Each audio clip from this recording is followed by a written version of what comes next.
Yeah, man, I'm gonna keep it a stack. I'm watching the undercard of this Canelo Alvarez versus Yildirim. It's kind of fire right now.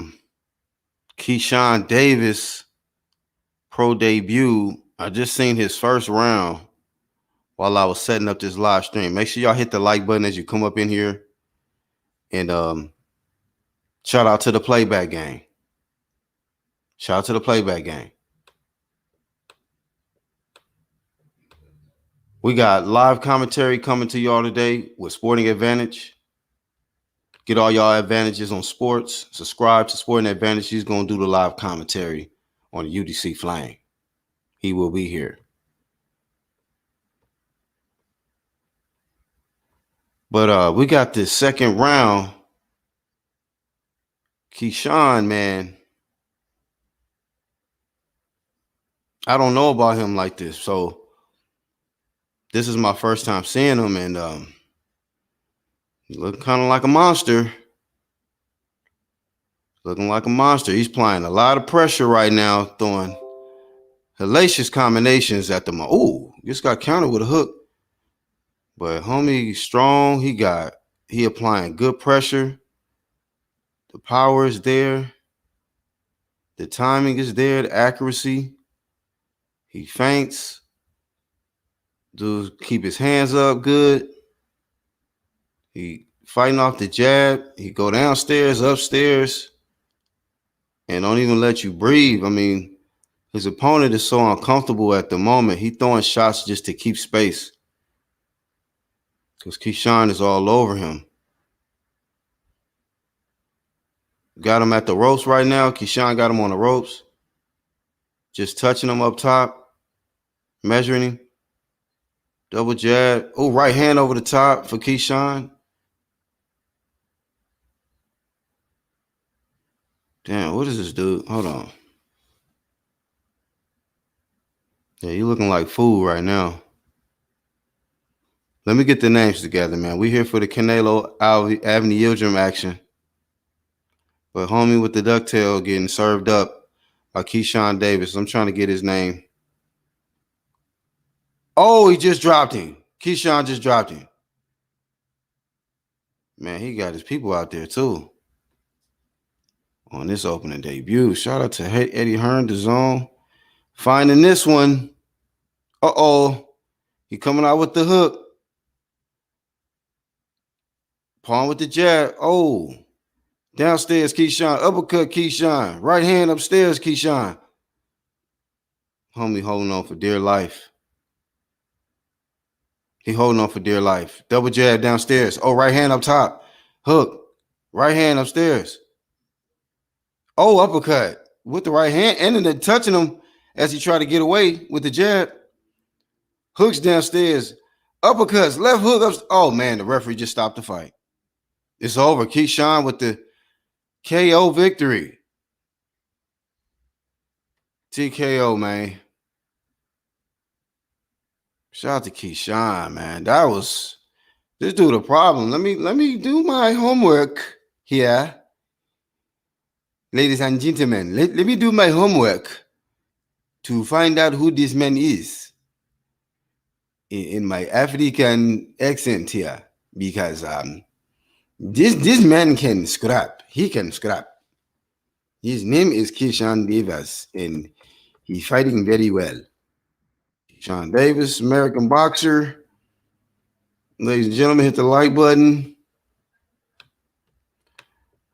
He handled that work like it wasn't nothing. Let's see, man.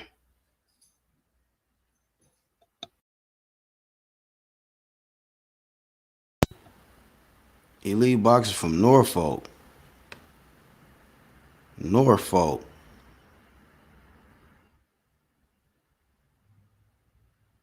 Silver medal at the 2019 Pan American Games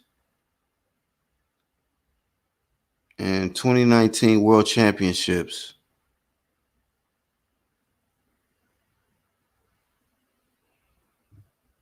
Bro. Yeah. Can't wait to see him back. LT, what's happening? Man. But while I'm looking this up, man, homie can scrap. Hold on. I'm trying to get the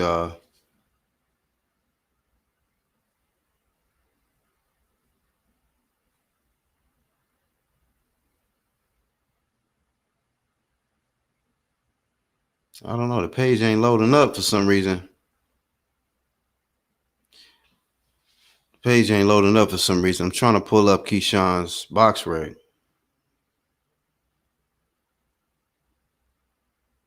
Let me see.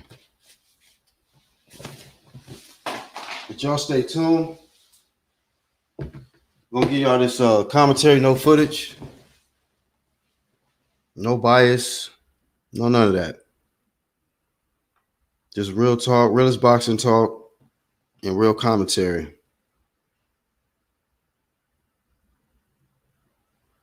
Analysis and breakdown, prediction. So let me look.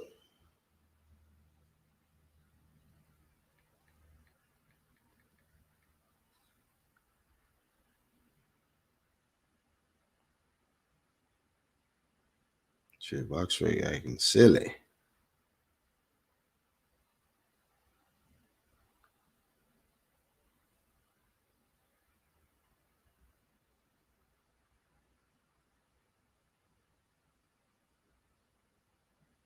Yeah, it's something up with box rate. All of a sudden, everything else working.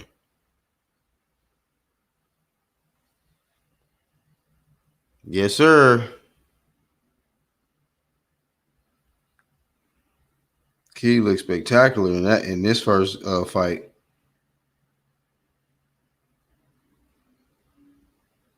So I had to pull up a different source here because box rate tripping.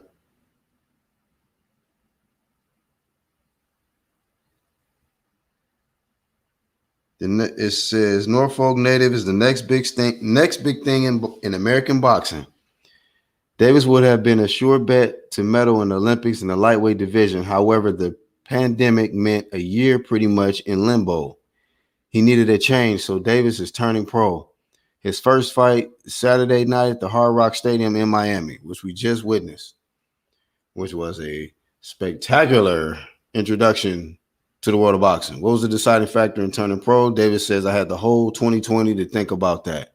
I knew going into 2021, it had to be something different. It couldn't be the same thing. Davis is 21 years old. In the ring, he is lightning quick, extremely hard to hit, and he has an advanced boxing IQ. In and out of the ring, he has a serious independent streak. For instance, he says, my biggest move I ever made for myself was moving out of my own city and started training in Alexandria, Virginia. Hey, man, look him up. You know, better late than never. Look him up. Keshawn Davis, 21 years old.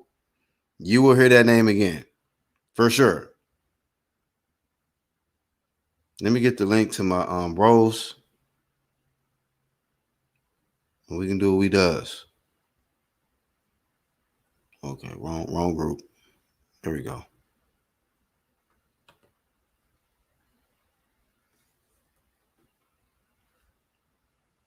All right.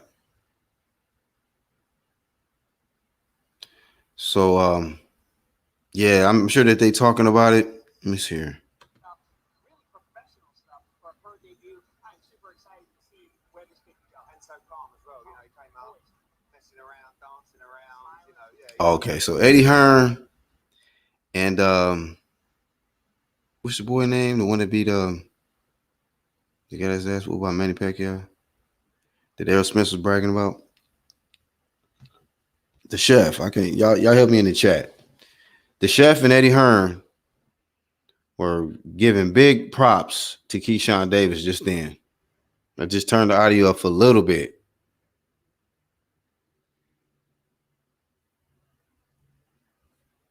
Haplo. What's up, bro? Shout out to Haplo type. Keshawn Davis, though. Look him up. Definitely the real deal. At least I believe that he is the real deal. His first fight, he looked good in that performance. So catch the playback. You ain't gonna miss nothing. It was 2 rounds.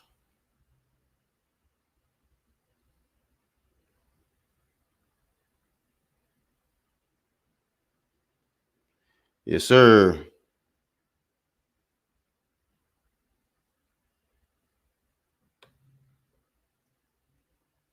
So let's see what we got coming up.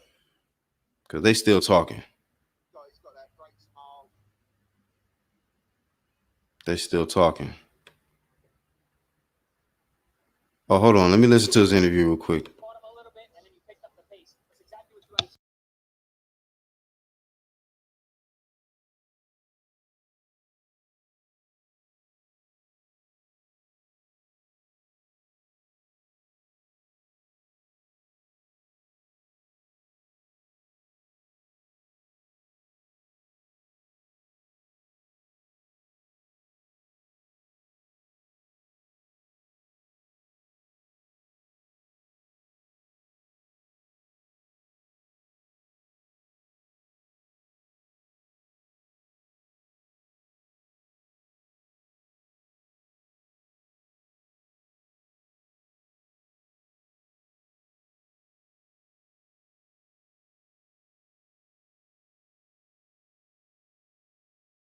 All right. So I'm listening to the post-fight interview.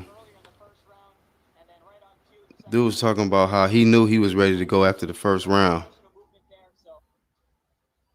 Yes, man. Just being around professional guys, professional athletes, knowing stuff like that. I actually got caught with a good shot right there. Me and my coach was talking about that. He acknowledged he got caught with a good shot. I'm glad I got to feel what he actually feel like. Yeah, and that's part of the process and something that it happens from time to time. You handled it perfectly. You kept going to work. So, Keshawn, great job. Really looking forward to what's next for you. All the best. Man said he coming back in April, y'all. Shout out my family, man. DB3, we are a family, and they came here. They supported. They showed out. Y'all see the crowd. Y'all heard the crowd, and I appreciate it. Shout out my mother, Wanda Davis, and my 2 brothers that's on DB3, Kelvin and Keon Davis, man. You heard it here from the man himself. Well, Keshawn, enjoy the victory. Yes, everyone at home, make sure you stay tuned for 7 p.m. Switch over to DAZN. Watch all the great action tonight. All right, so that's it, man. He ended the that little undercard show for DAZN Boxing. Dang. They show love with Keshawn Davis, man, with that. You know, had the Miami Dolphin jersey on and all of that. Okay. Hey, he got the personality. He confident. He got the skills. Man, he might be the Keshawn Davis. Keshawn Davis. I wonder how fast they gonna move Keshawn Davis, man. As far as like competition wise, the dude he had fought. Let me see. He had like what, 1 loss? Let me see.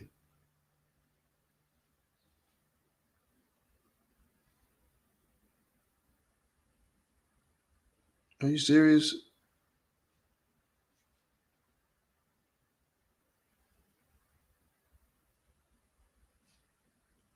Yeah, they tripping with the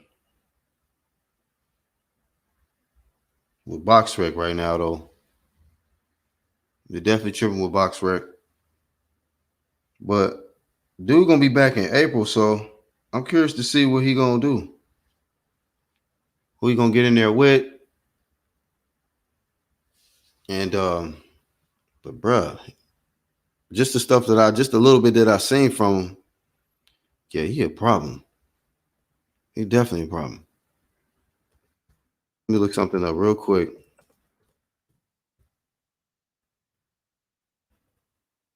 Look right quick.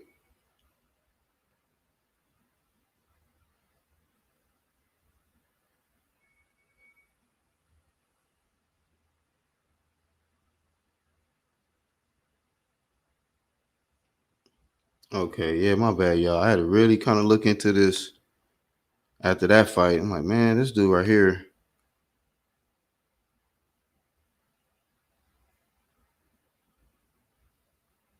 And it's crazy. Debuting on Canelo's undercard. So he believe he the next star in boxing. Hey, you got to work hard. You got to be focused. And you got to go for it, man. Shout out to him, man. I like to see up and coming new stars come up, man, and just be like, man, says Davis is legit, and I've been this impressed by a debutant in years. Shout out to Danny. Yeah, I'm like, I mean, it took me by storm, low key, because I'm like, who is this dude? Like, what the? I mean, you don't be seeing that all the time. Like, it wasn't just he knocked him, got him out of there. Just the way he got him out of there and what he was doing in there in his first fight as a pro. I'm like, bro, who is this dude? So I was pausing in between. I'm sitting there looking up stuff. I wanted to hear the interview, So April, can't wait, man. I can't wait.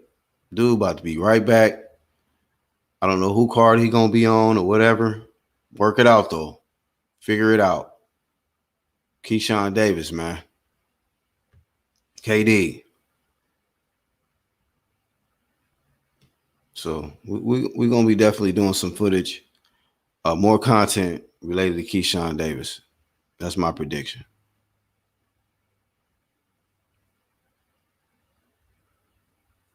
But we got this return of Canelo Alvarez.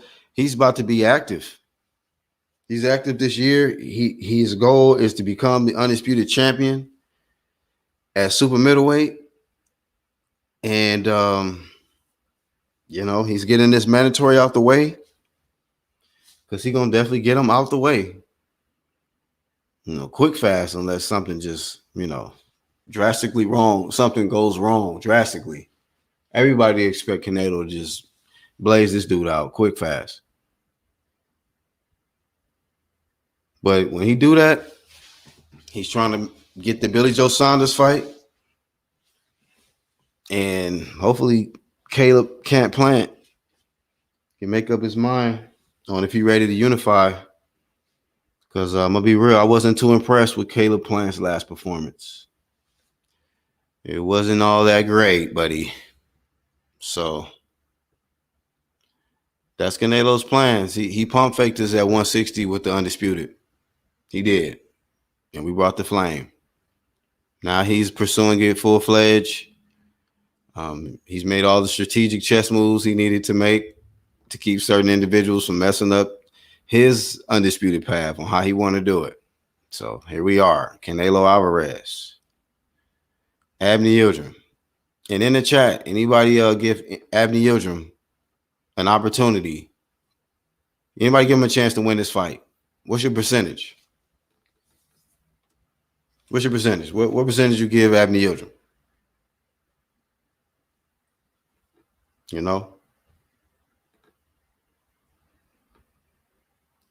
I'm about to go over to the app now. See what's cracking with this. DAZN, since the DAZN Boxing YouTube channel has concluded with the undercards. So let's get into these main fights. We got about 10 more minutes. But shout out to Iron Kong in the chat. He said, "How about stoppage?" What do you get if he gets the stoppage? I give you the whole channel, bro. You know how IO say you'll be the Don Dada of the UGC, bro. From now on, Iron Kong. Mango Juice said 0.5%. 0.5. Anybody got a stronger rating than that?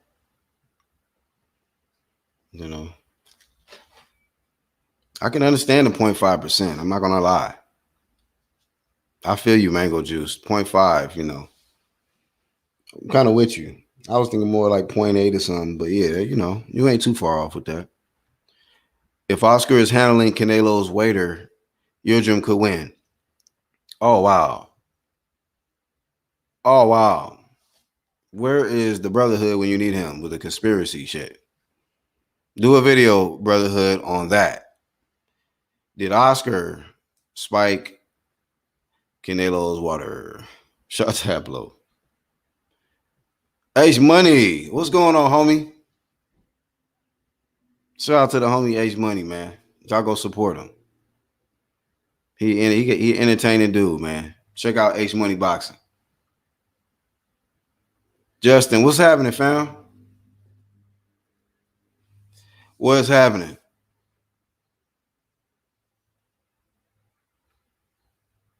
Way too much of a mismatch, but what can we say, man? We in the era now, man, where you can take a loss and get mandated. It was that easy, huh? All the dude had to do was do PEDs and lose. And Viva Mexico! You are the mandatory. Step on up. Step right on up. That man got his opportunity. And tonight, the Eliminator match to Canelo's WBC belt. Anthony Dirrell versus Kyrone Davis. You look up his rating, since we talk about ratings. Y'all look up Davis's rating, and then you get back at me. And then we'll have a conversation on how that man got an Eliminator bout. Both of them. I got the fight on my channel, The Real Wombo. Look at this thumbnail. Man got a little monkey with glasses on with a seat out Jehovah's Witness hat or whatever that is.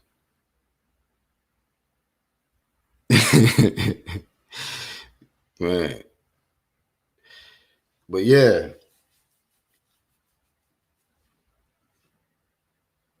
Main event at 7. I mean, main event is gonna probably be.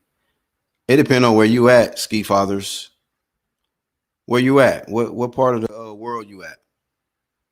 Hey, we got the man himself, the one that's doing a live commentary for us today, Sporting Advantage. Yo, what's up, dude? I'm here. I'm getting everything set up right now. Do you mind if I come in like on the Zhang fight? Hey, whenever you're ready to come in.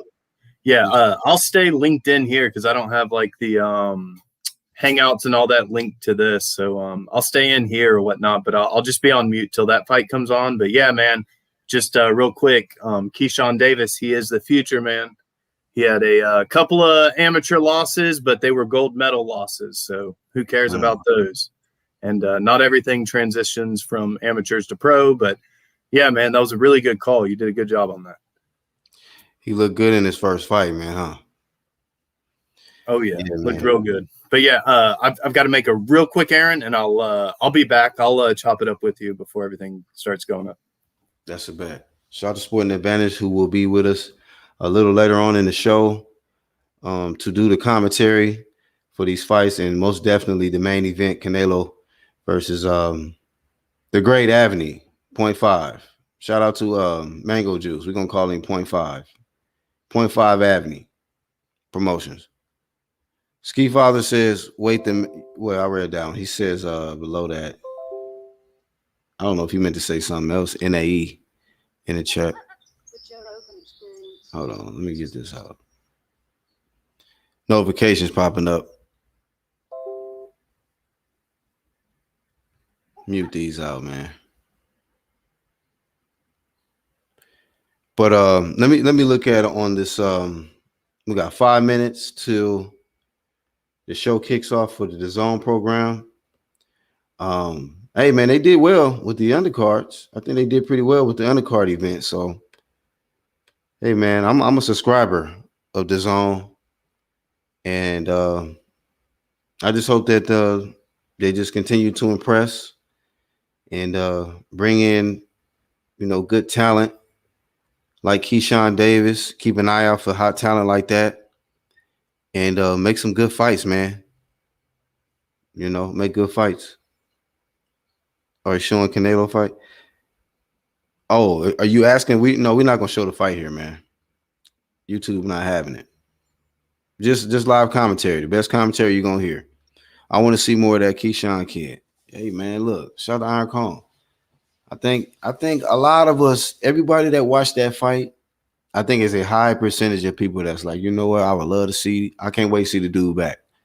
Well, guess what? He gonna be back in April. So don't even trip. He back in April. First time in a long time, feels like a big fight night. Oh yeah, I mean, it's been some big fights already this year. I mean, Valdez last weekend with the shit. I mean, I ain't gonna say upset, but the stunning KO victory over Burchell. Another podcaster said DAZN gives too much fights on a broadcast. I never heard no shit like that. You mean you get more for less and you complain? I mean, what they, these people, man. Some people, man, you just can't please in life, man. Some people are just never happy, man. They're never content. No matter how much they get, they never full, they're never satisfied. And some people like that, man. Shout out to the new ones coming in. If you want to support the channel, subscribe, hit the like button. We will not be showing the fight. No footage. Just live commentary, man. Y'all join us, man. Have fun. Relax. Have your drink, your smoke, eat your food. Do what you do. Well, we can see the fight for free. Is there any? So, yeah, answered that. Yeah, we actually support DAZN. We support the fighters. So we don't really have links like that. Maybe somebody else have a link for you. But, I don't, as far as my promo gang, I don't do that. I don't promote other links and stuff. Shout out to the bushes too, right? The ones looking in the bushes, man. Shout out to y'all. Hey, hit the like button. Hit the like button. You know what I mean? It's gonna be a high one. While I'm here, man, and we got 3 more minutes. I want to shout out some people. I want to shout out the whole clique, the whole community, the Truth Hurst crew.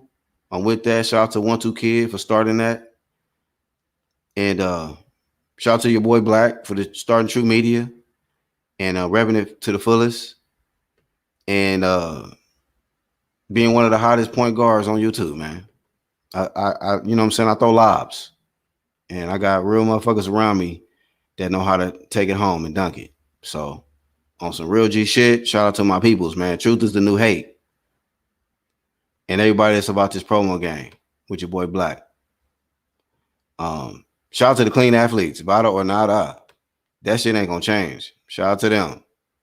And we know why a lot of these fighters getting ducked. Because these dudes don't want to sign up for that testing. Testing. 1, 2, 3. So the whole clique. My big homie Iron Cone in the live chat, always bringing flame and giving us them real topics that we can cook on every time. That's my bro. And flame of fame to everybody that's catching this one, the whole playback, and flame of fame to everybody that hit that like button. And flame of shame to the ones hanging out in the bushes and ain't saying nothing. Right, LaRon? Hanging out in the bushes. Plant holding that belt hostage waiting for the Canelo payday. Yeah, I just hope that when the fight come around, he don't avoid it, man. You know what I mean, Danny? I hope he don't avoid that fight, bro. I really want him to be, free smoke. Had the courage to dare to be great and try to dethrone a top pound fighter in your weight class. That would be irritating me. Like when you got a top pound for pound guy in your weight class and you act like they don't exist. And then you act like, oh, I don't need to fight this guy. Who is he? He don't matter. A top pound for pound fighter in your era, in your weight class, sometimes on your side of the street, whatever the case. They use all of these weird excuses out here. But it be stuff like that when it's a top dude and they don't want to acknowledge the the fighter, or they pretend like getting a victory over that fighter won't do volumes for their career. So it's a very, very cap society, a cap era. All right, let me see what's cracking here. They got it in English and in Spanish. We're going to go English for 200, Stu. And make sure the volume's checked. All right, so they just now starting the program, showing some clips. Katie Taylor, Alexander Usyk. Oh man, Virgil Ortiz, Jessica McCaskill, AJ. Shout out to all of them, man. Triple G right there with his new and improved physique in his last fight. Canelo stretching Kovalev and beating on his chest like King Kong. And a nice view of Miami as they're showing leading up to this historic night with yours truly, BHP, Sporting Advantage, Canelo Alvarez versus Avni Yildirim for the WBC and the WBA titles. They brought K. Abdo back after all of that. Oh, my goodness.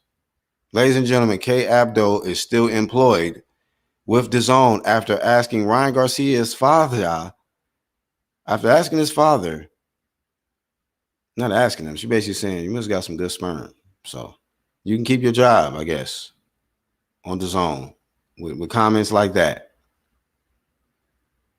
God bless. Yes, thank you, Ronald. Smack the like button, punch it, smack it, elbow it, knee it, if you're in the MMA or whatever. But direct that energy to the like button, if you will. You feel me? It starts after the other fights end. Fox Sports versus DAZN tonight. Welcome to Boxing Talk. Well, White. I'm sorry, man. I'm DAZN. Canelo's fighting tonight, so I'll catch the other stuff on the playback. But on the live work, we're gonna do Canelo, DAZN. Friendly fire. Knock him out, Canelo. The event is starting now. Don't miss the undercards, okay? Catch the undercards. I get it, man. We got man fans out here, but you got other fighters, man, that are talented. So don't just be a man fan supporter. Be also a boxing supporter. You know, fighters that are on the come up. Fight starts now. Is Canelo next or hold on? More undercard, sir. Yeah, it's just beginning. They have let's see. The guy from Akin Barak. I don't know which one this one is. I don't know them by name and all that. But they're both there. Akin Barak, they're there. I don't know if this is Barack or Ak. The light-skinned one, he in here looking like Drake. He looking like Drake with the gold frames. And cut out knees in his pants. All right, well. They're just doing having combo about the fight. Not really interested in that. But the light-skinned dude from Akin Barak, he looking like Drake.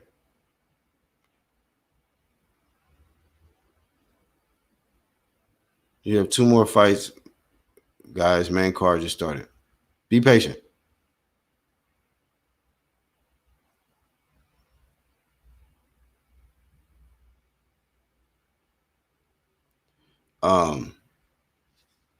So let's see. Let me pull this up to see who's gonna be first once they done talking. Pull up this whole event.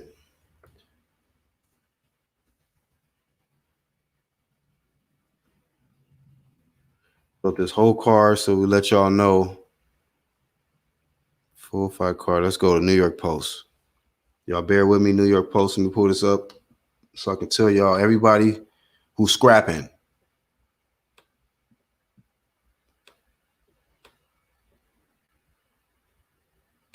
Let's see. All right, so Keshawn Davis already beat Lester Brown in the 4-round lightweight fight. Damn, that was lightweight? Keyshawn Diesel, bro, for lightweight? Anyway, Aaron Aponte, that fight was kind of garbage. Lightweight. I did the live commentary for that. He beat Harry Gigliotti in the 4-round junior welterweight bout. The fight was stopped. Oh, excuse me. It went the distance. It was an ugly fight with a lot of low blows and crap. Let's see. Mark Castro versus Lester Brown. I missed that fight. Alexis Eduardo Molina versus TBA. What was the date on this thing? So I don't know who his opponent is. So then after that, Alexis Espino versus Ashton Sykes in the 6-round super middleweight bout. Diego Pacheco versus Rodolfo Gomez Jr. in the 8-round super middleweight bout. Zhilei Zhang versus Jerry Forrest in the 10-round heavyweight bout. Julio Cesar Martinez and McWilliams Arroyo, 12 rounds for the WBC flyweight title. And then, of course, the main event. So we got about about 5 fights to go. I think something like that. I don't know. I only seen 2 of them on the undercard. Oops, I had the Flame of Shame up. My bad. Flame of Shame's, yeah, the ones in the bushes. My bad.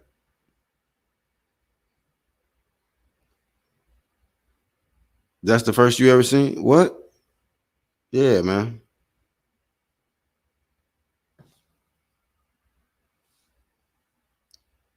Yeah, you can see it on DAZN, sir. So go to the DAZN app from the Play Store on your phone or your tablet, and get your membership. You feel me?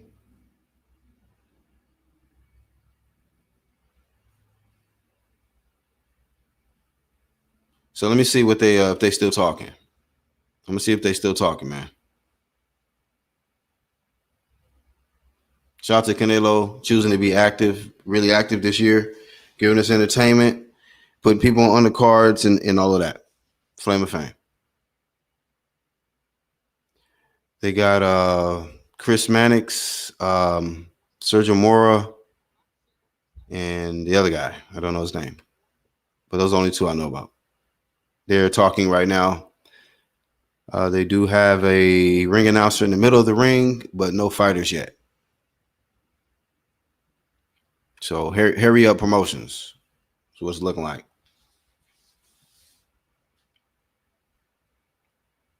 Most definitely. Make sure y'all subscribe to Sporting Advantage as well, man. I'm telling you, one of the hottest commentary you're going to hear. Are we going to watch the fight? Hey, a lot of y'all that's asking, you can watch it on the app, DAZN Promotions, right? My boy 12 Kid. For the ones tuning in live, y'all check out 12 Kid. Please check out 12 Kid. Subscribe to that channel. Support. Shout out to the Truth Hurst crew. Shout out to Ronald Finkley. Wolf of the UGC. No fights yet. Just a bunch of commentary. They just have a conversation about the upcoming fights. We streaming on YouTube, giving you live commentary.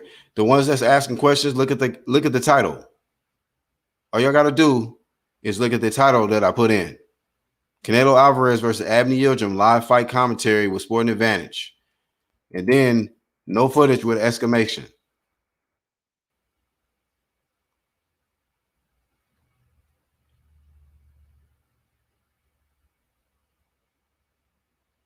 $10 minutes.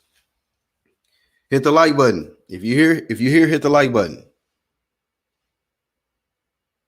If you're a fan of Canelo Alvarez and DAZN Matchroom, hit the like button. If you like hearing real boxing talk and great commentary, hit the like button. If you want to hear it very often, subscribe and hit the bell icon to get the notifications. All right, Ronald, let's see. Got the ring announcer. Suited and booted. Getting ready to introduce the upcoming fighters. Let's see who they are. God, man, they look like astronauts right there in the front seat. Boy, they got everything shielded up. Man, it's like a movie.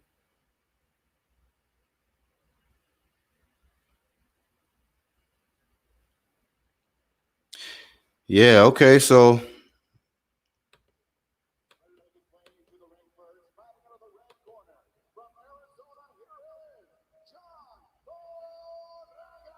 John Moraga coming to the ring first. I seen Castro fight before. I think I seen him lose in his last fight. Michael Jackson looking at us, yeah. Matter of fact, I seen his first fight. That's what it was. The dude that's getting ready to come out next. He was on Canelo's last, I think he was the co-main event. They put that man on the first undercard now. I know exactly who that is, man. Oh, boy.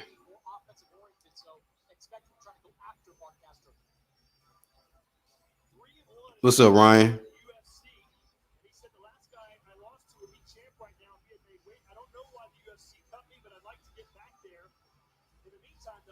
Hold on, let me get the volume down on this. So the first fight to kick off this main card is beginning. John Moraga has just entered the ring. Let's see what it says here. Last bout. Oh, that thing moved too quick. Looks very, very calm and, composed. Some people come in all extra energetic. Other people are very, very relaxed. He was very relaxed. Now Castro's coming in. Oh, he's pretty animated, man. I think he got the cowboy hat on. Not like Dallas Cowboy, but like the yeehaw hat. He got the Mexican flags. He's got some fancy trunks on. He's very excited, it looks like. But I seen this guy last fight, man. His pro debut. I wasn't impressed. But I see but it was crazy. He was the co-main event in Canelo's last fight. Now this man is the very first fight. He said, we'll never do this again. And I flamed it. I was like, man, that was trash. It was a trash fight. I think Canelo saw the live stream or something.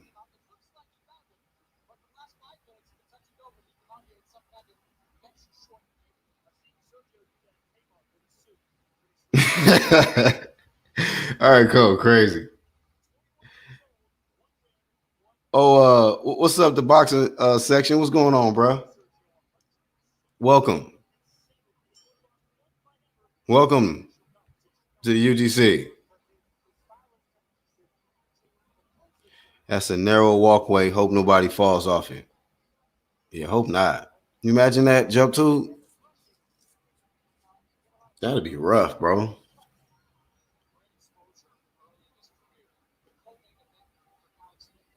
Is that a Nicaraguan flag he carrying? Also, I don't know. I didn't see it. Let me see. He got all kind of, artistic crap going on with him right now. I'm gonna be real though. I wasn't impressed with him in his first fight, so I wouldn't be shocked if he get worked. I would not be shocked if homie give him that work.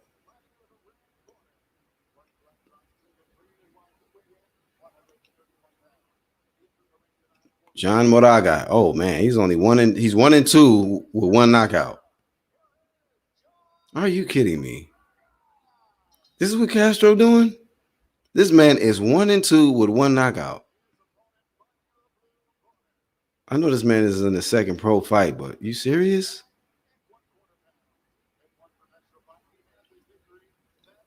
Mark Castro 1-0, 1 KO out of Fresno, California. Get this shit down, bro.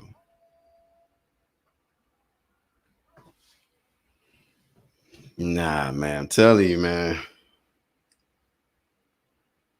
You better win this fight. I know that.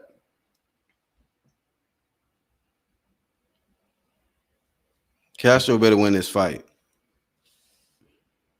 They meet in the middle of the ring as the ref gives the instructions. They touch gloves and we're ready to get it on. My Mills Lane boy. Get it on. Hey, hit the like button, man, if you're here. Hit the like button. The fights are beginning. Don't make me do this in my Nigerian voice. Don't make me do it.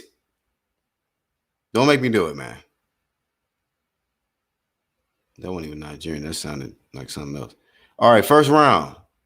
Flicking the jab. Castro just dropped him with a jab.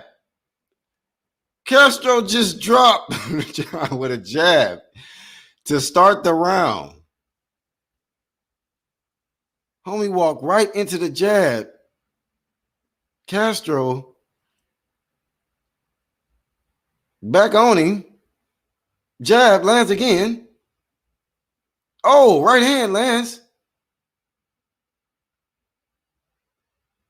Moraga is coming with a few shots of his own, but missing.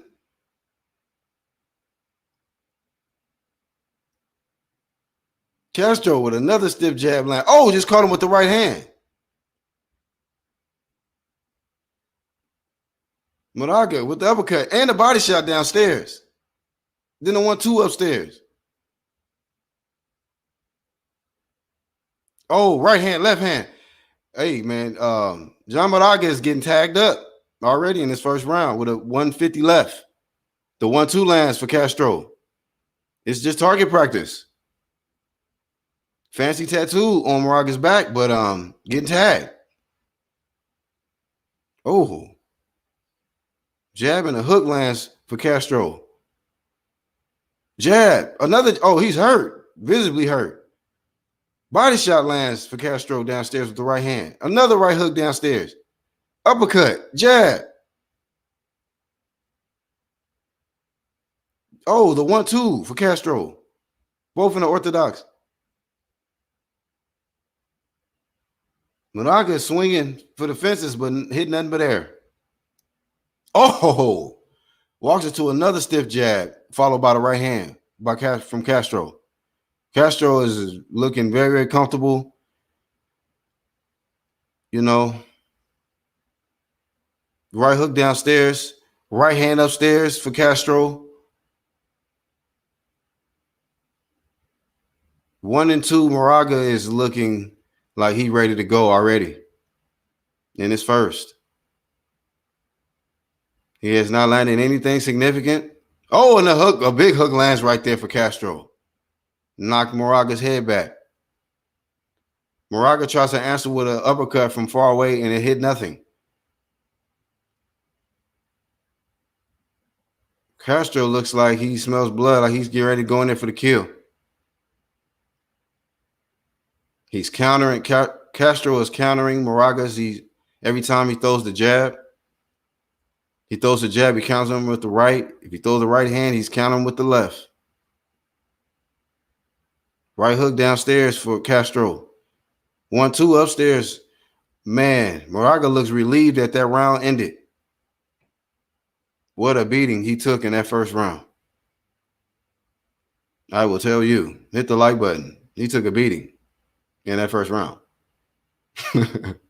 Ronald said, hell nah. BoxRec showing 51-3 amateur record. Swarton is in the car listening.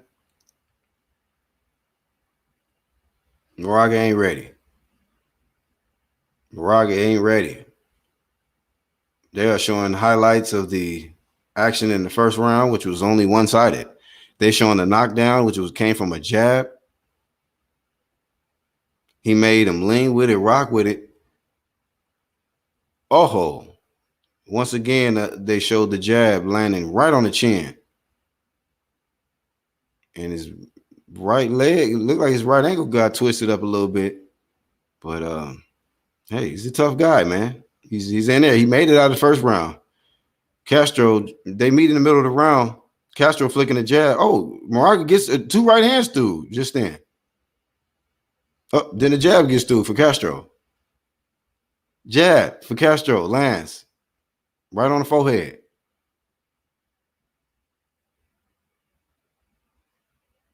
Oh, good right hook lands for Castro and then misses with the right hook. Right hook from Moraga that got blocked. Oh, good jab for Castro.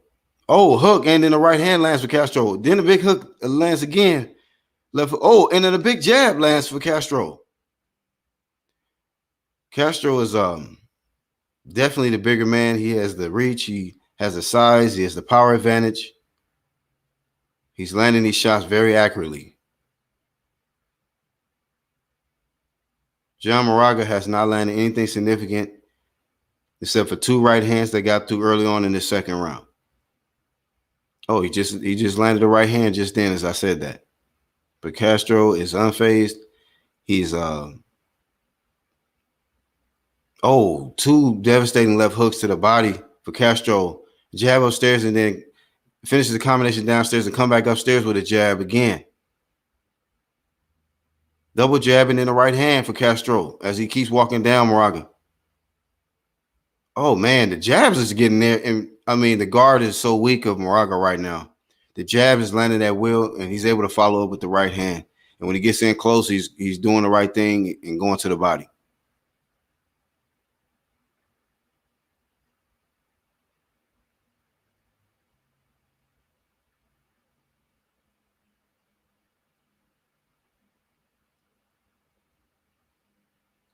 Yeah, this is and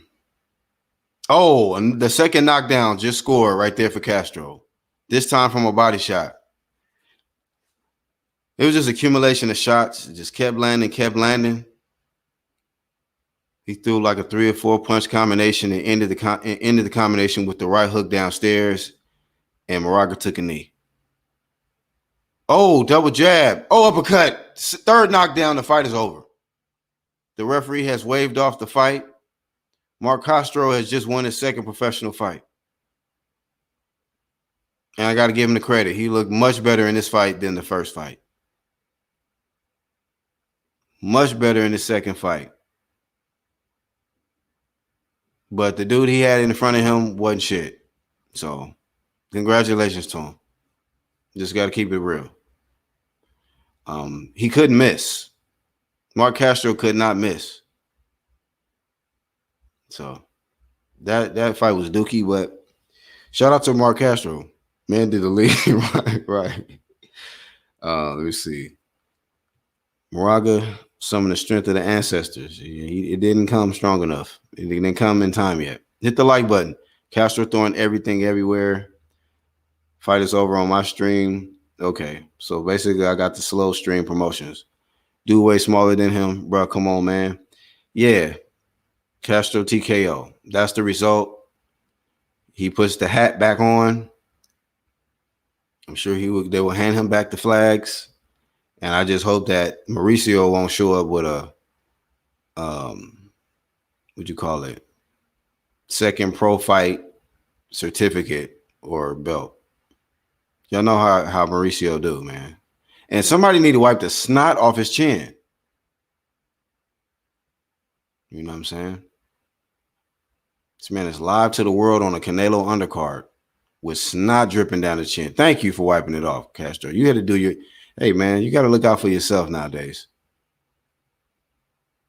So, matter of fact, in the highlights, he had the snot leaning on his chin. Man, he got to get that together. Hey, man, shout out to the snot chin Castro for his 2nd victory, man. And John Moraga, man, hey, I would say go back to the drawing board, but that would just be, I'm just trying to be nice by saying that. I just think he need to go back to the tattoo parlor place, man. Get another tat. Hand the nigga the spray can, spray paint some shit. No, I'm joking. Yo, BHP, you think now that Castro put on his cowboy hat, he going to Errol Spence farm? Oh, man. Chickens and cows. You know, I think I'm going to go work on my farm. Yeah, I'm going to get a couple of horses, little cows.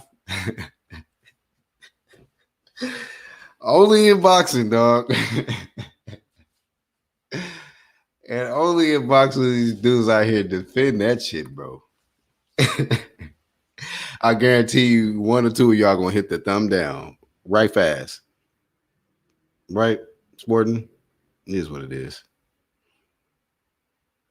WBC cowboy hat belt. Right. These WBC cowboy hats. That's gonna be the you see, Jump 2, you giving this man, Mauricio will be sneaking watching these streams. You giving this man ideas. Somebody gonna mess around and have a WBC cowboy hat on. Yeehaw looking ass with the WBC logo in the middle.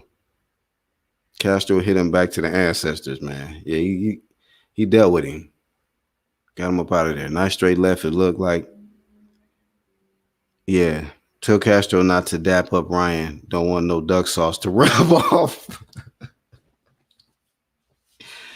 Oh, man. This is going to be a long stream, man. I'm telling you, man. They already bringing Riri in this.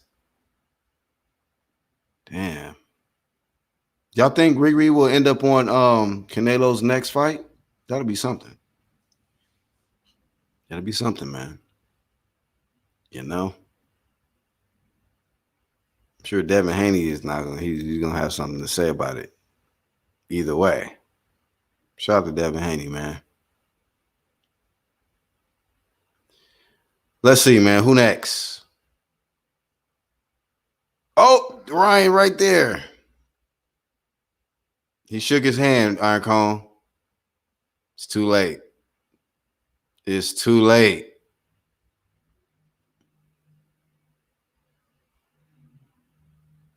He shook his hand. Ryan shook Mark Castro's hand. Will the duck sauce rub off? Like Iron Cone said. Duck juice. This man out here giving duck viruses, man.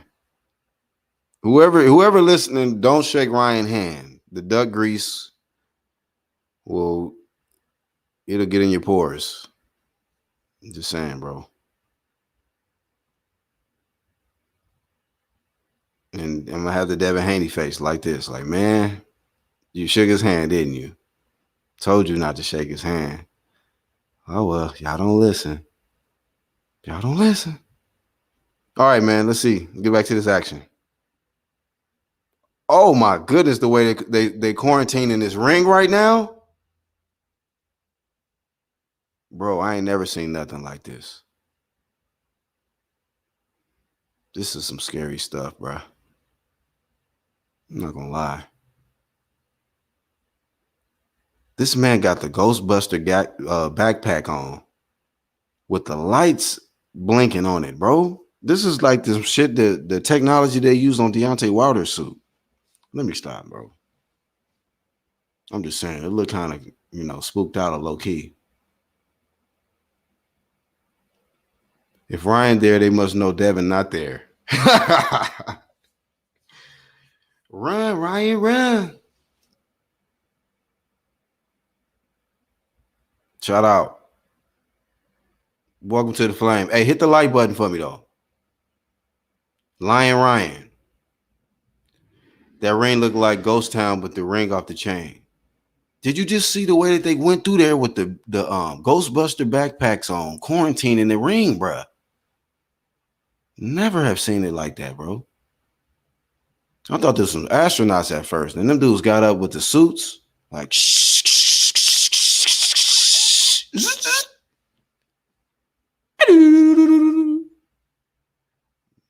buttons and shit. Like, what is this? Couldn't believe it, bro. Oh, you an Avni fan, bro? Ridvan Tamiz. Ridvan or Ride Van? Like read ride Van. Ronald says next fight, Diego Pacheco Matter of fact, let me look that up. I thought that sounds familiar. Versus Rodolfo Gomez. Diego Pacheco. Did I do a video on that? I'm gonna look that up, Ronald. Let me look that up real quick. Get my boxing geek stuff, bro. Let me look this up real quick, man. Rodolfo Gomez. I don't know, man. When I went try to use a box rec earlier though for the homie Keshawn, hey, low key, for a split second, it popped up a little Chinese dude, and then it glitched and it said reload. Like, where did this Chinese dude come from? Out of nowhere. And then it said it was just error. I'm like, how is this an error, bro? Anyway, back on track. Diego Pacheco. All right, let me see. Before this fight starts, see, look, man. Here we go again.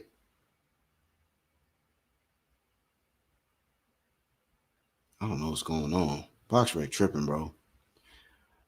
All BoxRec, deprogram they shit as soon as the zone is airing Canelo. Oh well. Hit the like button.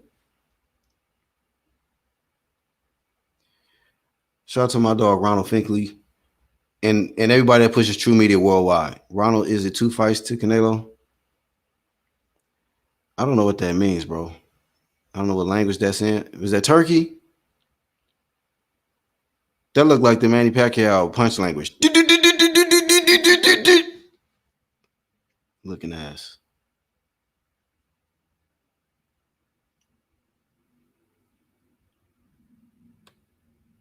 Shout out to the click, man. Shout out to the True First crew. Hit the like button. Flame of fame if you did. True Media on this side, man. No cap, no lying, no fakeness, man. We don't do it. We don't tolerate it. I'm allergic to the fake shit, so, if you got fake energy, I don't even want you to show up. Please don't do it. I get uncomfortable and I got to flame you out.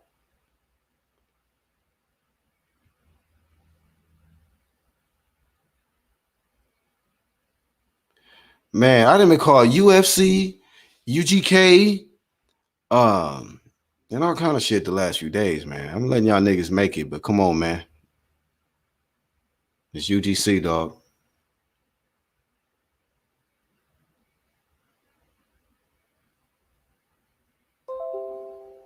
Shout out to the Turkish people, man. Shout out to Ishmael Lopez, who just subscribed. Let's get like 50 subs today, man. That's one right there.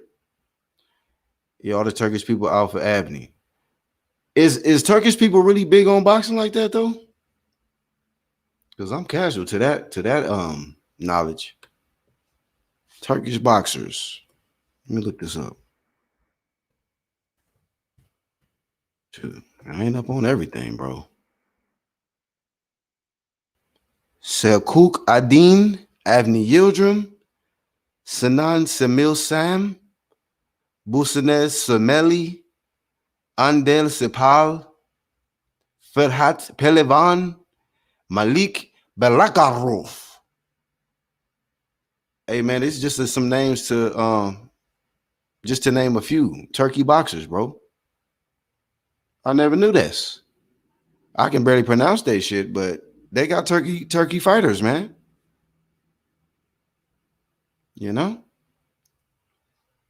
All right, who we got? Let's see. Is this Diego right here?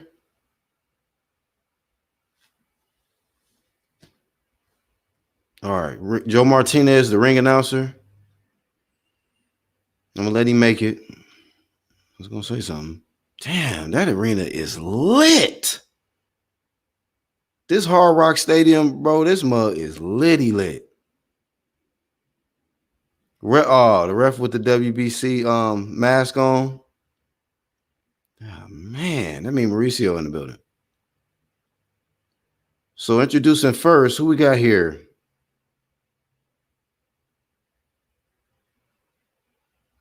In the red corner,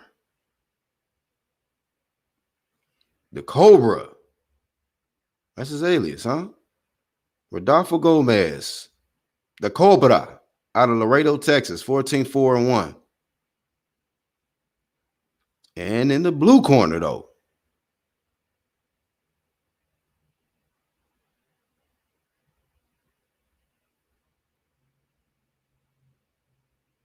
oh, man. 10-0, 8 KOs. Diego Pacheco, South Central. Yay. West Side. Shout to Diego out of South Central. Man. I'm going to tell y'all something, man. I've been in a lot of hoods, man, in this United States. You come to LA, it's just certain ones, man. Watts, South Central, Compton, Gardena, Hawthorne. It go down, my friend. It go down. It can go down. But let's get this fight, man. This fight's about to go down. Pacheco versus Gomez Jr., round 1.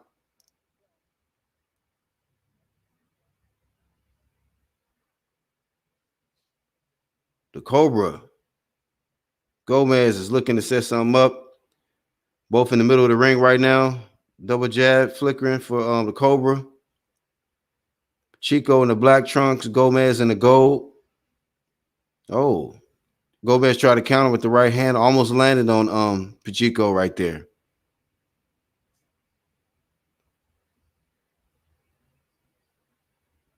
Good jab lands for Pacheco.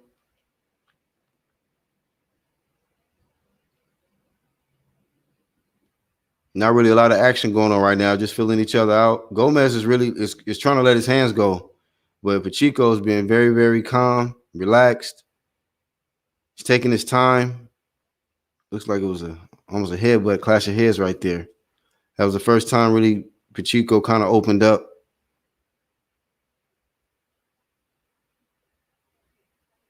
Pacheco keeping his hands up real good.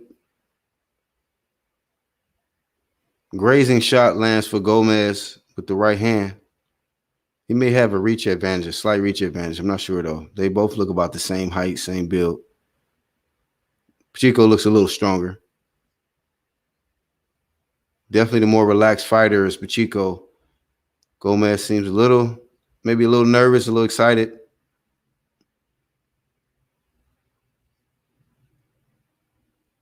Nice crispy jab for Pacheco. Got through the guard. Oh, good counter for Pacheco as Gomez tried to come in, leading with the right hand.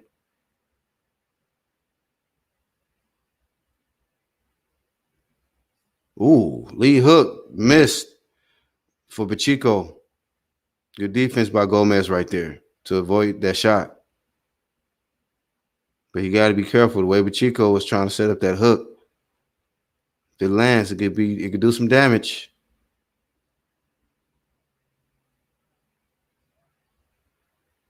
They tie up on the inside as they meet in the middle of the ring.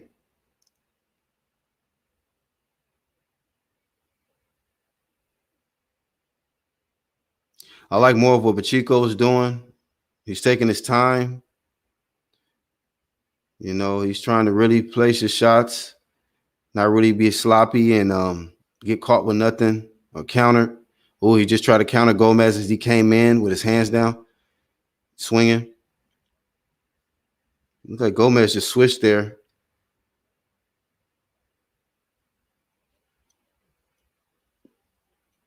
To a very slow round that I favor Pacheco. So that's the end of the round. I get that round to Pacheco. Get that round to Pacheco.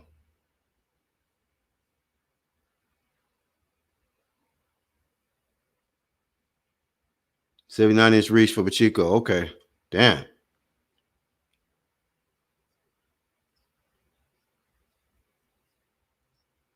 Close round.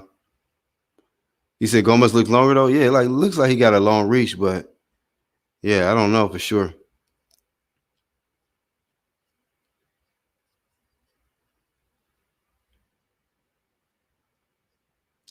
All right, what is this ad popping up?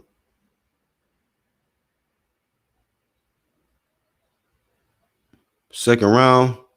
Gomez declined to sit down in the corner. They're ready to bang out in this second round.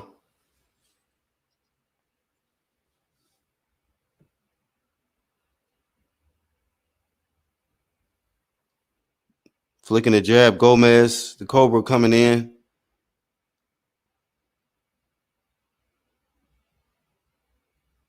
Stepping in, trying to get some. Oh, good counter for Pacheco, but just missed. Gomez tried to land the jab to the body, and Pacheco threw the right hand up top. But Gomez has been moving his head pretty well so far. But he is making some errors that Pacheco, I think, can capitalize on within the next few rounds if he doesn't correct. Right hand attempted for Gomez upstairs and tried to finish the combination downstairs. Missed, though.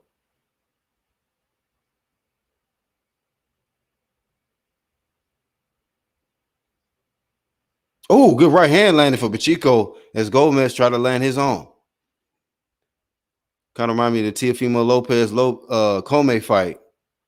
Lopez has got through and just missed with his head, just missed the Comey one. You know, it was one of them type of shots. But Pacheco landed a good right hand. Gomez took it well, though.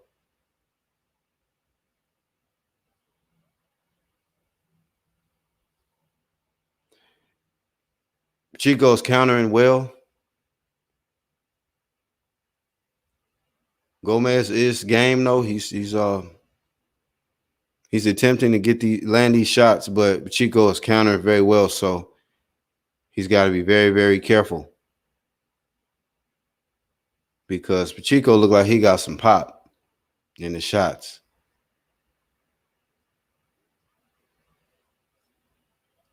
Pacheco's starting to open up a lot more now from that first round. He's warmed up. He's seeing the shot, the openings now, and more confident to engage and take the risk to land those shots. Big left hook just missed from Pacheco. Yeah, Gomez is making some big mistake. He just got countered with the right hand from Pacheco after he missed with the hook downstairs.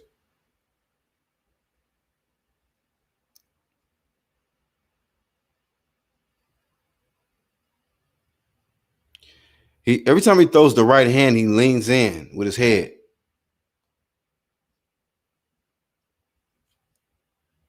Gomez, that is. So he's getting countered every time. Every time he throws his right hand, Pacheco's countering him with his own right.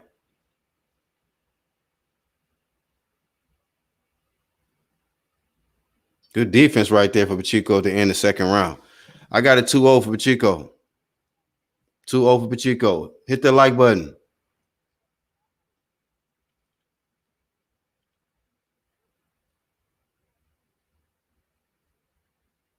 Yeah. But I think he's doing okay. I think Pacheco's doing okay.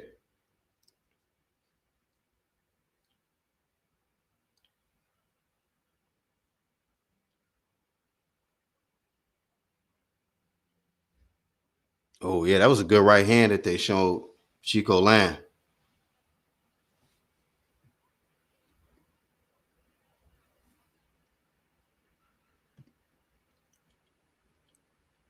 I expect Pacheco to open up more in his third round. He opened up more in the second.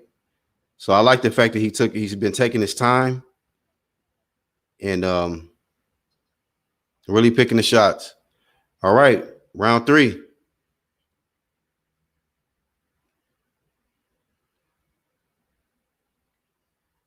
Oh.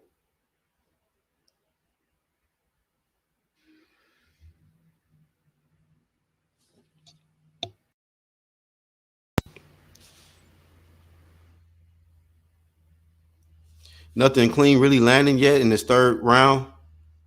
Gomez gets cornered, has to tie up.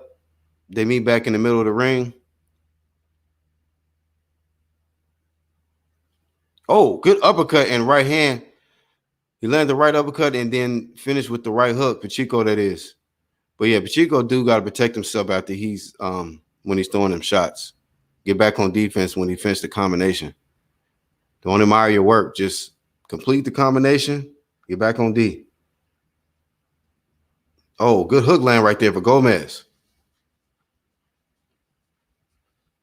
Good defense for Pacheco to avoid that 2-punch combination from Gomez right there.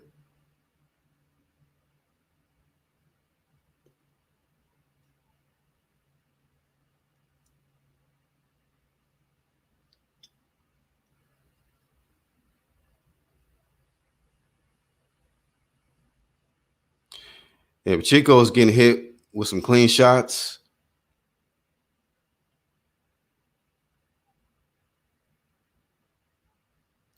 He keeps throwing the lead right. He keeps leading with the right hand, and he's getting countered. Now he just switched southpaw and got clipped with the right hook from Pacheco.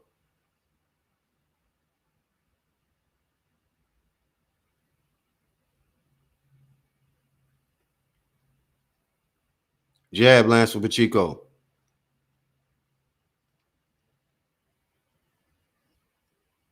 Wild right hand just missed for Pacheco right there.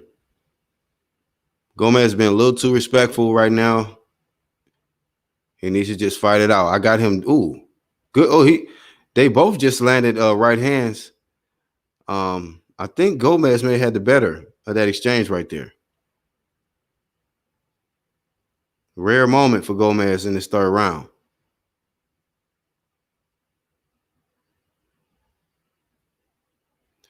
Wild swing and a miss with the left hook from Gomez as they tie up in the middle of the ring. Chico applying the pressure. He's keeping Gomez on his back foot. He's keeping his hands up now. And then he just leads with the right hand and just grazes him on top of his forehead.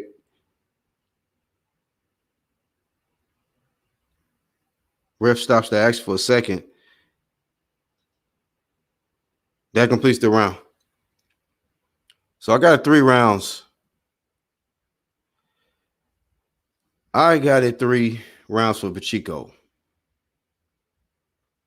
3 rounds for Pacheco. They're showing the next fighter, next opponent coming up. Who is this?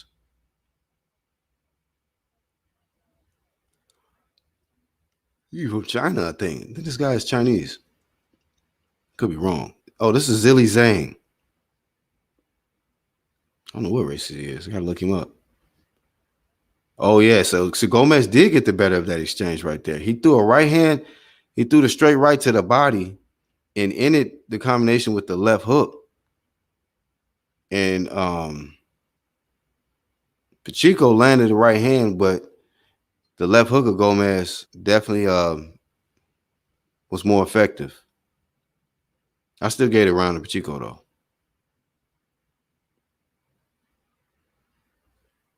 Gomez is not busy enough. And he'll throw certain shots, but a lot of the shots be missing. He had some moments in that third round, so some people probably, good jab land for Gomez right there. So he's been having some moments in that last round and this round. Start off the fourth. Hit the like button, hit the bell, and subscribe if you're new. Live commentary, no footage for this Canelo Alvarez, Avni Yildirim event. Got the undercards, Pacheco versus Gomez Jr. right now in this 4th round. People starting to come into the arena now. It was kind of empty at first.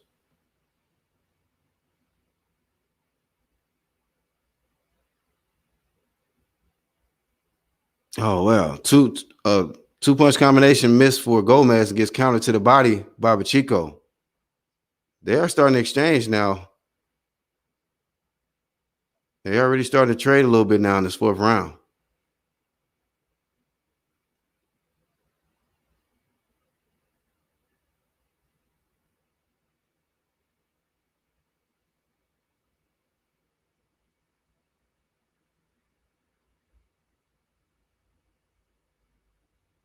Good jab landing right there for Pacheco.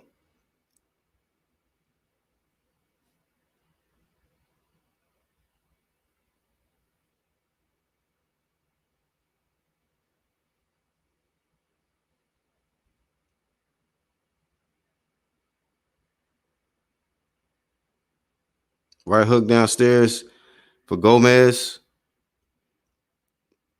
Very slow round. Not really a whole lot going on right now in this last minute. Oh, 1-2 lands for Pacheco right there, though. Uppercut, and then gets caught with a left hook coming in.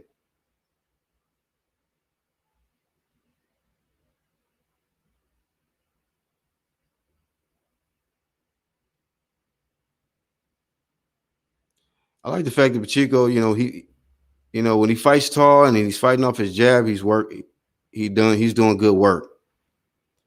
But I don't think he should be really trading with Gomez. Like, it's like if Gomez lands something, he tries to get the little lick back or whatnot, but just box. And I think that, the knockdown or the knockout can come. But yeah, that round was that could have probably went either way. Right. He could have probably won that third.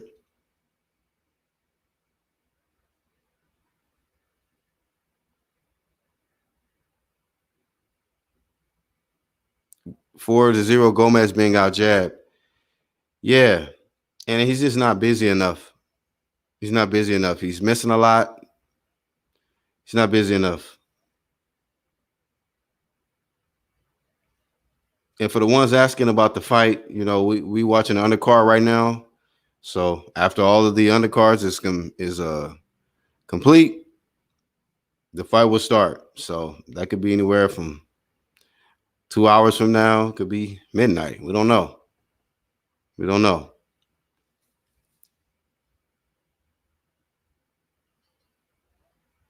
But it's on DAZN, so download the app.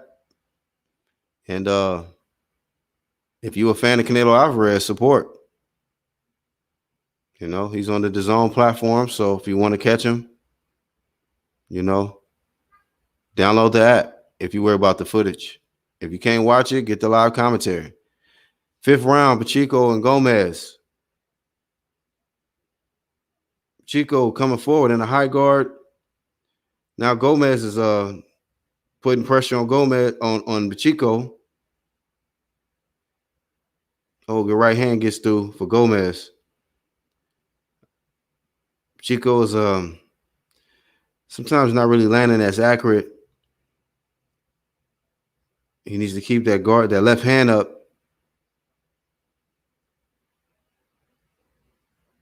He'll create space and he'll drop the left hand. He gotta be careful of that. Especially Gomez is pretty rangy too. Look like he got a pretty long, just as long as reach as Pacheco, if not longer. So some of them shots are still able to get him, connect, keeping his guard too low.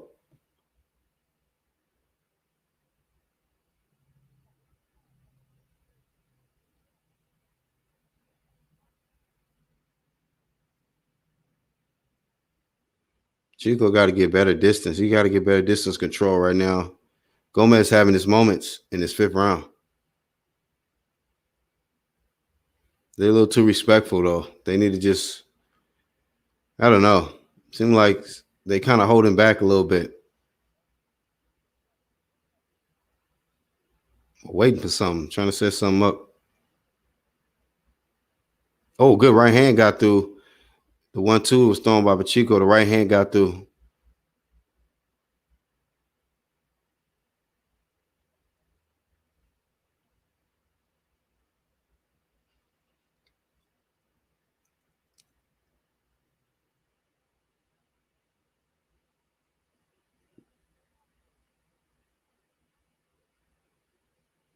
Yeah, I got Pacheco winning the fight, though. It's kind of sloppy work from both guys, but Pacheco is doing better work out of the two. Chico's looking good in spots. Oh, good. He's countering. His best thing he's doing is countering. Oh, big shots landed right there for Pacheco. He threw the 2-punch combination. And Gomez is keeping his hands low and not moving his head at all. Gomez got to be very, very careful. He's getting hit with some big shots now. So I got it 5-0 for Pacheco. 5-0. You can say one or two of those rounds was kind of questionable, where you can make an argument for Gomez, but you know, Pacheco winning the fight.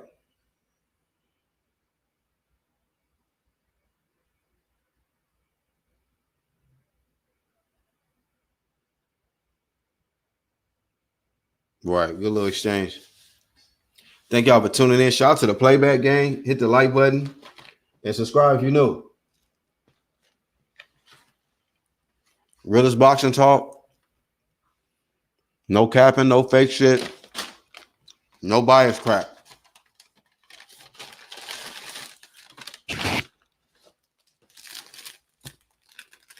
Just call it like we see it.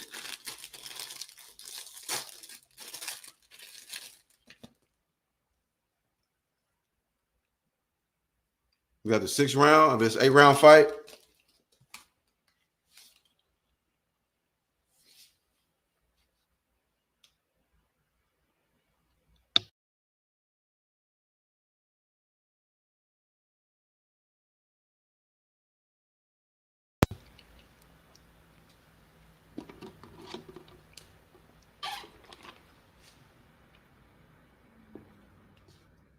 Yeah, Cobra is not really letting his hands go. Gomez need to really get more active. He's down on the scorecards. I don't see the urgency from him.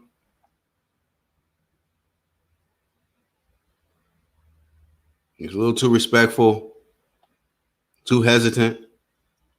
He's got to take chances at this point. Pacheco's out. He's, you know, when they tie up, he's smiling and talking to people outside the ring. I think he can do better work himself, but he's winning the fight.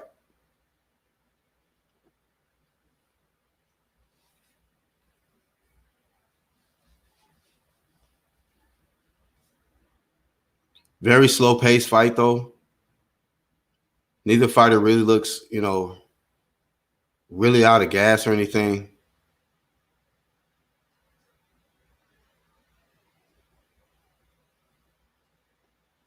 Yeah, I mean, just a lot of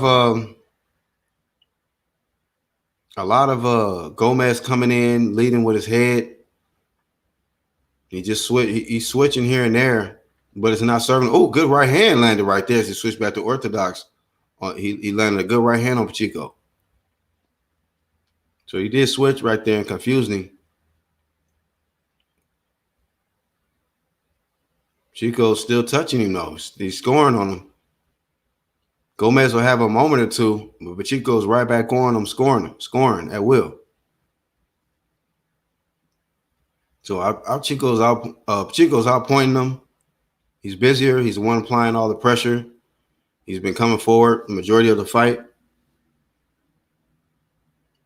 And Gomez is not throwing enough. His defense is not that great.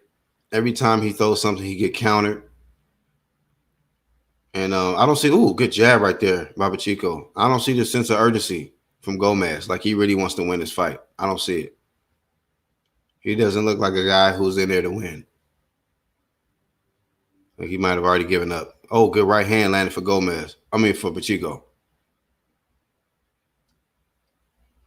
Still a lot of respect, Gomez is doing. Uppercut lands for Pacheco. Couple sneaky uppercuts from Gomez on the insides. They tie up.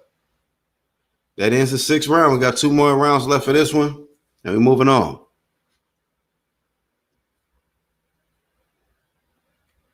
Yeah, I think Pacheco is cleaning him out. Sweeping this guy. Shout out to the Avni Yildirim fans, man. Y'all hit the like button.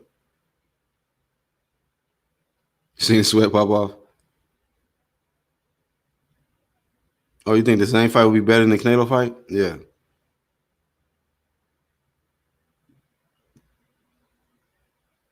Heavyweight fights.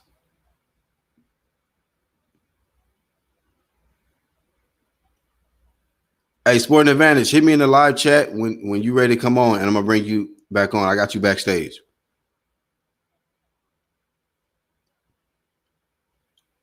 Or hit me in the private chat when you're ready for me to bring you on. 7th round.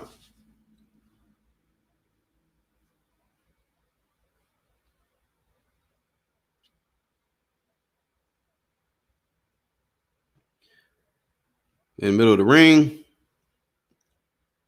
Pacheco lands a 2-punch combination through the left uppercut, finished with the right hand over the top. Oh.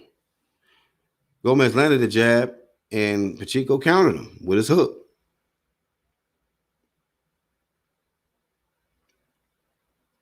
Oh, good hook right there, land for Gomez. A wide hook that landed, though. Good hook land right there by Pacheco. Some of these shots is real wild and sloppy from both guys.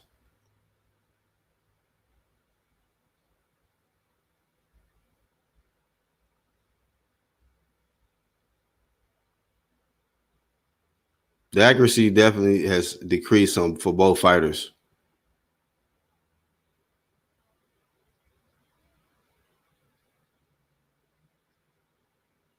I mean, the accuracy punch accuracy got to be extremely low for both.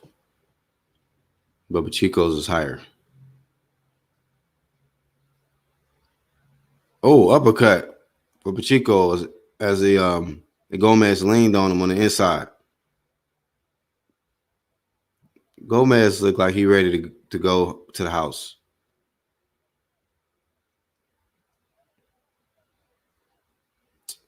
Wild hook miss from Gomez. Hook downstairs, left hook upstairs for Pacheco.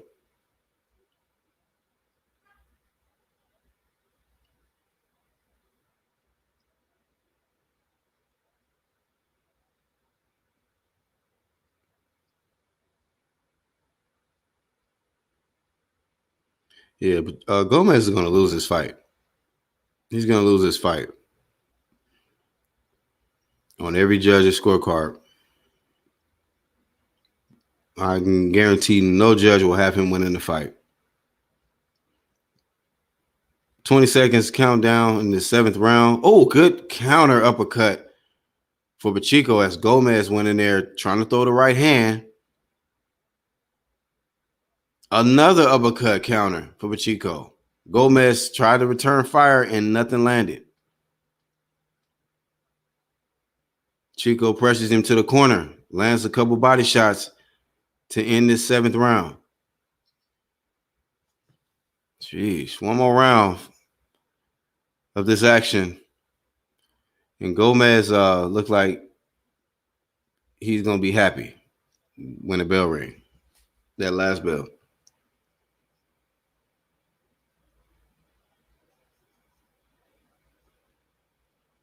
I mean, I think, to be honest with you, I'll call this, this fight kind of trash, but Gomez don't even look like he's trying to win the fight.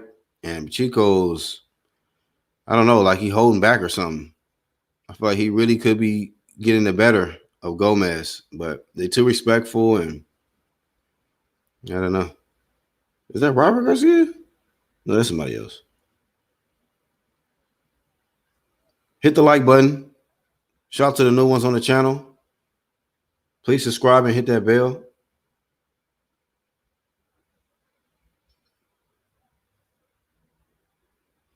All right, final round. Sneaky little body shot underneath for Pacheco. It's crazy. Both of these guys are getting real close to each other, and nobody would jab. They would just stay in a high guard. And then we'll look to work some shots on the inside. But, it's crazy. They're not jabbing. Like, either fighter's not really jabbing enough.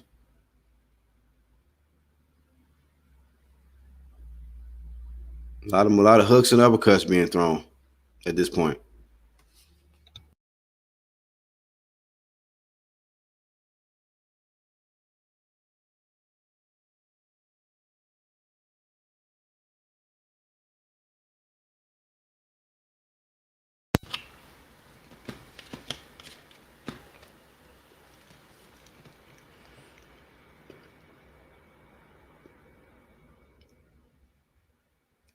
Gomez starting to look a little fatigued now in this final round. But Pacheco's applied pressure. pretty much the whole fight. Landing the bigger shots. Oh, good counter right there by Pacheco. Busier. Just been controlling the action. Gomez is been getting hit with some clean shots that the judges can definitely see. Don't get me wrong, Gomez has had moments, but nothing to really swing the momentum his way. Oh, good right hand counter for Pacheco. There's a minute left in this 8th round. Couple feints there from Pacheco as he pressures him to the ropes.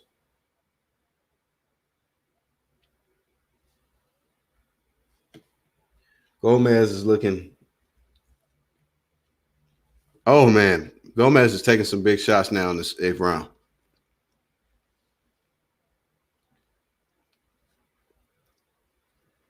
Now he's just switching for no reason, getting caught with shots left and right. He looks extremely tired now. Gomez, that is. He's holding on. He's looking at the time. Seeing how much time is left. It's 20 seconds left. Right hand. Oh, another right hand gets through for Pacheco. Jab. Big right hand again as Gomez holds on. Yeah. Clear win for Pacheco as we conclude this final round. So I'm going to just go ahead and say congratulations to Pacheco on his victory tonight on the undercard of Canelo Alvarez, Avni Yildirim. And some things he's going to have to work on, but he got the victory. Watch it on DAZN, sir, or ma'am. He's not going to get it. 7-1 all Pacheco. So, yeah, he might get a round or two. You ready? Sporting. Yo, what's up, man? You ready, family? Yeah, I'm good to go now. I'm back. Yes. Got a little quick shower, quick rinse off. You know how it goes. But, yeah, I was listening to the commentary by you. And first off, let's just go ahead and say shout out to the Black Horseman, UGC Dawn, the new number one person in here. So, yeah, that was great commentary, man. Good job. Sporting Advantage. What's up, Ronald Finkley? Thanks for joining us, man. Well, I was going to come in. I'm glad Sporting Advantage came back. I was just going to come on until he came on. I'm going to go back in the chat. I told y'all. I mean, listen, I don't just Sport Advantage every here and there, man. Like, I know my shit, bro. Like I said, it was 2 fights, and I'm coming on the Zhang fight. Okay. Okay. Yeah, big fight. I told y'all, but yeah, I was listening to that, too, while I was in the shower. I was like, man, he's just not understanding what I was saying. But, yeah. I'm going to be here, man. Trust me. I'm amped up for these next 2 fights. Yeah, that's what's up. That's what's up. Yeah, man. Does anyone in chat know if there's a way to listen to UGC commentary and watch this on one device? Good luck. Somebody will probably figure out how to do that. I ain't got the capability to figure that one out. But, yeah, I mean, you saying to watch it, hey, I mean, shit, you could be on your laptop, your mobile device or something. Oh, yeah, you got that. I'm watching DAZN on one tab, and I know this isn't pertaining to the last fight, but how did Keshawn Davis look, honestly, in your opinion? You saw that fight. I saw it too. I think it was the second round, right? He won by the second round. He looked great. He looked good, Sport Advantage. Yeah, man, that kid's amazing. And yeah, he's like I said, he's lost to that Cuban guy 3 times, but you know, when you take the pads off, everything like that, and you actually get into there and you're allowed to box a little differently, you know, it'll show loads. So I'm really hyped up on that guy. Yeah. Yeah. The guy he was fighting looked like he was kind of scared, though, a little bit. So, I mean, I can't really rate him that high yet. But, I mean, as far as, like, how his footwork looked and, like, his placements of the shots and how he stayed his distance from dude, like, he looked like he know what he's doing in there. Like, I liked that fight because of the way he was boxing him. And, you know, Keshawn ain't that tall, but he is, like, that crafty. You could tell he's a crafty boxer. You know what I mean? And he got power. Yeah.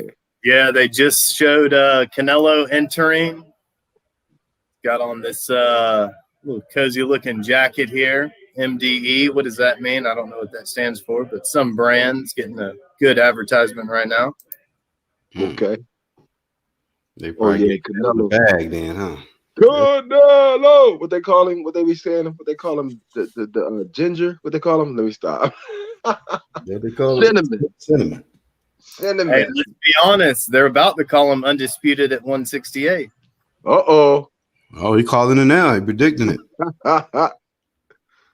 Yeah, I like Canelo. Congratulations to Pacheco on his victory, by the way. I didn't see the scorecard because y'all came in, so I was just focused on y'all coming in. But I'm seeing that Pacheco definitely was the winner. I thought dude was going to find his rhythm. I didn't see any of the undercard, so I'm sorry for not being able to input on that. Well, Black called one of them. He called one of the undercards earlier. What's that kid named? The Aponte kid, or what's his name? The Aponte? Aaron Aponte. Yeah, you called that. I like that one. Yeah, he got some things to work on though. But yeah, it was a cool little fight, 4-round fight. Yeah. So cool little fights, man. I mean, like it's shit, but the Keshawn one that took me by surprise. I wasn't expecting that. I wasn't expecting to see him. You know, I didn't even know who he was. You know what I mean? So yeah. He's got the skills, man. He's got, I mean, he's probably going to be up there with like kind of the Shakur type-esque. Like he's very skillful, but it's going to be just like Shakur here now. It's like, can the power come through? We'll have to see what happens. But man, if there's any guy to put your money on, it would be him for sure, because he's going to win on the cards. Yeah. Keshawn is I think a lightweight, right? Man, that motherfucker diesel for lightweight though. I was looking on but BoxRec was tripping, so I was trying to pull up a lot more information on him through BoxRec, but I don't know, it's tripping on my device. Somebody just texted me and asked me, do I think Canelo can lose tonight, get beat tonight? I was like, no way. Well, okay, so on fight night, I'm not, any type of swayed to any side. Yes, Canelo. I don't know shit about boxing tonight, sport event. Bro. Yildirim is a boxer. He puts the work in. All we've heard is how much work he has put into this fight. So I'm going to give him a chance. There is a chance that he can come through. Do I think like you on the scorecard? Yes, 100%. There is no way that Yildirim, in my opinion, can get this on a scorecard. Now, what I'm not looking at is like maybe knockdowns. Maybe he gets a couple knockdowns in there and, it sways the judges. Who knows, Ronald? But I know we're going to be in for a good fight. I'm going to believe in you only as good as your last fight. And Canelo looked as strong his last fight. This dude is going to sleep early. That's the way I rate him, how strong you look. Yeah. Well, I mean, a lot of boxing would agree with you right now. Hey, which one is Ak and which one is Barack? Because is Ak the black dude, or is the Barack the black dude? Which one is which? I haven't the slightest idea. That's the first time I ever heard of. I heard their names before, but I never knew who they were. I heard people say they got their own little channel and a little segment on DAZN. But anyway, I was gonna say the other one that's not the black dude, the whatever Hispanic or I don't know what. Yeah, I don't want to turn my sound up, so I can't tell you. He looked like Drake, is what I was trying to get at. The one named Drake is Ak, you think? So the one like Drake name is Ak? That's what you think? Right, because the black dude probably would be Barack, right? Yeah. So. Gotcha. Yeah. The good point. Ak look like Drake is my point. That's what he's looking like right now. Look like Drake. And they going from left to right. So the one on the right is Ak, and the one on the left on the right is Brock. You know what I mean? Like left to right, Ak and Barack. They on this. Maybe that's the way they sitting. Who knows? I don't know, yeah. Yeah, he do look like Drake though. Yeah, shout out to the guys, man. They be getting them interviews, man, boxing interviews. Is that whose chick is that, yo? That chick, goodness gracious. Who? The chick that's interviewing him. Oh, is it Kate? She tall. Yeah, you talking about Kate Abdo? That's who that is? Yeah, I don't know what's up, man. She was with PBC at first, man. And now all of a sudden, They've been featuring her on the DAZN platform. Yeah, man. I've been watching the zone lately, but like, man, I tell you, they cards are way better over here, bro. I like the DAZN. They winning like out the year so far. I got the zone winning like the better fights that I'm gonna remember out of all the networks. You know what I mean? They have the best matchup, I think, over here. Okay, so real quick, guys. Sorry to interrupt, but is the next fight? Is it going to be the Zhilei Zhang versus Jerry Forrest? Yes, I believe so. Okay, Good so call. yeah, so me honestly, I think Zhang can get it done. I think he can come in here and possibly even stop him. Now, Jerry Forrest, his last opponent was none other than Curtis Harper. And do we remember what Curtis Harper was famous for? Oh, walking out the ring. Exactly. Oh, wow. F.A. Ajagba. So, I mean, this is another reason I really wanted to watch this fight, just because you can tell a lot by if a man walks out of the ring or not. Well, I'm glad I picked Zhilei Zhang then. So you said that was his last opponent? I had no idea that's who that was. So the dude Jerry Forrest, the guy fighting him, he beat Curtis Harper. Oh, he beat Curtis Harper. Okay, so that's the so this might be actually a good fight then. I thought you meant like the guy Harper was the one fighting Zhilei Zhang. But no, okay. No. I was just giving you a little backstory on it. But sorry. That's a great backstory. So Forrest beat Harper. That's a great. You scared me there for a minute, but I did pick Zhang though. So hopefully this guy give him a good fight. You know? That's a very good pick. You know, he's the. I mean, he's what everybody has expected so far. We'll see if he can get it done again. Looking for an early round knockout if it's his way, because you know that's obviously his plan so far. So we'll have to see what happens. See if Jerry get quite a few early knockouts. Forrest's last opponent was I don't think it was Curtis Harper. I'm sorry, that was wrong. I think that was wrong. It was Takam. But he fought him. It was Takam. Yes, correct. Oh, so this is like a tough fight. Does the Zhang kid fight in the UK mainly? Because I've heard of him, but I've never seen him. Okay, well, he fights like abroad mainly instead of like he's not fighting like in America nowhere, right? This is not an American card, is it? Or is it? This is in Miami, though. Yeah, it's Miami. Oh, in Miami. Okay, yeah, that's the reason we're hyping this up so much because Canelo came to Florida. Yeah, they don't say what you for in the right now. What are you talking about? He's drinking the economy. You're supposed to be out there right now, man, getting the coverage right now. No, I was just kidding. We don't have anything to do with any type of revenue. We're not earning any money off this. This is just live commentary, just hardcore boxing fans that come in here and like to chop it up. Most definitely. When they open up all the places again, who knows? Might see you there. You never know. At the fight, I know BHP. Yeah, definitely. We'll definitely get together. To go a lot. Even like you know other events too, man. Like you know, there's a lot of things that are open now with like the football and everything. So yeah, man, we'll definitely get up. Just shoot me an email or something. Yeah, man, that's what's up. Up they showing Canelo highlights. So, yeah. What about the Anthony Dirrell fight? Did y'all switch over to that channel? I know he's fighting somebody who's kind of you know, it's a Fox fight. I'm surprised Fox still in business because I thought PBC was letting them go. I thought they was letting them go. I heard they was letting them go, but I guess they fighting on Fox tonight. Anthony Dirrell's fighting the Kyrone Davis kid, I think. It's crazy, bro. Well, let's be honest. When it comes to like PBC and all this, is it Showtime? Is it Fox? Is it this? Is it that? I mean, Fox's numbers aren't dying, but you know, it's like, are we comparing Fox numbers or you know, it's hard to get a gauge on it. But what I do know is DAZN's got a great deal going on, and everybody listening right now, if you want to actually watch the fight, you can go to their app, which is what every platform's pretty much going to, and it's a great app. Doesn't lag. You know, you'll see the live action. Or you can hear it here. And if you are here, subscribe to Black Horseman, a.k.a. UGC Flame. Hit the like button because you're going to get it tonight. Thank you, bro. Yeah, I just found Ronald, I just found it on the PBC, the Fox PBC. Yeah. They got an 8-round welterweight bout going on right now. So I'll be coming back and forth. Okay, gotcha. So it's not the right one. I'm turning into it now too to see. Yeah, so the undercard is on. I'm guessing. So what you mean? Anthony Dirrell is the main. That's the main event, right? For this fight tonight? I think it's one of the main events. Yeah, they got it as the main event because they got the Canelo as the main event. So yeah, the Anthony Dirrell is the main event. Okay. Yeah, because the Canelo one's the main event. They got his name. So yeah, that's the main event for Fox tonight. Oh, it's a welterweight fight. Oh yeah, these two guys. Yeah. Melanecki and Lopez.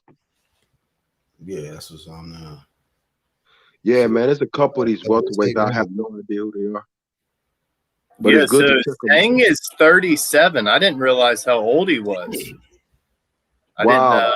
Yeah, so Jerry Forrest is 32, so he'll have the clear advantage here on the on the older fighter. The youth, I guess you could say, but then again, power leaves you a lot later. But yeah, right now Jerry Forrest is getting introduced to the ring. Oh, they about to start? Yeah, they about to start. I'm going back then. All right, cool. I'm gonna get back in the chat and listen then, because I'm going back to that fight. But I'm gonna talk to the chat or whatever. Yo, call a good fight, guys. Come back anytime, Ronald. Thanks, man. All right, one. All right, y'all. We got Sporting Advantage, man, with the live commentary for the rest of the evening for this Canelo Alvarez, Avni Yildirim show. And y'all enjoy it, man. I'm gonna tune into these fights. I'm gonna be looking back and forth between this DAZN event and also the PBC, but mainly focus on this DAZN. So let's get it. Heck yeah, thank you very much. That was UGC Flame. Like I said before, if you haven't already, make sure you are subscribed to him. This is going to be Jerry Forrest getting introduced right now. He's going to have black gloves, going to have red tape on it. He's coming in a little black and red outfit. Nothing too flashy here, although it is matching with the trunks. It's going to be like a almost. It's got some type of pattern. We're not too shirt up on it. Yeah, I can't see just yet, but the black trunks with the black gloves, red tape. He's looking very determined right now. It's very cool, calm, and collective. Already has a sweat going. That's a good sign. Yeah. Sometimes a lot of people aren't able to get that going. So, I mean, that's a good sign for being in shape, I would say. So, props to Jerry Forrest. Maybe Zhang's going to have some problems tonight. Jerry definitely looks confident. Look like he's ready to go. Oh yeah. What is he repping on the cap there? Is that Chicago? Let me look at that. Is it Cincinnati? Oh, so yeah, lost to Carlos Cam July 9th, 2020. That might be maybe Cincinnati. I think it might be Cincinnati. Let me check him out. Okay. Definitely a letter C on it. So ring announcer is now going to introduce Zhilei Zhang. I don't know how to say his name properly, so I will not try to butcher it. Zhilei Zhang.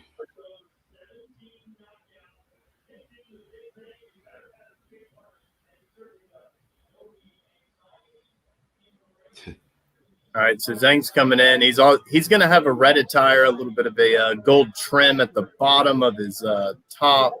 He's going to have red trunks, a little bit of gold trim on it as well. Have to see what his glove color will be here. Not too sure. Kind of a big arena that they're in.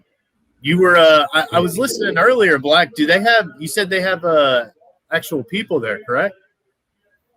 You said they have actual people there? Yeah. Are there people able to be at this event or no? Yeah. That arena is lit.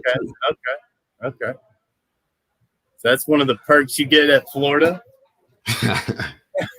Facts.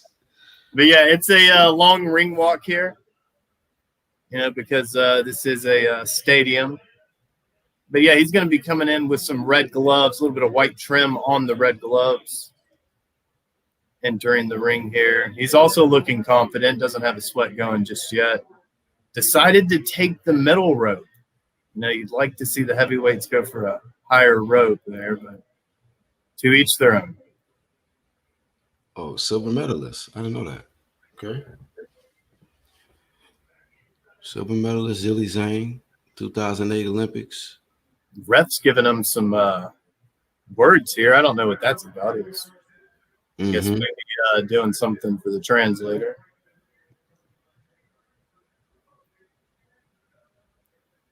Ooh, big knockout with PBC over here. Man.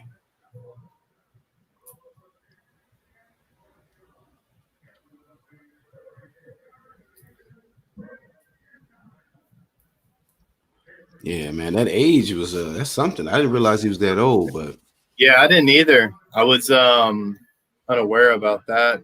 I don't know. I thought he was a little bit younger, but who knows? I'll have to see what happens here. Jerry Forrest is getting a little bit of final details done here, getting a little bit of Vaseline on his eyebrows, getting introduced right now.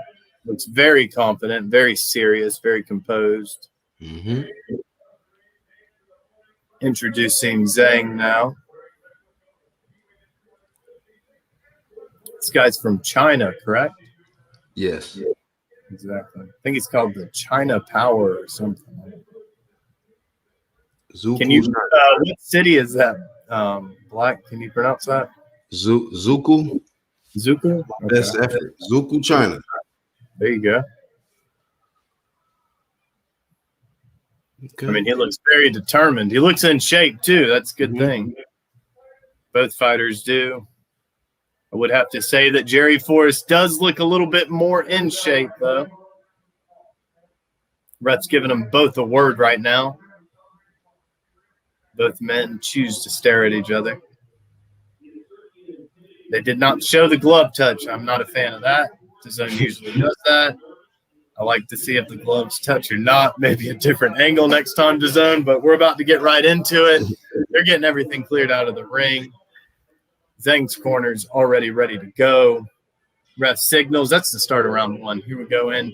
And, of course, Jerry Forrest comes in and he lands a little body jab, sends another one. Doesn't really land, though. Goes right back downstairs with another jab to the body and lands, sends another one upstairs. We have yet to see Zhang throw anything. That's 4 punches from Jerry Forrest. Throws his fifth. There was another body jab that did not land. He is on the back foot. He sends a jab to the body that lands, sends one upstairs. It's off the guard. Zhang's walking him down here on the front foot. You'd like to see him throw a little something, but as he tries to set up, he gets tagged 2 times from Jerry Forrest here. Right to the midsection, the body. Looks like he's putting in some work here on the body early. Another one straight to the body, a jab that is. Kind of feints one upstairs.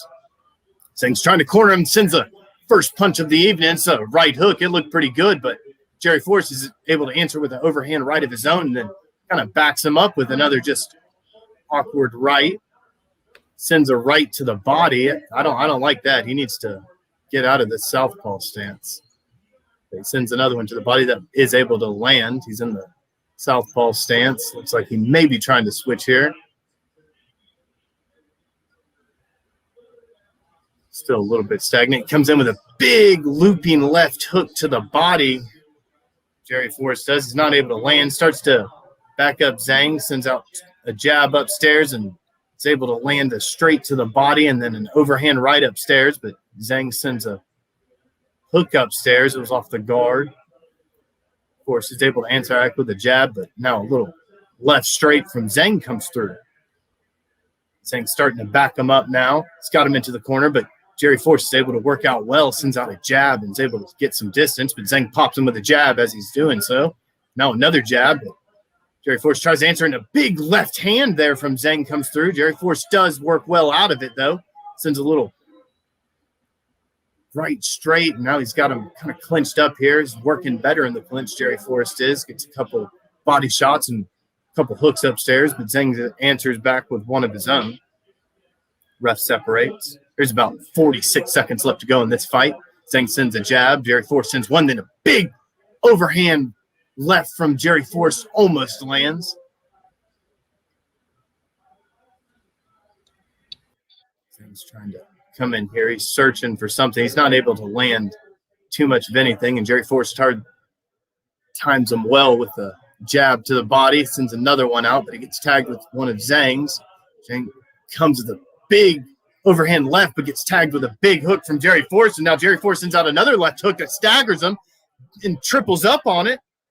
But Zhang comes forward, and big left hand from Zhang sends Jerry Forrest to the ground. Okay, so this wasn't a huge knockdown at all, but it was he caught him off his feet. Black, are you here? Did you see that? Yeah, I've seen that. Yeah. Okay, so yeah, it was a movement. It was right at the end of the round there. Yeah, but with them. And this just goes to kudos to the man that's on the front foot here. And he's able to time Jerry Forrest as he's trying to move out. And with a big left hand to the body, sends him to the ground. But it was more from momentum. Dang, like there. He looked like that punch, man, had he got a whole different facial expression now. That punch. And you see the size difference. The round. I mean, I wouldn't say it changed the round because I know you guys have criticized me before on, the punches and everything like that. But, there are some judges that would score that as like Jerry Forrest won that round, but that knockdown, may have made it even. I don't know.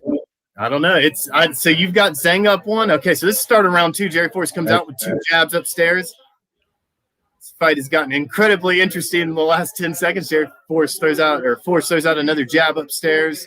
Zhang's on the back foot here. It's a little unusual, but Jerry Forrest comes through, big overhand left, and now Zhang tags him with a little left hook of his own, follows it up with a right, but Jerry Forrest answers with 2 punches of his own.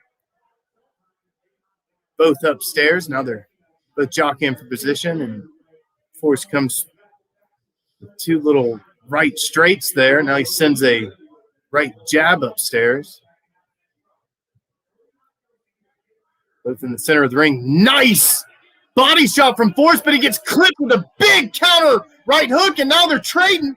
Forrest with a nice little jab there and an overhand right. Center of the ring. Zhang comes through. Big left hand comes through, and they get tangled up. Oh, my goodness. I missed a lot of calls right there, but that was a lot of action. Okay, Zhang comes through with a big jab upstairs. Now Forrest sends out 2 of his own. Forrest is trying to establish that he wants to be the bigger man, but Zhang keeps on tagging him every time he comes through, and that was the first time we've seen Forrest hurt. Both men still in the center of the ring, but Zhang seems to want to establish the front foot, and he lands a very clean jab. Forrest throws one out, doesn't land. It was to the chest area. Now big, wild left hook, but he doubles up on it and knocks Forrest down for the second time. Holy shit. Okay, so that one counted.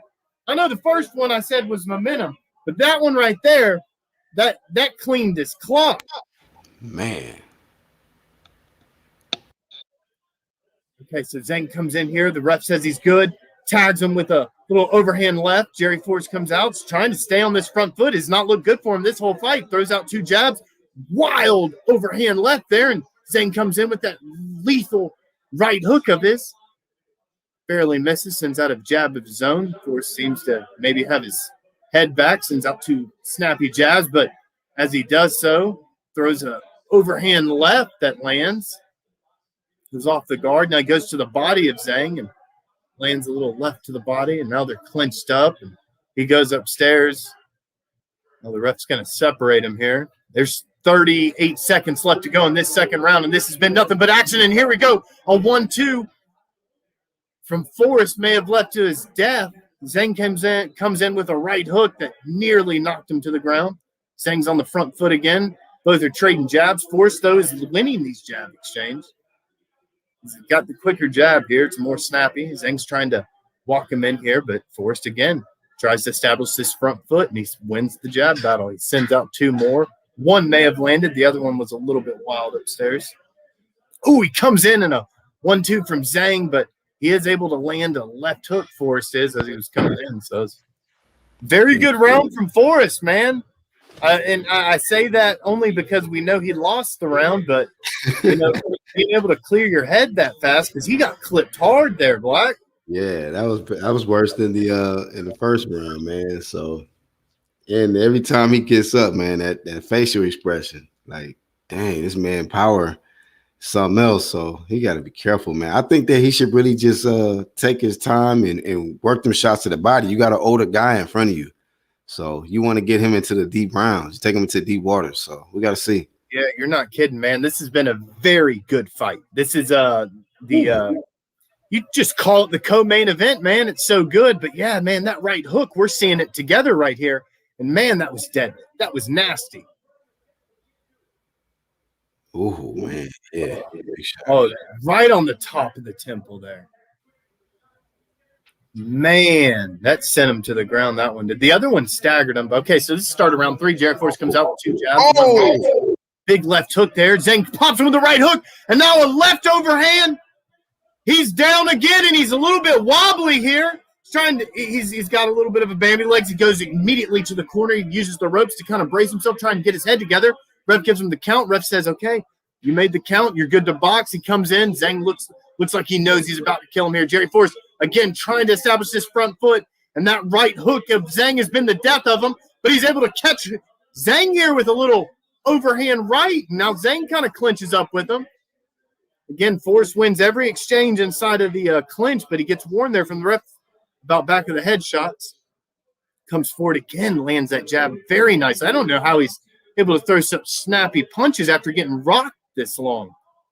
Okay, big little jab there from Zhang, but it's answered with a left hook from Forrest and a wild uppercut there from Zhang. Forrest kind of sending out a jab here. Again, trying to establish that. Oh, big right hand came through from Zhang as he sent out that jab and tried to clinch. I think that wobbled him there a little bit. We'll have to see. Clinch up. Ref separates back to the middle of the ring. Zhang sends out that jab, and Forrest sends out 3 of his own, but Forrest gets, again, a little bit tangled up with Zhang. Forrest sends out the jab. Zhang answers with 1 to the body, and Forrest answers back with 1 to the body. Another 1 to the body there for Forrest. Zhang sends out a jab of his own. Forrest is starting to back up now, but leaps in there to land and score 2 body jabs. Now Zhang answers back with 1 of his own. You'd almost want Zhang to just kind of come in here and get this guy out of him. Get him out. Now you had him rocked. Oh, big right hook again for Zhang. That punch is that's a winner for Zhang. All right, so Forrest comes in with a little jab of his own. And he's not much going on right here in round 3. There's about 45 seconds left to go in this round. Big, huge right hand there. Right hook from Zhang that kind of rattled him.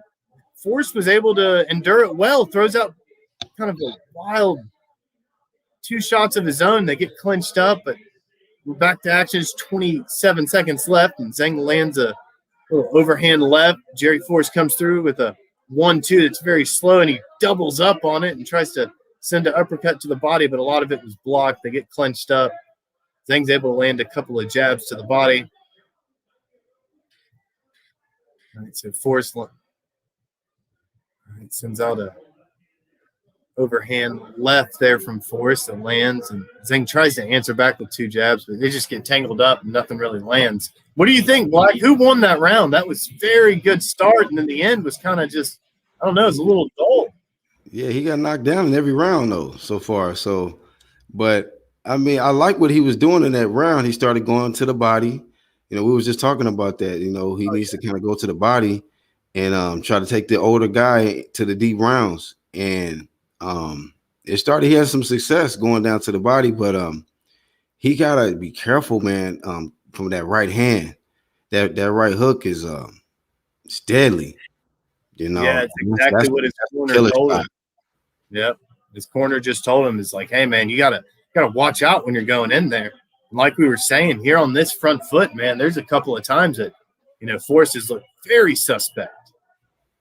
Yeah, bro. I mean, he has no left guard whatsoever. Yeah, bro. Yeah, that right hand was landing clean shots. Almost landing right on the bridge of his nose because of the way he's positioning himself. This is start of round 4. Start of the action. Of course, Forrest is sending out that jab, but Zhang again is going to try and work off this front foot. He's trying to close the gap here, but Forrest sends out jab to the body and 3 upstairs. Very nicely done from him. 2 of them land. Sends out 2 more jabs. They're off the guard. Another one's off the guard. Zhang comes in with 2 a little bit sloppy, wild hooks there, but tries to get in this little knock him out, sock him robot. End up getting tied up. couple of hooks came through for Zhang, but now they're just trying to out-jab each other here, and Forrest, of course, is winning. Just peppering Zhang here with that jab. Very snappy, very good jab. Oh, overhand left there from Forrest comes through. That shot hurt him, I think, the body. Big shot upstairs here, a big left hand while they're in the clinch. That was one of the better clinch shots. He tries to do it again, but Zhang's able to clinch up a little better there. Some nice action here for the start of round 4. And now Zhang tries to check him to the body with a little hook. May have landed, kind of backed up, but Forrest again using that jab is very successful. Lands one upstairs, one upstairs. Zhang tries to come in and Forrest clinches. Very good work here from Forrest early. It's a minute 30 seconds left to go in this fight, or in this round here.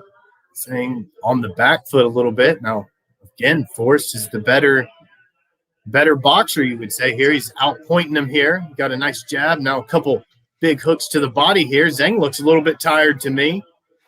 Get clinched up, but they work out of it well. Now Zhang comes in with that lethal right hook. It doesn't really land. They end up getting clinched up. Forrest has landed a couple hooks to the body. About a minute left to go in this round. Ooh, big. It was just a little overhand left there. Wasn't a lot on it, though. They end up getting clinched up. Both guys are tired here, you can tell. May have seen Forrest kind of punch him out a little bit at the end of that other round. Now, big 1-2 comes through. Big left hand to the body. Forrest is holding on. He's breathing deep, too. Ooh, big right hook there. Almost lands for Zhang, but Forrest is able to answer back with a 1-2 of his own and then goes to the body with a jab. And now a right hook to the body. Goes upstairs with a hook of his own. I mean, Forrest, man, he's got to have the fastest recovery. For real. Oh, big. Okay, that was a very wild shot. Ooh, gets tagged by that big right hook from Zhang. Oh, come on, ref, get in there. All right, here you go. Good job. All right, about 10 seconds left. Comes in. Forrest 1-2. Zhang throws a little right hook to the body, and then they get clinched up, and that's the end of the round. That's, I don't know, a little bit sloppier of a round there. I would say if there was a round to give to Forrest, based off the early and later work, it would be that this would be round 4 for Forrest. Yeah. I'll give it to Forrest. I'll give that last round to Forrest. I mean, he got rocked in that round though. So I don't know if the judge is gonna give it to him, but I like the fact that he's going to the body. You know what it looks like, man? Like he don't have enough experience fighting southpaw fighters. Seemed like Zhang is doing well because these are 2 southpaw fighter heavyweights, and it just seemed like you were talking about the positioning of Forrest. Yeah, And I called it wrong there because at the beginning I was like, man, how poorly positioned this guy is. There's no way he's a natural southpaw. I was like, I don't like this, but all right. So this is the start of round 5, or not just yet. Sorry. But yeah, man, you know, you saw at the beginning of that round, or at the beginning of the start of this fight, Forrest was going to the body. All right, start of round 5 here. Jerry Forrest coming out again. He's always starting out on this right, on this front foot, and he's sending out jabs, landing to the body here. Zhang comes out, trying to maybe find distance. Overhand left from Zhang comes through, but he gets backed up with 2 big shots to the body from Forrest.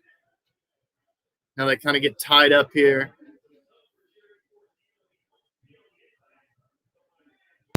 Very nice work here from Forrest. Forrest starting to work now. Yeah, sorry, I was like lapsing in and out of that one. But yeah, the big. I think he needs to throw that uppercut again, to be honest with you. But Forrest out of the clinch comes out, throwing 2 jabs out. Now a third one comes down, but it doesn't really land. Again on the front foot here. With the jab, he's doing well. He just doesn't need to let his left hand go when he's doing it. All right, big jab again comes through for Forrest. Lands one upstairs, one downstairs. Zhang's trying to establish this front foot, but he's not able to do so. You know, he ends up circling out, and Forrest ends up landing more jabs as they're circling. Now, kind of getting to this ugly, dirty battle where they get clinched up. Work out of it well, though. A big left hand comes down for Zhang, but Forrest is able to land a couple of shots to the body. Okay, Forrest sends out the jab. Now overhand left there from Forrest, but he gets answered back with a jab from Zhang. They get tied up again. getting a little bit chippy in there, I'd say. Zhang kind of looked to thrust his top of his body forward. And again, you know, as soon as they get separated, they get kind of tied up again. All right, so Forrest sends out a lazy jab and gets punished for it with a right hook from Zhang. And again, they get clinched up. And Forrest is winning more in this clinch. Now Zhang puts his hand over his head. He's been warned again from the ref. Says don't do that. No chokeholds. They come right in again. Zhang throws a big looping left hook, and same thing from Forrest. Now, okay, so both men separated.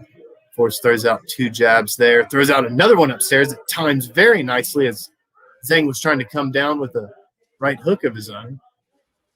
Very sloppy here in the 5th round. No, this is okay. They're going to have to start warning Zhang about it. Yeah. So the ref warns him again. That's going to be his 3rd warning.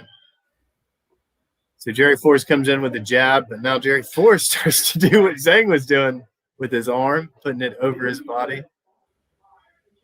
I mean, these guys are tired. These guys, it was a very sloppy round. I mean, it's getting nasty. I mean, you could almost say either man could go down from a shot. They are so tired. Not much was done now. Yeah, very slow pace now at this point.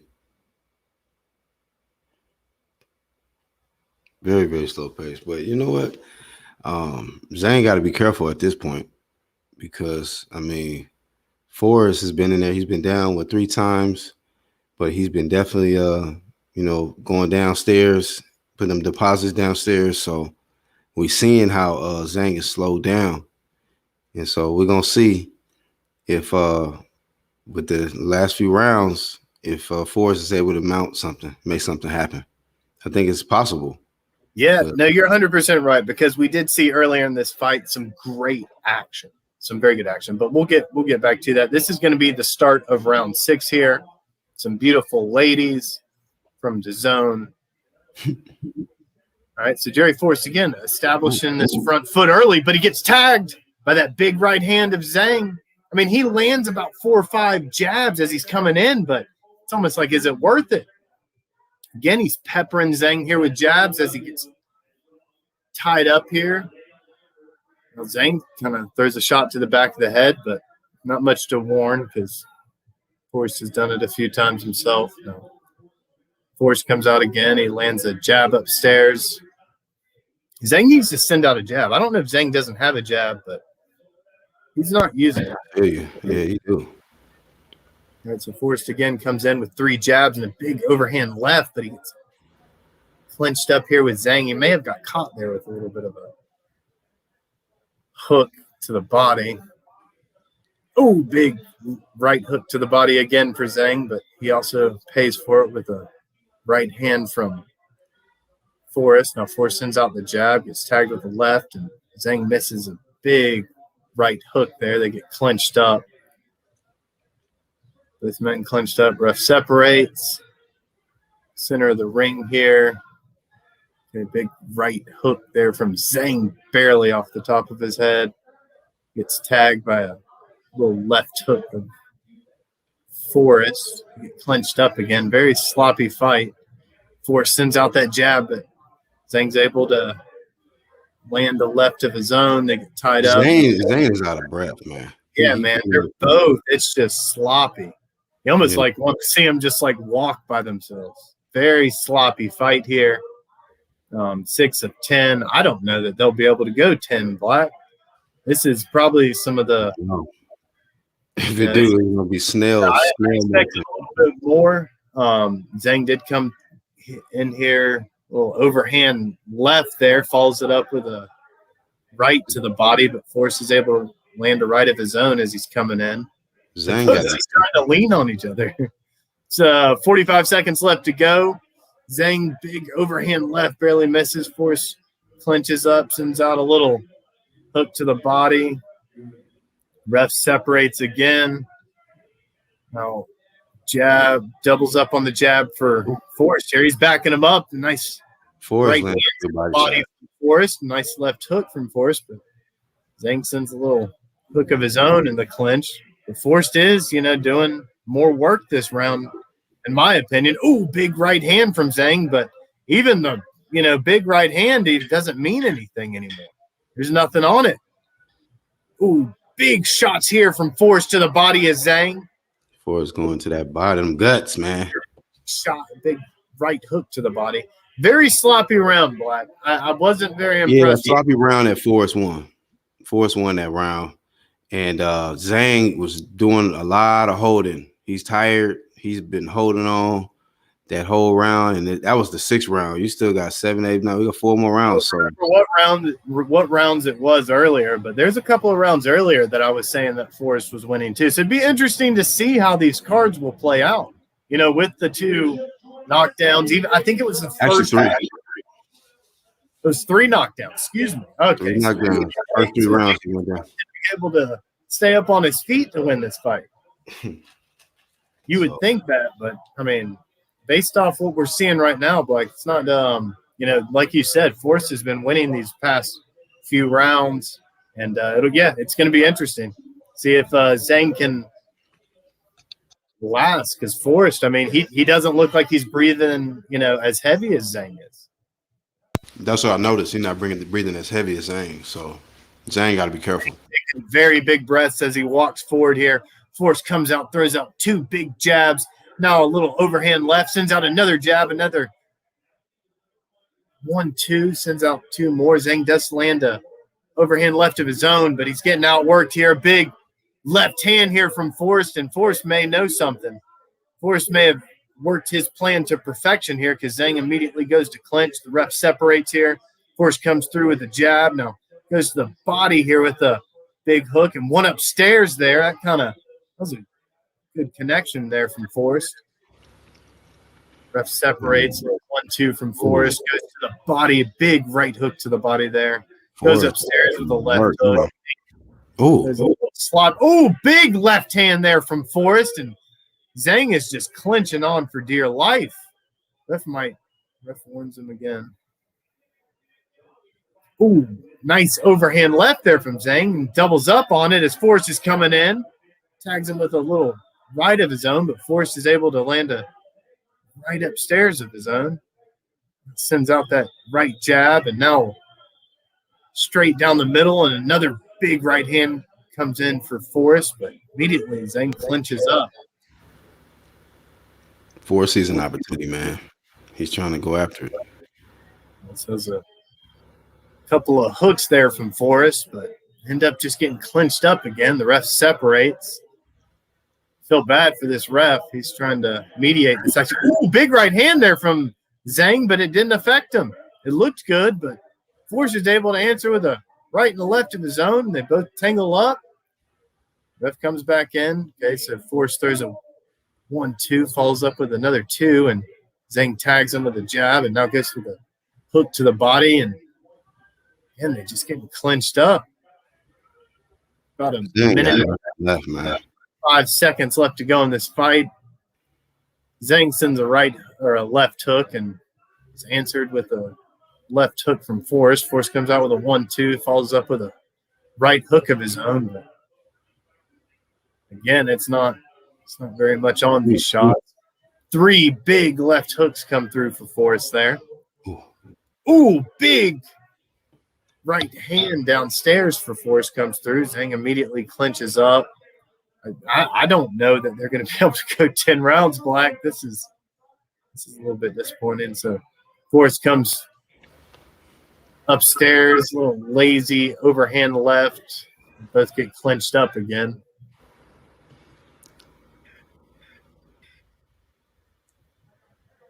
Little jab, a couple jabs there from Forrest, and Zhang just immediately reaches in. Okay, so Forrest comes through with 3 nice shots there at the end to the body, but a little bit disappointing here at the end. Fight. Okay, they're showing Keshawn. There he is, Keshawn Davis, man of the night. Oh, yeah. We're going to rep him, man. You know what's funny is because I almost did like a report like a long time ago about this kid because He was saying that he was going to go to the Olympics and everything like that. And that's before the pandemic, of course, and all that happened. And he was going to wait out it. But I'm so happy that he went pro because he has all this. I mean, he has the skill set. This guy is going to be good. Yeah. Definitely. Most definitely, man. We got to, appreciate y'all tuning in.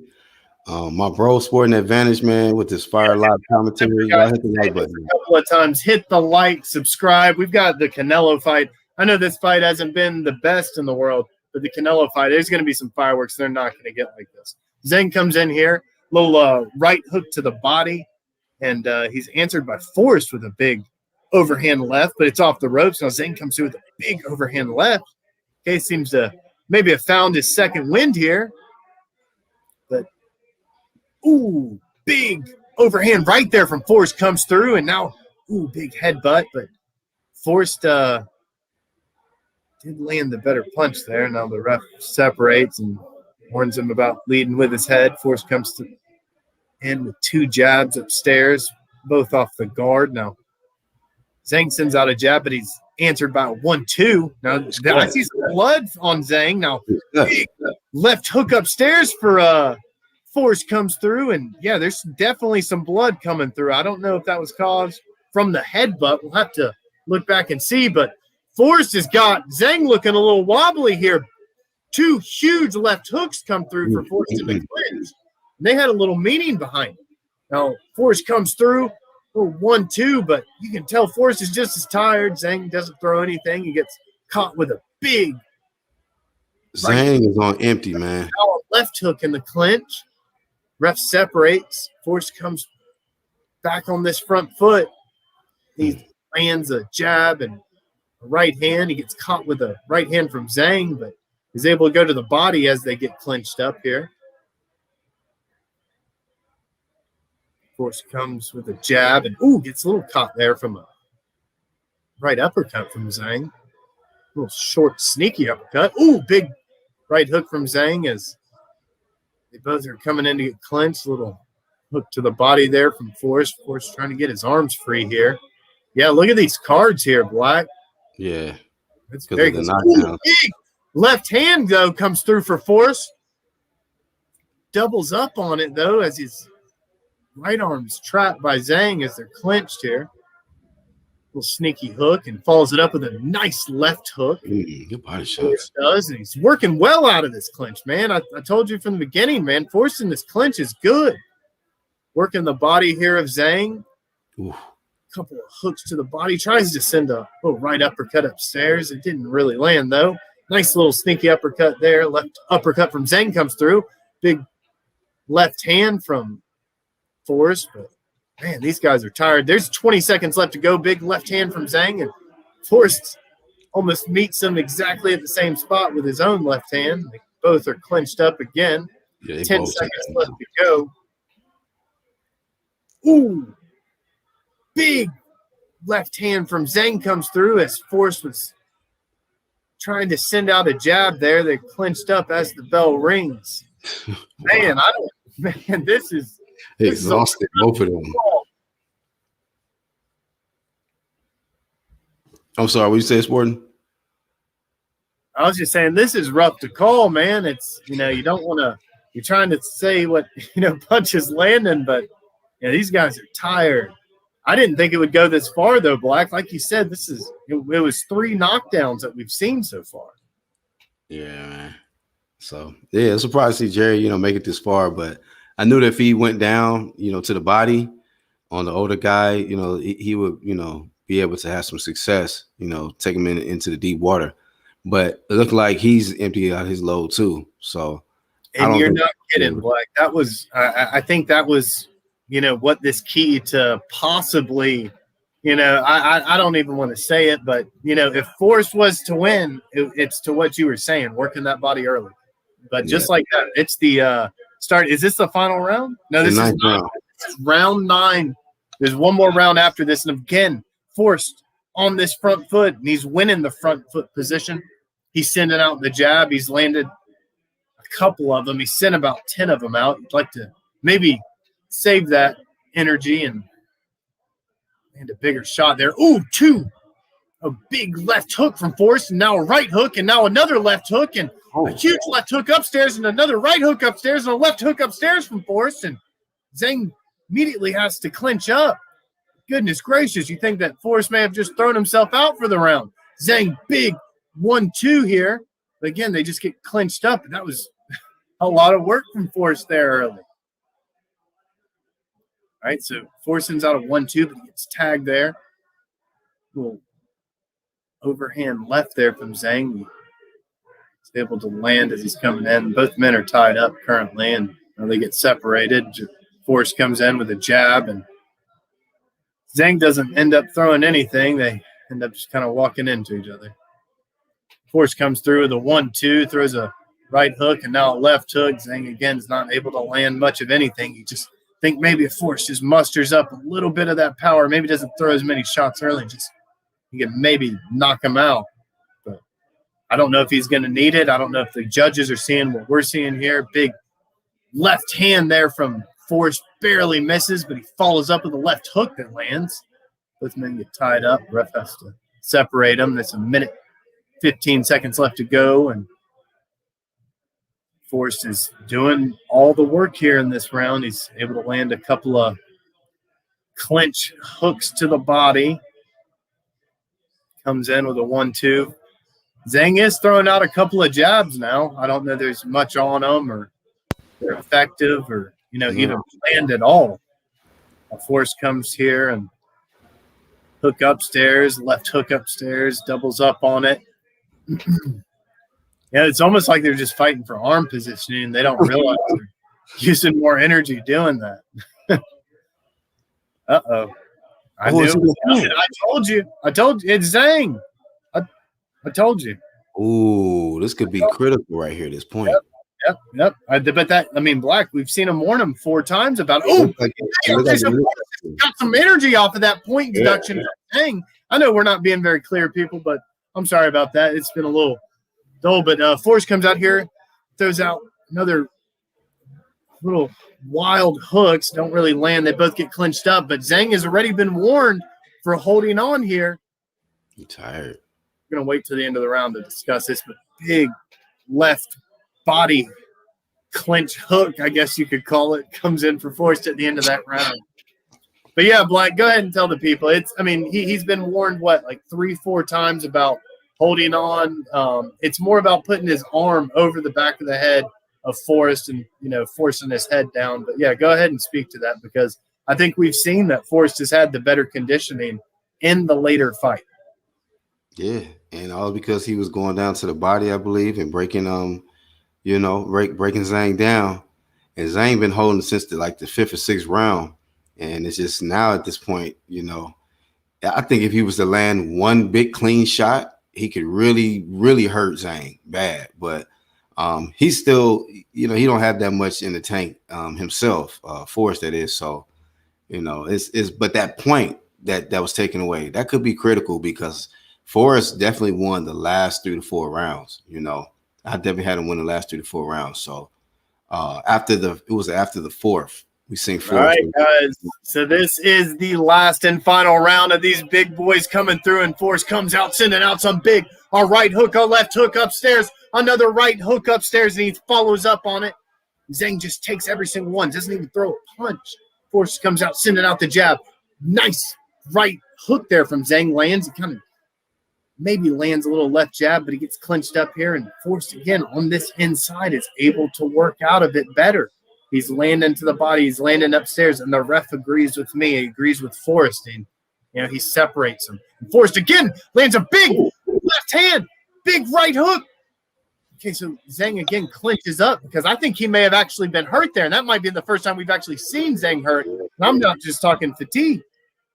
All right, so big 1-2 here from Forrest, but they just end up getting clinched up, and ref warns Forrest there about charging in with his head. Forrest comes in with a 1-2 and follows it up with 2 hooks of his own. That's what the ref's going to look at here. I don't think it's Forrest, man. I think, Zhang's not throwing anything and just holding his arms. All right, so, big right hand there from Zhang. You call it a hook, and he gets tagged with a right hand from Forrest. They get tangled up again. That separates. He warns Forrest about his head. 1-2 again from Forrest, but he gets caught with a overhand right from Zhang. Both get tangled up again. Minute 22 left to go in this fight. Forrest sends out 2 jabs. There's a little bit of an overhand left and follows it up with a hook. But of course, they're clinched up again. He's trying to go to the body here. Goes upstairs. I mean, Zhang is just holding on for dear life. I wouldn't be surprised if there was, maybe something else done by the ref. Ooh, big left hand there from Forrest comes through. A big right hand comes through. Now another hook comes through. He just needs to hit him here, and Zhang could go down. Zhang looks super wobbly. But both men are so wobbly, Forrest to finish. All right, so again, Zhang, as soon as they get separated, Forrest throws a huge overhand right, but misses and comes in with a jab and a left hand and a right hook. Holy shit. Come on, Forrest. I almost want to root for Forrest now. Come on, Forrest. All right. Clinch up again. There's 20 seconds left. Forrest is trying to get it done. Big right hand comes through from Forrest. Big left hand. He's backing him up. Little jab. Okay. Zhang clinches. 10 seconds. Forrest is coming through. Big left hook. Big right hook. Left hook. He's got him on the ropes, but Zhang turns his back. That's the end of the fight. Oh, God, how do you judge this fight? We had 3 knockdowns, and then we had the rest of the fight. Forrest won. Wow. Yo, I'm gonna get some water real quick, man. I'm gonna go get some water. I'm gonna go to the bathroom and stuff like that. All right, cool. And I think we got like maybe one more fight before this. I just saw. Yeah, we got another fight. Yeah. Do you want to call that, or you want me to call it? Either or, man. Don't matter. Hey, I'll let you call it. You go ahead and call it, and I'll do the in between. All right, but we got you doing the main event. Canelo, Avni Yildirim. And man, my thoughts on that fight, man, that was a crazy fight. Zhang seemed like he was in full control early on. He scored a knockdown in each of the first 3 rounds. And it looked like Forrest was probably going to be out of there before the 5th round. And he started going to the body. I was like, man, he got an old dude in front of him. In the building. Sorry, Black. I'm going to let you keep cooking on that. But if you're in the building right now, hit the like, subscribe. This is the best commentary you're going to get on the planet. UGC, Flame, the whole UGC clique. We are in here, so hit the like, subscribe, True Media. Appreciate you for an advantage. Yes, sir. Y'all getting it right here. And, like I say, but just to elaborate more on that, I respect, Forrest. He didn't quit, and he dug deep. So it's in the hands of the judges. So the judges are going to call it how they're going to call it. Those 3 knockdowns early on played a major key, but there was a point that was taken. What was that, the 9th round, 8th, 9th round? That could play a major factor because I definitely have Forrest winning out all the other rounds after the 5th.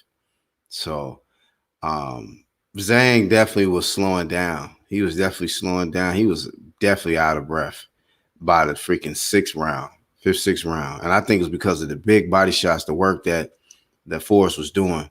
And he did the right thing. So, but he ran out of gas too. So that alone, if he had a little bit more in the tank, I think he could have got the a knockdown, scored a knockdown, and possibly a KO for him. So let's see here. We're about to get the decision read.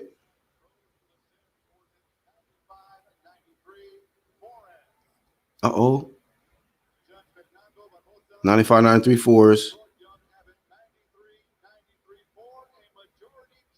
Majority draw.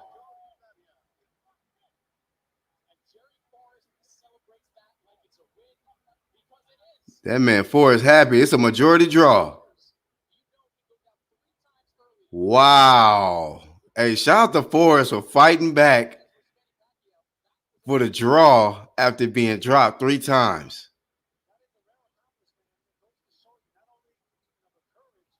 Wow. Well, you look at that.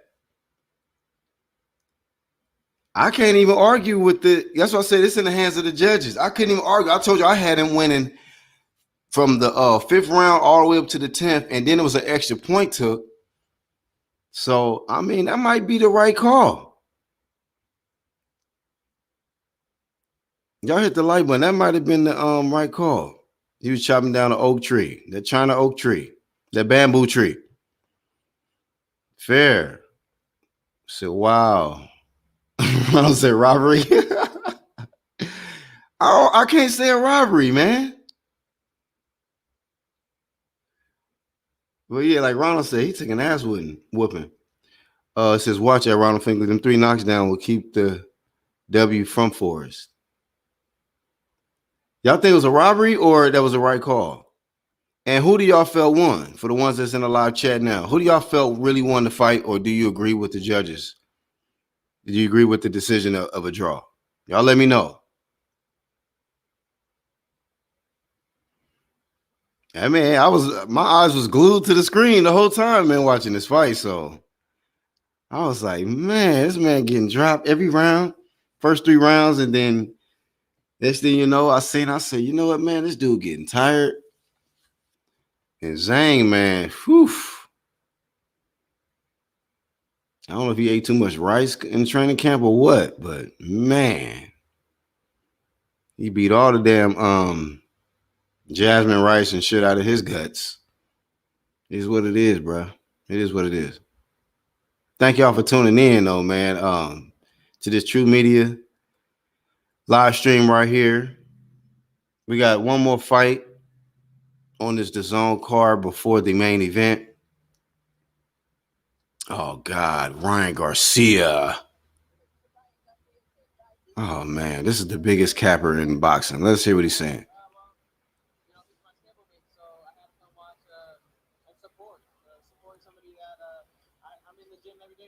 So talk to us about that experience of being in the gym every day with Canelo, with your trainer, the trainer that you showed mutually, Eddie Dirrell. So what are the most important lessons you think that you've learned from being in camp with Canelo? Discipline. Discipline no matter how much money you got. You know, he works like he only got a penny this thing. So that's something I learned and something that I got to see visually. Coach, you developed a great relationship, brotherhood relationship with Canelo. He's like a big brother. Man, he ain't really talking about nothing, man. I'm sorry, man. I don't really mess with Riri like that. He need to step up and fight the champ, Devin Haney. When he do that, the flame will go away. Damn, they holding up Zhang walking back. Oh, word. Ronald. Yes, sir. What's good? What's your thoughts on this, man? Oh man, that was fireworks. Even though it was like a heavyweight fight, I liked it, bro. When they start going toe to toe, like after like the 7th round, or trying to be like, you could tell they both wanted it. You know what I mean? Like Forrest didn't give up. You know, the guy, hats off to him, and he kind of got a lot of experience in that fight. I thought. Mm-hmm. You know what I mean? Like that was a decent fight, yo. Right. So you felt it was a robbery though? Nah, I was just joking. Joking. No, okay. I was just joking. Yo, it was a close fight. That's the way I look at it. And you could tell that the guy came back. Forrest showed like real grit, and he tried to be smart because early on he was allowing that dude to like have his distance and like just like hit him anyway. And he was falling around like a rag doll. But then he realized that like I gotta fight differently. I felt like he fought smarter. Like he tried to be inside more, and he tried to like stay away from the dude's shots, but he was still trying to be aggressive. You see what I'm saying? Like he started realizing that dude was a giant he was fighting. You see what I'm saying? Like that was a good fight, yo. Yeah, bro. He weathered the storm. Put it like that. Forrest weathered the storm. He did, bro. He and did. He did Not it a lot smart. of people get up off the canvas 3 times. He was getting hit with some clean ass shots too, bro. Yeah. You know, and then he came back with his own little fight plan. I don't know what they were telling him in the corner. I'm curious to know who his coach is, because evidently they must have been telling him like the right things, because he seemed like he started boxing better. You see what I'm saying? Yeah. We'll see, yo. That was a decent fight, though. Yeah, it was decent, man. My buddy hit me back and was like, yo, Ron, I told you. He said the same thing that Mando Solo said to me in the chat, or Iron Kong said to me in the chat. I told you. Like, oh, they going at me now. I just wanted to see a good fight, yo. I actually went for Zhang, but I guess I won't get no points on that one because it was a draw. It was a draw. I don't know how they work when it's a draw, but I didn't win or I didn't lose, so that's the way I look at it. Right. Hey, Iron Kong, yeah, they do got Riri up there looking hella moist, bro. Hella moist. Little leprechaun shoes and shit's dangling. Like, bro, what you doing? But anyhow, what's up, Young Billy? My guy, Young Bill, man, rookie of the year. What's happening? Young Billy, man, the Chiznat. What's up, young billionaire? What's cracking? Look at Ryan chilling. Looking like Daniel sign out that bitch, aka Ricky Martin, aka Ryan. Yeah. That's what he looked like. Ryan. He ready to sit up there and commentate and tell everybody how good Canelo is and shit. Yep. Yes, sir. They are there, man. So yeah, man. So far it's a decent night. You see anything about the other fights since we waiting and shit? They got Anthony Dirrell and Kyrone Davis about to fight. Oh, they about to fight. Yeah, Canelo about to fight too. So it's like I'm gonna switch back over there for a second just to see who's in the ring. So, you watching both BHP? Yeah. That's what's up, yo. I gotta get down with you, man. Summertime ain't here yet. I started my little business off the ground, but I ain't like you yet. I can't watch 2 TVs at once yet. No, I'm watching one on the lap and one on TV. That's what's up, yo. Yes, sir. Yeah, man. Shout out to DAZN and Fox PBC giving us these fights tonight, man. Yeah, I'm happy about that, yo. That DAZN's been you know what? This remind me of the year like when PBC first started out. Like you could tell who was like leading the pace. PBC was leading the pace at the beginning of the year. Now it's like to me it's DAZN or ESPN are kind of like neck and neck right now. Like you see what I'm saying? Like I don't know what's going on with PBC, but they not doing nothing as far as I'm concerned. I mean, they going over. They getting recruited by Triller now. Shit. Yeah. That going over there. AB probably gonna be over there next or something. Who knows? You never know. Yeah, and don't let AB start going over there. Then everybody gonna follow his little sorry elite boxer self. You know what I mean? Like we don't need that. We don't need that. Hey man, so I saw a young boy Richard Hitchison interview today. Like he don't get exposure, but at least he was talking right. You see what I'm saying? Yeah. I like the prospects. I like the prospects in all divisions. That's how I look at boxing. To see who's going to try like to too, man. They get to that level, and a lot of them switch up. Yeah, we like them all when they prospects, don't we? Yeah. Good point. Yeah, great point there. We like them when they prospect, but yeah, they got to keep saying the right thing instead of like switching it up. Like when they get somewhere, like I feel you on that shit. Yeah. So while this is on, we got Ronald. Sport Advantage is taking a little break. I guess I'm gonna call this one. Arroyo versus Rodriguez coming up. These guys look small, man. So I don't know what weight class this is. Okay. But you got Rodriguez. So we just gonna, freestyle this one because so it is one more before the main event. Yeah, it's just one more fight. So yeah, I was gonna watch that one. I'm looking at the Anthony Dirrell right now, but I'll switch back. They look like they about to fight too. So I'm just kind of like wondering which one I should watch, but like, cause Kyrone Davis, this dude is he ain't got that much power, but I like to watch Anthony Dirrell fight. But I'm gonna listen to your call. But I like to see Anthony Dirrell. I'll switch back if I think it's a good fight. I forgot which fight you're watching, so I saw it on the prediction league, but I'm not sure exactly which fight it is. For Anthony Dirrell, you talking about? No, for what you watching, because I'm thinking about switching back to what you watching. Oh yeah, this fight right here. I mean, I don't know these dudes, so I'm actually, be keeping my eye glued on this Kyrone Davis and Anthony Dirrell because that's Kyrone walking out right now. Exactly, and that's what I'm looking at right now, like, because I'm thinking this might be explosive. Because I like when the bigger dudes fight, like you know what I mean, like they hit harder. And Anthony Dirrell is a good boxer, even though he lose sometimes, but he's a good boxer. Yeah, so all I might do is like, I might speak a little bit on this one, on the DAZN card, but I'm gonna be probably speaking a little bit too, giving everybody updates on this other card too. Oh, no doubt, no doubt. Yeah. DAZN, but I'm taking a glance at PBC too at the same time. Yo, I need 3 TVs this summer, yo. If the boxing get out of the COVID shit, the Rona thing, I'm gonna need 3 TVs, yo. 3 different networks. Yeah. You got a TV for every network. Yeah, pretty much. Boxing though. Yeah, man. Great call in the fights tonight, man. That was a good call last fight. Yes, sir. Charlotte Sporting, man. Yeah, y'all was calling that, bro. So far. Yeah, hell yeah. Keshawn Davis, man.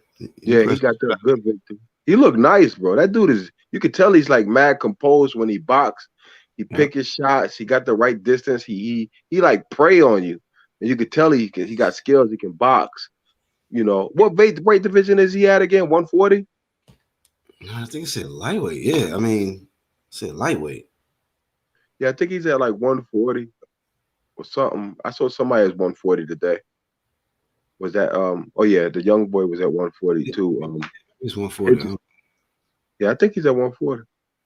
Tyson was chanting when he called out Lennox. What happened to that energy? Let me see. I'll cover for you. I'll make Alexander Promotions. Oh, you talking about Tyson Fury, or you talking about Mike Tyson? He must be talking about Mike Tyson. Tyson was chanting when he called out Lennox. What happened to that energy? I know they fought, so yeah. I don't know what you mean by that. He made that fight better than it was. It was lousy heavyweight. I was impressed that Forrest went the distance, man, fought his way back to that draw, man. I was impressed by that. You see how much he was holding? Oh, look at your boy Sugar Hill. He bringing out Anthony Dirrell.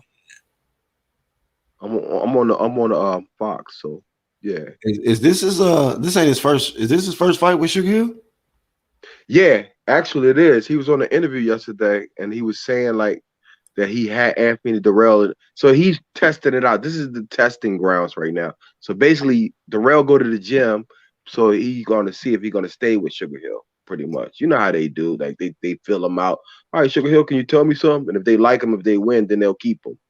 You see what I'm saying? Certain boxers do that type of shit. So he's in test mode with Sugar Hill right now. I think personally, because that's what he said yesterday. He's in test mode. Like he don't know if he's his fighter yet, because the only real fighter he got is Tyson Fury right now. But there's a couple guys at the gym, like Julian J Rock's at the gym with Crunk too now too. Oh wow, I didn't know that. Yeah, he there too. That's good. That's good to hear. Yes, but he don't know if he actually has them yet. You know what I mean? Like it's for every fight. You know what I mean? Yeah. Yo, I like the way Anthony Dirrell fight though, yo. He looked like he in shape too, yo. Who? Dirrell. Oh. Dirrell looked ready, bro. Yeah. He usually come in ready in shape.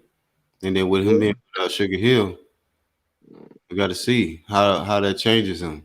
You think he gonna be punching like knock his motherfucker out sleep because he got Sugar Hill? You think he gonna come in there like Fury, just attack mode from the opening bell?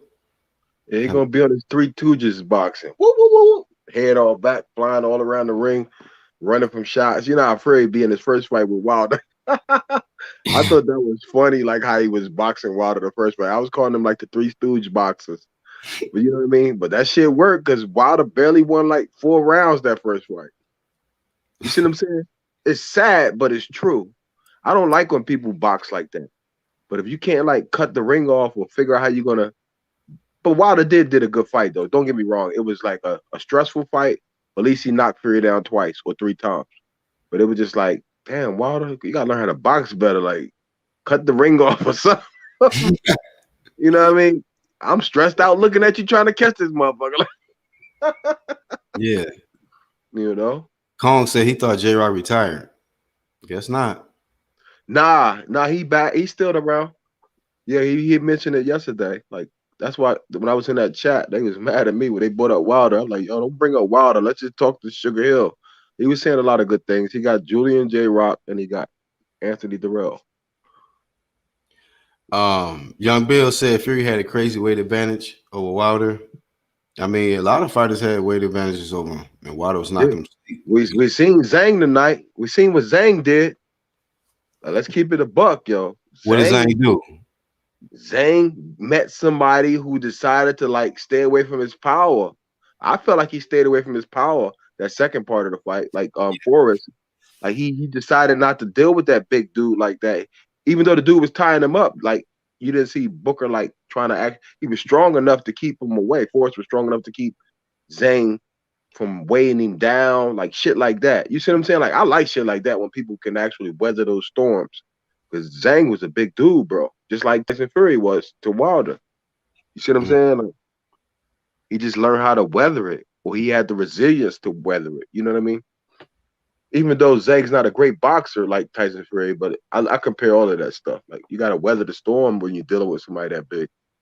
Figure out how you can beat him in different ways. Yeah. Here come Anthony Dirrell. Yeah, that fight started now. Anthony Dirrell and Kyrone Davis. So I'm kind of back and forth. Both the fights just started on the other one too. Arroyo and Rodriguez. Okay. Well, whatever one you want to watch, I'll go back to. Or Sporting Advantage can come in and take over, and I'll go back in the chat. Yeah, no doubt. I think he's taking a break, but yeah, whenever he can come back in, whenever. All right. Yes, sir. Let me see. Yeah, they just filling each other out. As far as the Anthony Dirrell and Kyrone Davis fight, nothing really going on. This is a Royal Rodriguez fight. This first round ain't much going on either. Let's see, Rodriguez. They both got white trunks.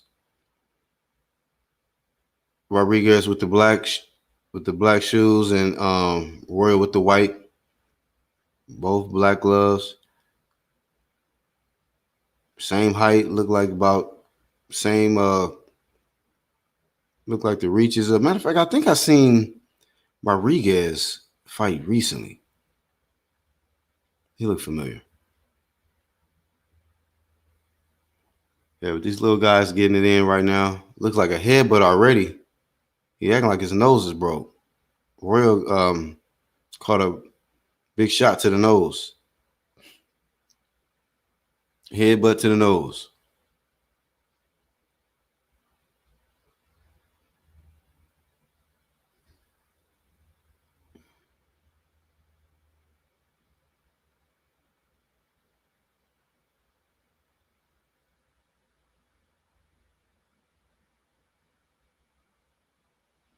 Royal looked a little hesitant to throw after that headbutt he acquired to the nose.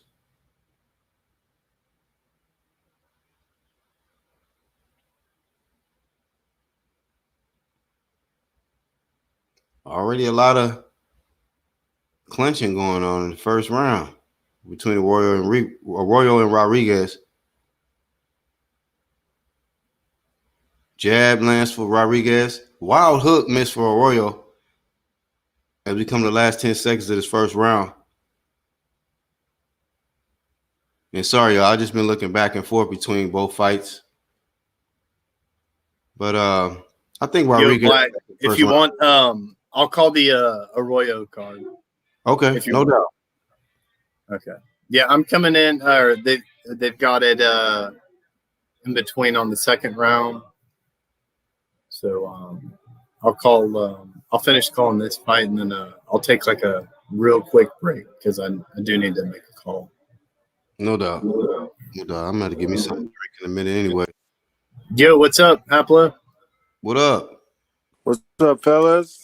Just watching these fights, typing in the comment section. Just now I got two screens going on with the two different fights and then my phone for this. So it's just weird. Times have changed. You see how we do it, man? This boxing, man. We got to catch these fights, man. And boxing is making me become like a computer expert here. You're going to have to adjust, man. You can make adjustments out here. Adapt. But we got Sporting Advantage. Yeah. We're going to do this live commentary. Let's get it. Definitely. All right. So we have Arroyo coming out here. Both men, again, like the last fight here, we're getting a little bit tangled up here. It's the second round, though. Both men are looking very fresh, very fast. Rodriguez is on the back foot here, but he tries to come in with a 1-2. It doesn't really land. Arroyo comes forward again, pressuring, but may have got caught with a left from Rodriguez, but he answers back nice with two, a right and a left hook of his own. They both get tangled up here. The ref separates. Rodriguez again on this back foot, but he's able to work well out of it. And 2 hooks to the body and a couple of uppercuts upstairs. But here comes Arroyo up front on the front foot. And he lands a couple jabs. They get tied up, and the ref is doing well here. He's separating them quickly. Again, Arroyo on this front foot is coming in. He bangs to the body here, but he's cornered them. They've gotten tangled up. The ref separates. It's 1 minute 50 seconds left to go. Here comes Rodriguez forward. He sends out a little jab and a right upstairs. Now tries to come back with an uppercut. He's trying to be on this front foot, but he may have just got caught there by a left hook from Arroyo. And now right overhand right there from Arroyo comes through, but Rodriguez is able to answer back with a little jab to the body here. Now he's getting backed up, and Arroyo comes through with a 1-2 and big overhand right upstairs. He bounces back out of it. He circles back to the other corner. He's circling away again. Ooh, big right hook. May have been a little bit glancing there off the top of the head, but again, ref separates. They get tied up again as soon as he separates. As Arroyo comes in with a big left hook, and he doubles up on it here as soon as they out of the break, and I think that may have hurt Rodriguez there. Left hook there from Arroyo is very nice, very clean. Now, Arroyo's got him backed up. Big overhand right, barely grazes the top of his head. Big, nice stiff jab comes through from Arroyo, but now tags him up with a 1-2 and follows it up with a big right hook, a big left uppercut, and then follows it up with a kind of a wild hook, but they get tied up, and now he's sending out a jab upstairs, and Arroyo's backing up again. Rodriguez is backing up again and again. I didn't see the first round, but Arroyo's just working this guy. A big right now, left downstairs, but Rodriguez does well. He kind of circles out of it and lands a big right hand of his own. Now he circles in. He's able to find another right straight to the body. But again, Arroyo is on this front foot. There's 12 seconds left to go. There's the 10-second bell marker. Sends out 2 jabs. They don't land at all, though. Just trying to find his distance. So Rodriguez comes in with a little jab of his own, but he gets tagged with a very nice right hook from Arroyo, and that's the end of round 2. Man, that's much better round for Arroyo. I don't know how the first round went, but, to me, Arroyo's, he did very well that round. I would have to give it to him. Yeah, Rodriguez did good in the first round. So, yeah, that's a good answer from the first round for Arroyo. So, we got to see. It's going to be a little competitive fight. As I'm taking a glance over here on the other side, man, look like this guy's pretty game for Anthony Dirrell, but, keep my eyes glanced on this upcoming round, this third round between Rodriguez and Arroyo. And I don't know, I kind of got a feeling this might go the distance. But we got the live commentary, Sporting Advantage. We got Happy Tight. Arroyo's really pressing here, Black. Say again? But yeah, thanks for the update on the Dirrell fight. Very, very good to get an update from there. And this is going to be the start of round 2 over here. Now, again, Arroyo on the front foot sends out a big left. Follows it up with the overhand right. Now it comes with a left hook again. He's backing up Rodriguez. As soon as they come into it, let's send out 2 jabs. Both land.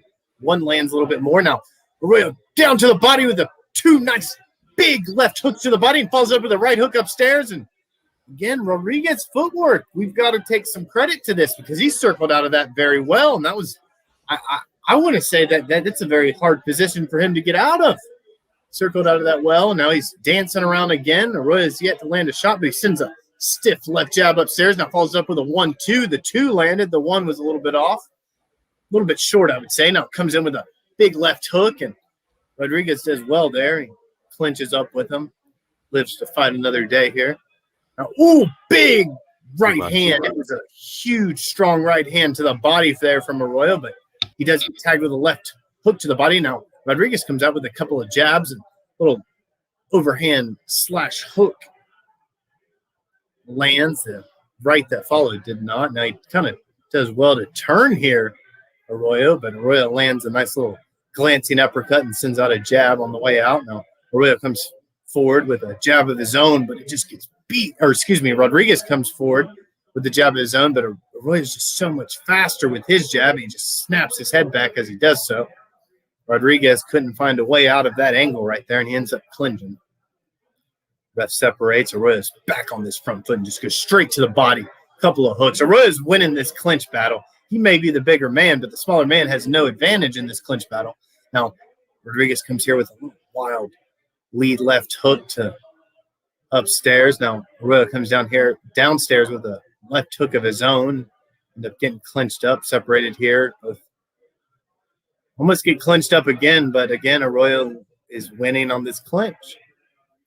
Ref kind of warns Rodriguez there. Oh, big right hand just clipped Rodriguez there, but Rodriguez does well. He throws a huge, well, it didn't land, but it's a huge right uppercut there from Rodriguez as he got caught, and he's able to sit well with it. There's about 37 seconds left to go. Roy's again just pressing him back into the corner. Again, a big left hook to the body and one upstairs from the right. Now a left to the body and now one upstairs from the right. I mean, Rodriguez is doing everything he can to try and clinch up here. He's in bad shape. I don't know if this is going to go to the distance. 1-2 here from Arroyo comes through. He's got him backed up to that corner again. He goes downstairs with a body hook, and now he goes down. That was it. That body work worked.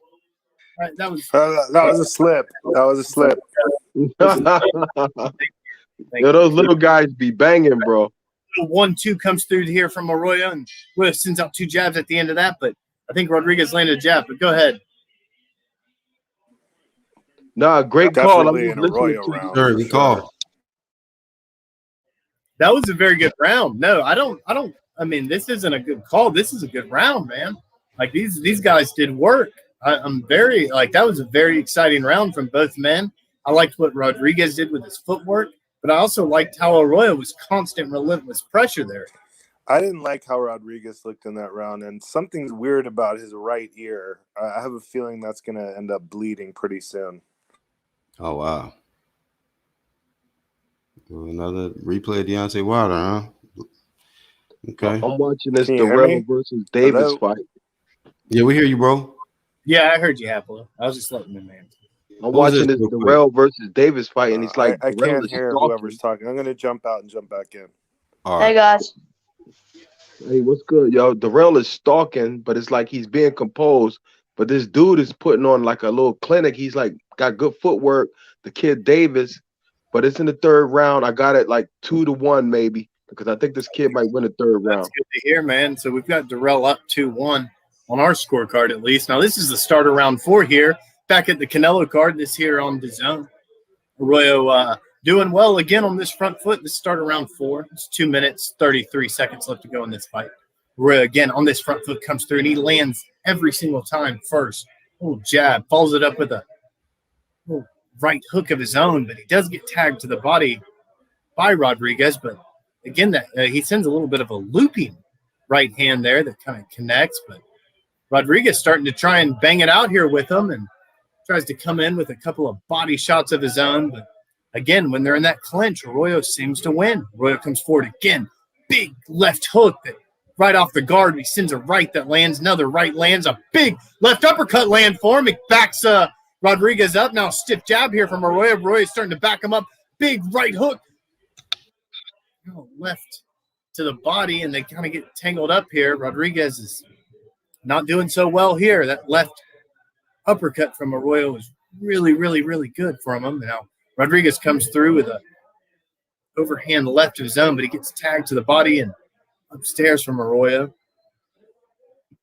Out of the clinch here, Arroyo lands a little hook to the body and one upstairs, and now sends a little bit of a wild left hook to the body. Doesn't land, but oh, very nice shot there from Rodriguez. I know that was very good. Very good left to the body there from Rodriguez. Very nice shot. Probably the best shot of the night, but we're seeing a lot of bruising here on the left side of Rodriguez's eye. And as I say so, Arroyo comes in and he throws a left and a right, and a big right hook actually comes through right at the end of that. And that was a barrage of punches. Huge right hand comes through for Arroyo. One downstairs, one upstairs. Big left hook. He takes a knee again. Okay, so before, I mean, there's about like that's legitimate punches that were sent there, but there was a huge right hand that came through so flush and so clean. When it turned his head, you just knew like the guy didn't have control. All right, so he makes the count. It's the 40 seconds left. Big right hand here from Arroyo. Another one glances over the top, and Rodriguez does well. He clinches up. Ref's trying to separate him. Get a separation here. Arroyo gets to the body.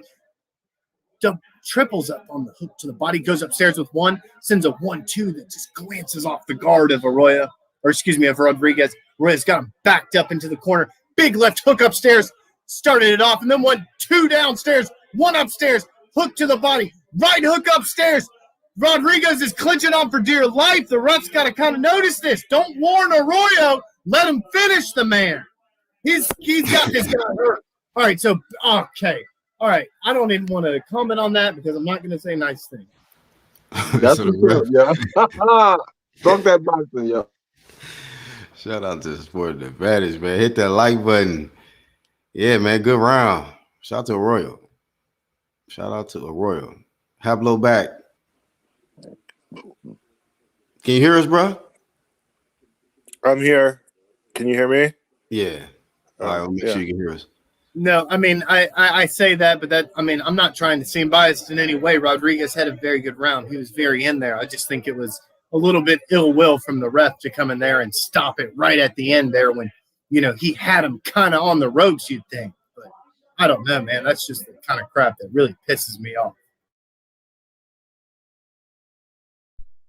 Yo, I'm looking at Dirrell versus Davis. Dirrell has really good defense. He's trying to walk the kid down. The kid's foot movement isn't as crisp as it used to be. Looked like Dirrell tried to chop down a tree today, but the kid is fast that he's fighting, the Davis kid. And he's definitely throwing a lot of combinations. But I don't think it's affected Dirrell right yet. But we about next to round, Ronald, definitely give us your update on the UGC scorecard. Let us know how you have it scored right now. Dirrell seems a lot more into relaxed. Round 5 here. The other kid seems more nervous than Dirrell seems more relaxed. Nice. Okay. Thank you, Haplo. So UGC has them up. I think it's 3-1 on the card right now. But this is round 5 here in Arroyo. Again, he's just coming out with this constant relentless pressure. He catches with a big right hook. We're about 2 minutes and 15 seconds into this round 5 here. Arroyo on this front foot, but Rodriguez seems to want to bang. He goes to the body with a big left hook to the body.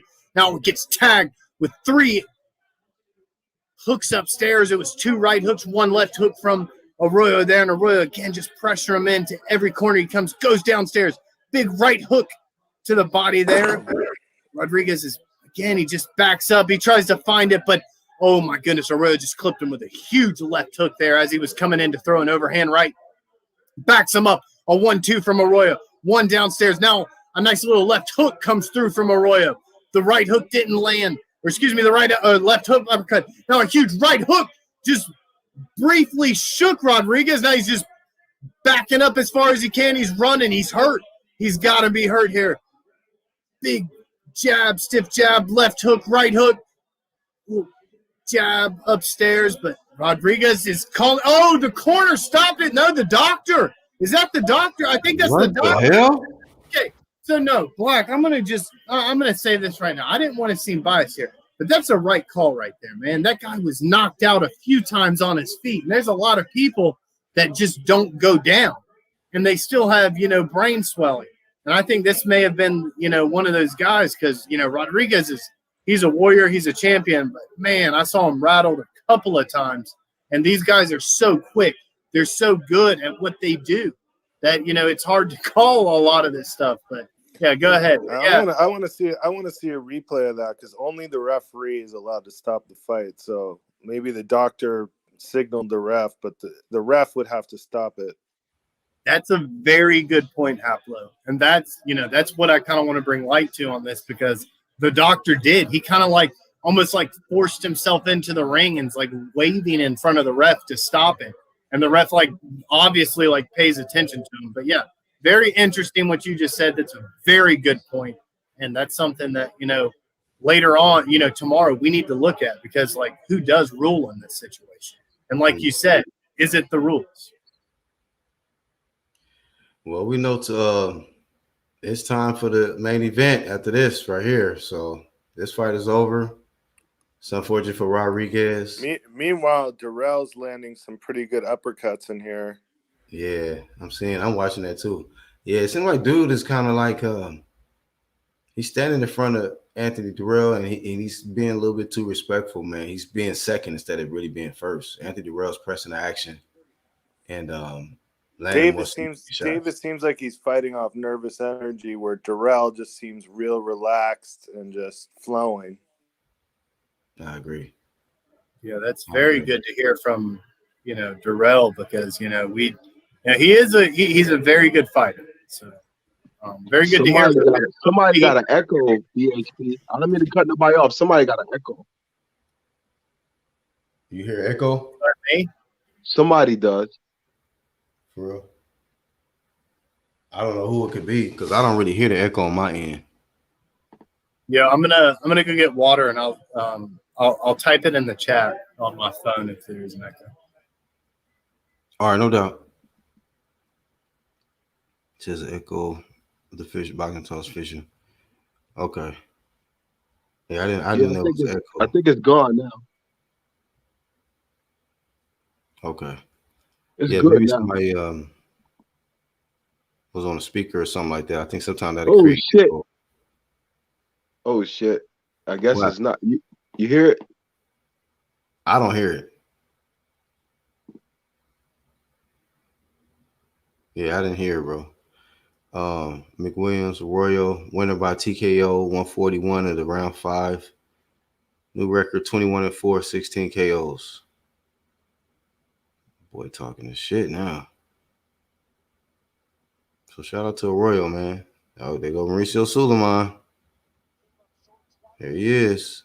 This man got the WBC mask on.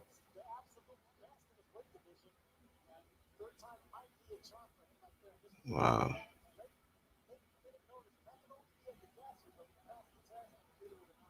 Well, there it is. See, the echo went away now. Oh, maybe it was if it just went away, then it must mean it was Haplo.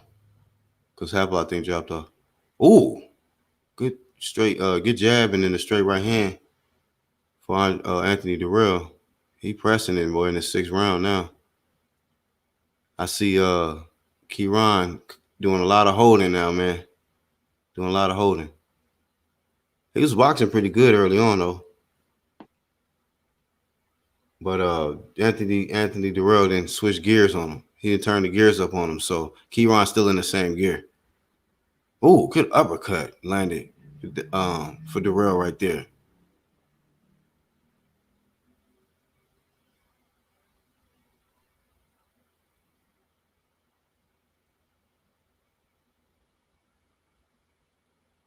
And shit, Anthony Dirrell still walking him down, applying the jab upstairs, downstairs.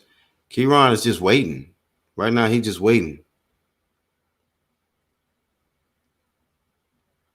Ronald, let me know if you hear the echo now. Haplo back. It's definitely no echo when you call it. Say again? Let me just test. Is it me? Am I echoing? I don't know, Ronald. Is the echo right now? No, it was good when Haplo came in. Okay. Yeah, it's good now. It don't seem like that's what Sporting Advantage in, but he muted right now, so I don't know. Oh, good shots landed there for Davis momentarily in his 6th.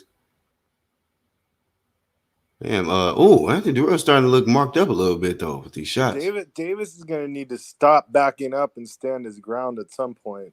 I agree. He backing up too much, man.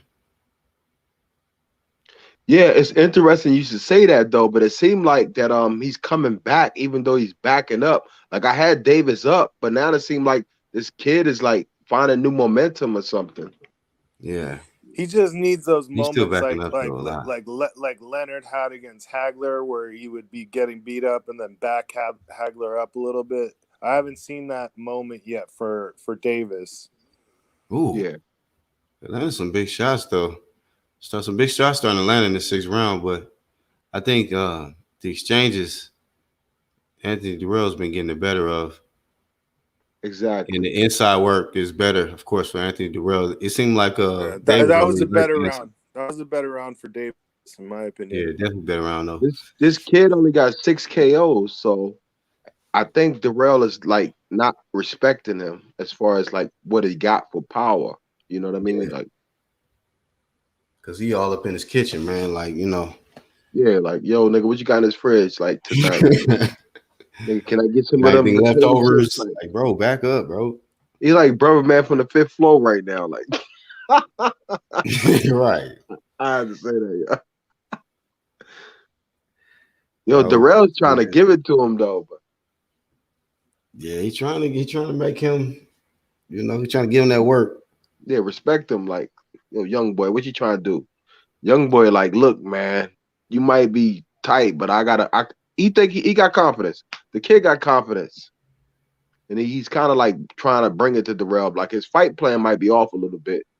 I hope he can like put shots together better because I just see him winging shots, like throwing shots. I don't really see him like hurting Dirrell.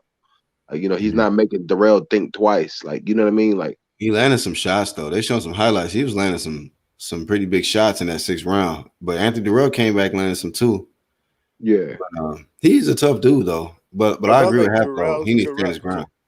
Dirrell's shots look more accurate, and homeboy Davis is just seems to be just throwing and hoping that he hits something. Yeah. Ooh, nice right, straight right. But see, Dirrell almost killed him with that shot if he would have hit him.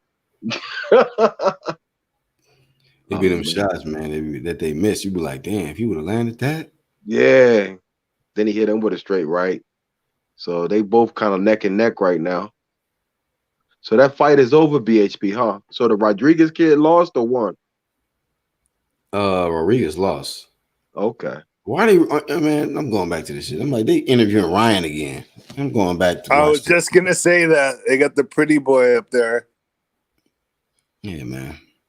Yeah, We'll let Haplo give us updates on his boy. Even though it's closer. Oh, good hook by Anthony Dirrell right there. I see Davis is starting to take a little bit more risk now. He's trying to trade a little bit on the inside with Anthony Dirrell. And that's where Anthony Dirrell is comfortable. He like being on the inside and trading them little sneaky shots. But he's giving opportunities for Anthony Dirrell to counter him. Where's this kid from? I don't know, bro. I have no clue. Kid got hot wherever he's from. Davis doesn't seem to have power, but he seems like a strong guy. He could be muscling. He could be muscling Dirrell a lot more and using his strength. That doesn't equate to punching power all the time. Yeah. But he seems to be strong, almost like Bradley. Holyfield. Yeah, exactly. Bradley. That's a good example. Bradley, excellent example.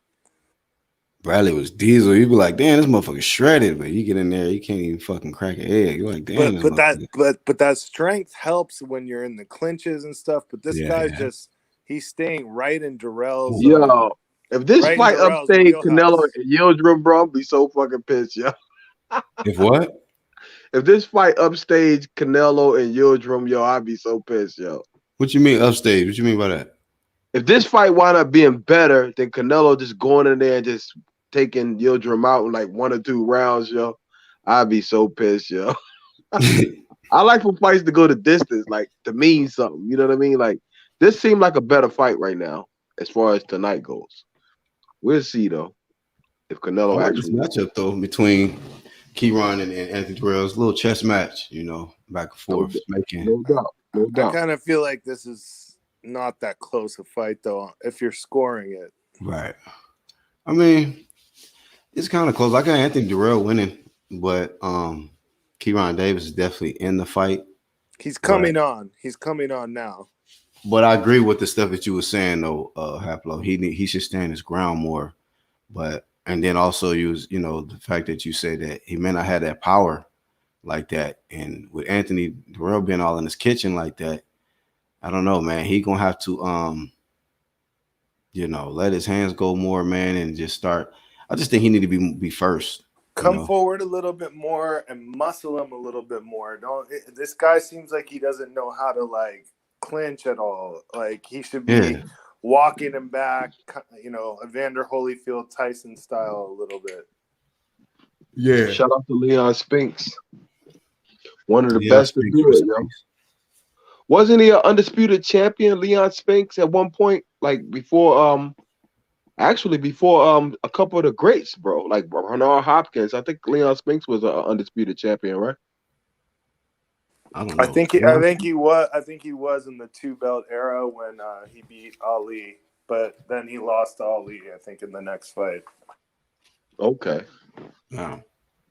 Yeah, like around that era, like 80, 83, somewhere. Like I just remember seeing that today. Yeah, when it was just the WBA, WBC, I think he was when he beat Ali. Okay. Yo, Bernard Hopkins. Then you had Lennox Lewis. There go the man right there, Lennox Lewis, the last undisputed champion, I believe. The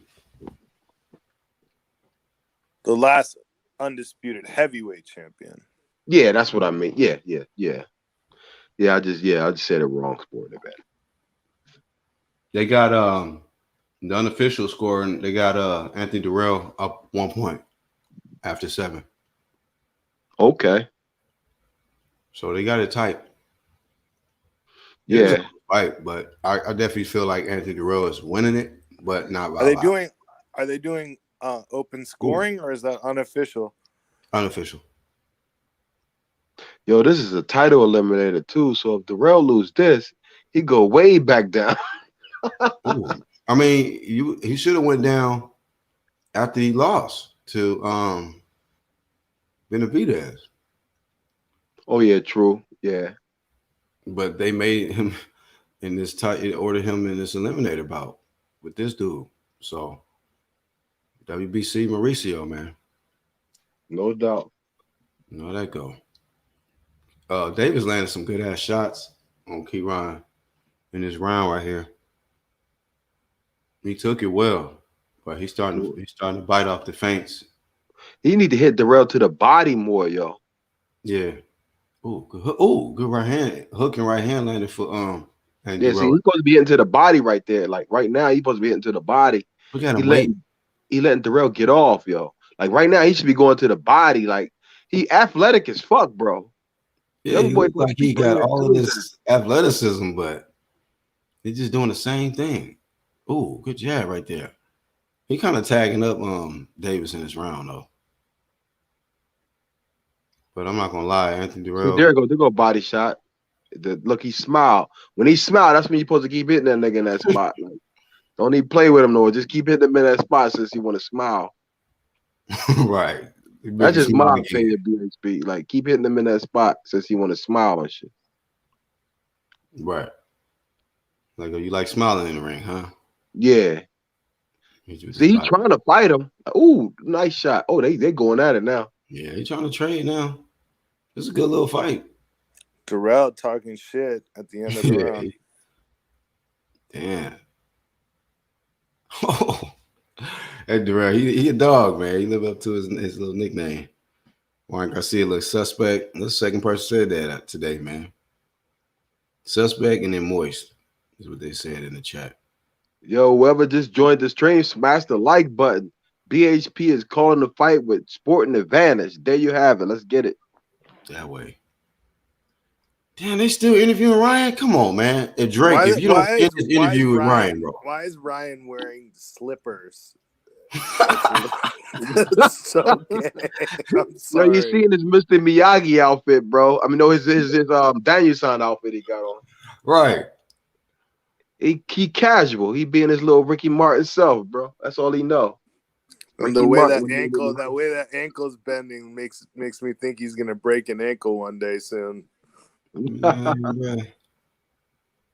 He ain't got no snow to worry about. That's for sure. Ryan is weird as hell, dog. This dude, he is man.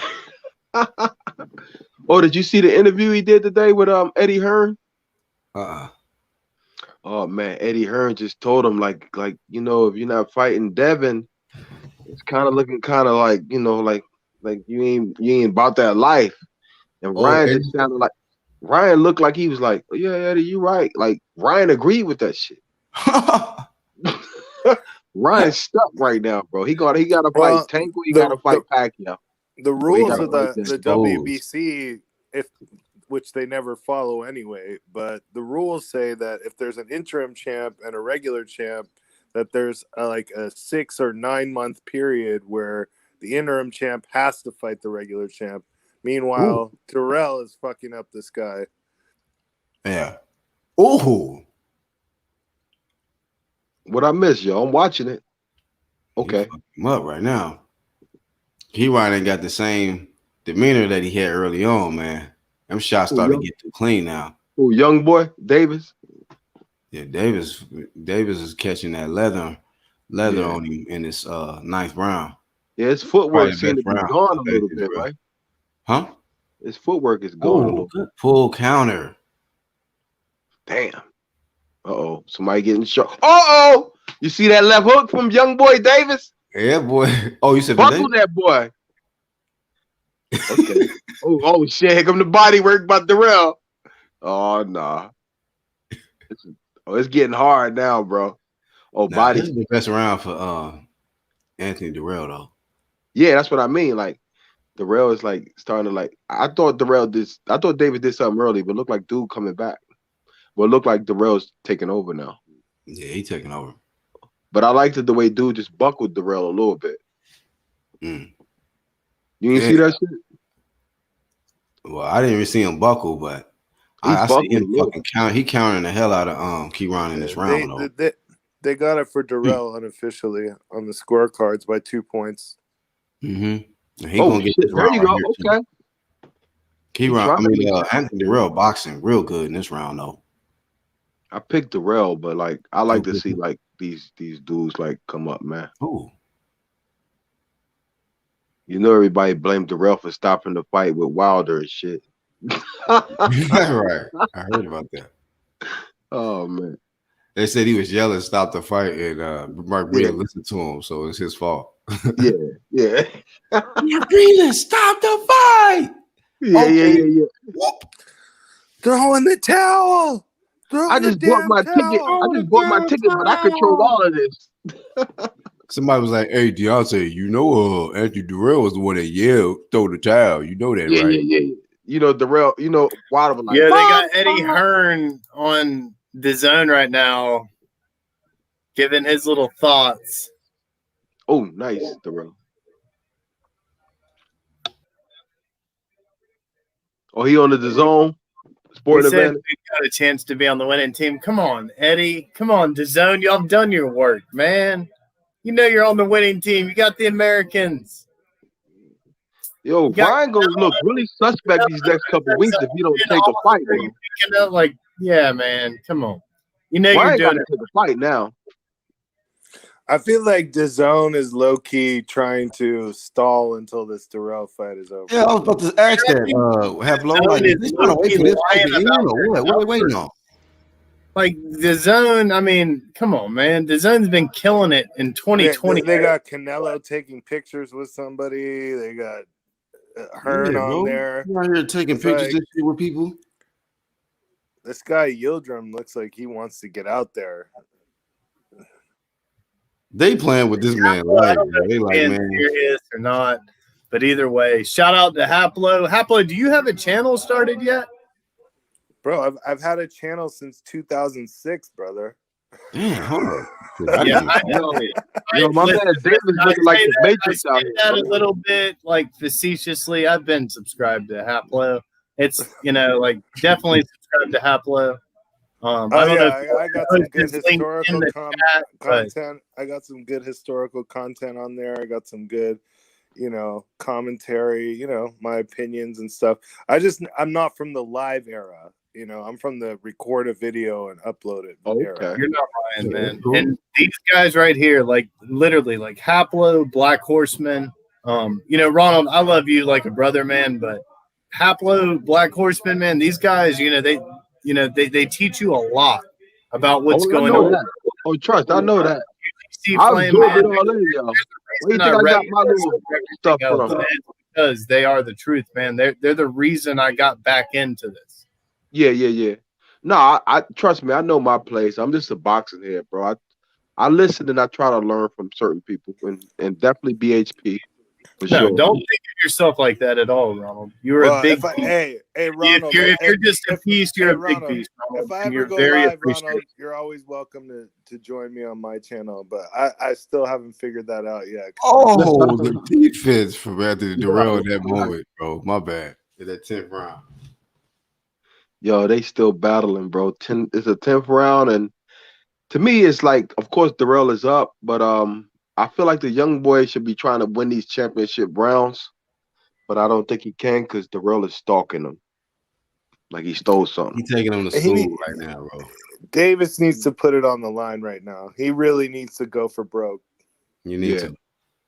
He don't have the urgency, man. I don't see it from him, man. I see the fight just getting away from him. What happened just now? Oh shit! What just happened, yo? What you mean?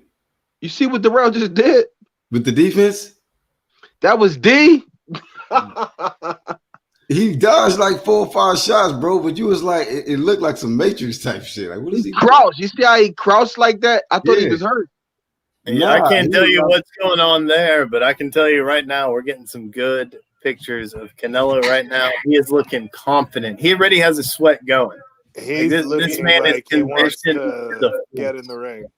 Man, they done bought it's going to be some fireworks. I would suggest you do not miss a single minute of this action that's about to be coming. Dirrell, from what I'm hearing from you guys over there on your side, that man Dirrell's putting on a clinic. He putting on a clinic right now, man. But I forget who it was earlier who said this Dirrell versus Davis fight may be actually a better fight because I have a feeling the Canelo fight is going to be like a one-sided beatdown. You know, maybe Haplo, I'll tell you this right now. There's a lot of people that come in here and they don't listen to the old Haplo videos. So, you know, it could be just that. Could be. Trav said, who's that creepy? I'll be right back. All right. Trav said, who's that creepy fake iced tea taking a pic with Nello? Canelo out here just taking pictures, man, before his fight, bro. Dude, they're stalling, bro. So you think that's what it is, though? They waited for this Avni Yildirim and what's the name fight to end. Yeah, it's like when Pacquiao was waiting for that Celtics game to end. Mm-hmm. Damn, what happened just now? Okay. Canelo better not get in there and get rocked by this Turkish dude. Bro, I'll roast. What if he was able to catch it? What if he rocked Canelo after all this? Which is not going to happen, but it'll be funny at least, right?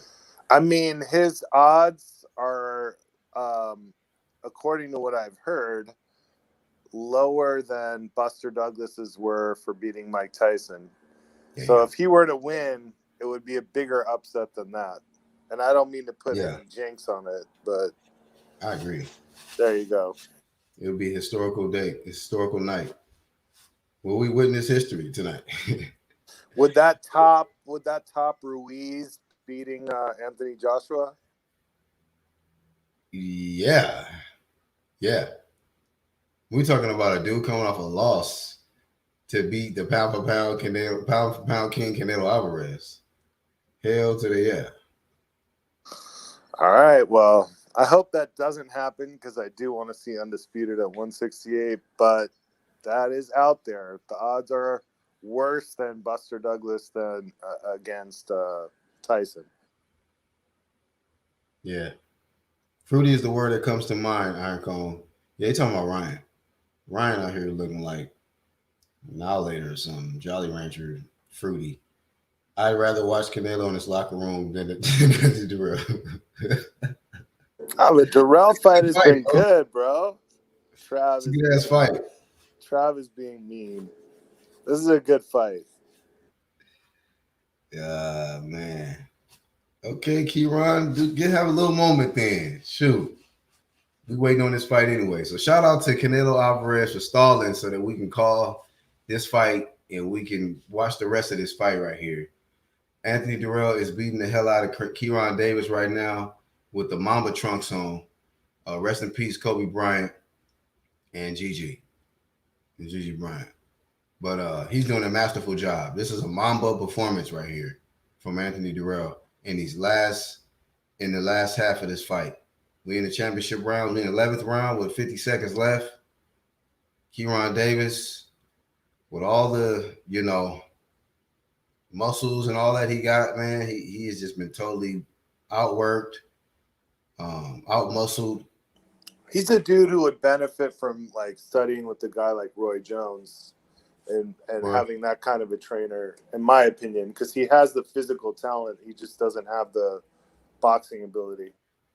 Yeah, he got the physique. Like he, you know what I'm saying, like he's somebody that's just cold with it, but I don't know, man. He fights like somebody who is like a smaller fighter or something. He's just too cautious and he box pretty good, but somebody who look as strong as he do, you would think he'd be dominating or walking, coming forward more. And Roy would have him out there watching Roosters fight. Man, this is just another step to Canelo undisputed. 168 means something to us. Boy fans, shout out to Canelo. Yep. Let me look back over here. I'm about to say, man, are they still talking to Ryan, bruh? Avni Yildirim don't even look like somebody who can be Canelo. Like, come on, man. He don't even look convinced he can win. They got what's that guy name?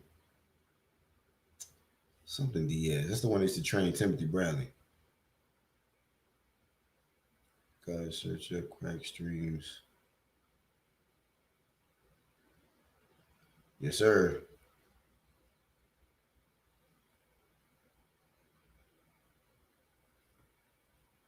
Yeah, people I'm here encouraging streams. I don't know why I just won't pay $20, man. Get the DAZN. Freeloaders. Oh well. Last round.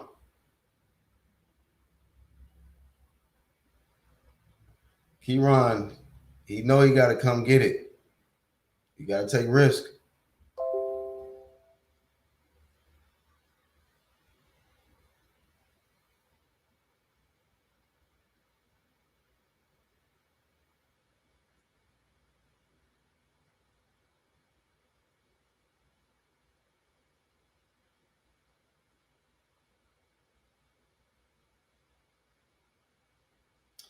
I don't know, man. Kyrone got to definitely work on some stuff, man.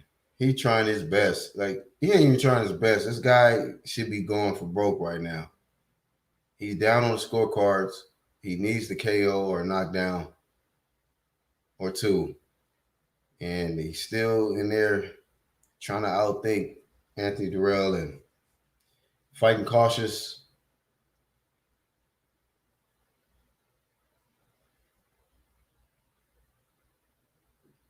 Yeah, this is going to be definitely a victory for Anthony Dirrell. So Anthony Dirrell remains a top seed in the WBC in the 168 pounds. Will he get a shot at Canelo? Who knows? Yeah, so what I love about this two cards, man, is they're able to work together. And they're able to stagger these main events. So, yeah, man, this is beautiful. We've got about like T-minus 10 minutes to the Canelo fight. They're finishing up on the Dirrell fight right now. If you're in the building, hit the like, subscribe to UGC Flame, and you'll get this every time. Yes, sir. Thank you. We got Sporting Advantage. He's going to be calling the main event. And we got 50 seconds left in this PBC main event between Anthony Dirrell and Kyrone Davis. Good little fight where I feel Anthony Dirrell has controlled the action in the second half of the fight to pretty much, solidify this victory for him. So coming off a loss to David Benavidez, WBC ordered him in this title eliminator. And it looks like he's going to be the one that's going to be victorious. So I'm going to go ahead and say it. Congratulations to him. And then we can get this Canelo fight on the road, man. Wow, UGC calling it early. Yeah, man. This would be for real. I don't see Kyrone winning this fight. I don't see any judge having him winning the fight. He put his hands in the air after the bell rung. Andy Dirrell looked at him like, bro, you must be out of your mind if you think you won this fight. But it's what it is. So, hey, shout out to the PBC putting on their cards. I missed the earlier ones, the earlier fights on the PBC card because I was watching DAZN. So Before we get into the main event, big shout out to Keshawn Davis on his pro debut. What's the other homie name? The other Mexican man that went in there with the first round KO. He'll come back to me. I gotta pull up the card again, but all the victors, shout out to Zhilei Zhang and what's his boy name? What's the homie name? Let me pull it up. Just that fast, I forgot his opponent. But homie came back. Let me pull it up. But Zhilei Zhang gonna have to work on that stamina. On your stamina, work on it. Parker. Who they give that Zhilei Zhang, whatever his name was, fight to? I didn't see the conclusion of that. It was a draw. I kind of thought it might be, but yeah, I wasn't mad at that decision. I wasn't mad at that draw. I'm not mad at that. I wasn't mad at that. I was a little. So Jerry Forrest is who he fought. So Jerry Forrest, yeah, he was dropped in the first 3 rounds. He was dropped one time in each of the first 3 rounds, and then after say 5th round, he started coming on strong. It was a 10-round fight. He came on strong. There was another one that could have been a knockdown that they called a slip too. On Forrest? Yeah. Yeah. So, and then also there was a point taken. Zhang, I think that was the deciding factor that made it a draw. It was a point taken. And Zhang was, he was out of breath, man. He was totally tired. Emptied his tank, and the body shots from Jerry Forrest was what contributed to that. Truly believe that. So that was what got the draw. Jose Yepes in the building. Canelo, I was born ready. So about to get it in. Ronald said, yeah, Jerry Forrest versus Zhang. Great fight. Friendly Fire says Dirrell better win.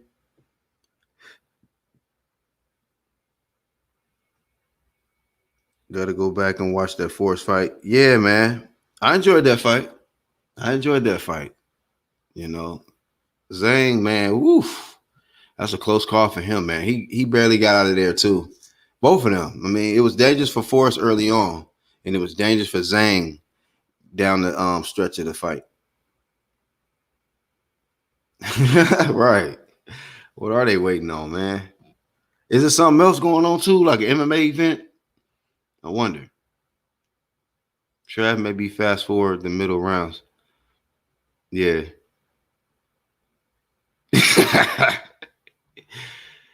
Damn, they still got this man Ryan talking. Let me see.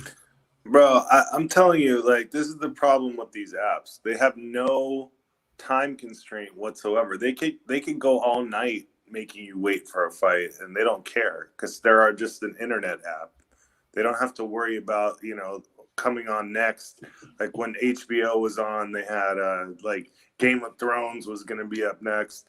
They had to be done by a certain time. Like they don't have that with this.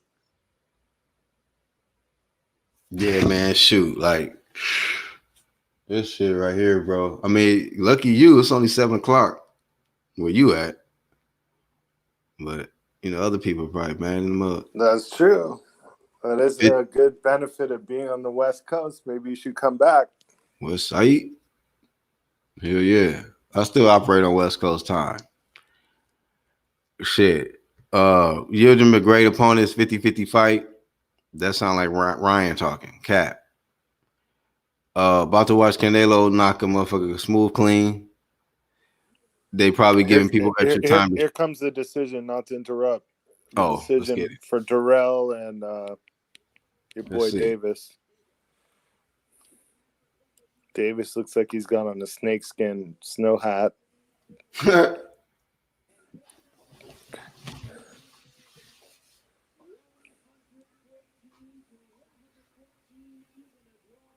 A draw. Oh my God. No way. No. That is not possible. No freaking way, dog. Oh, bro, man. Hold on. Let me turn it back.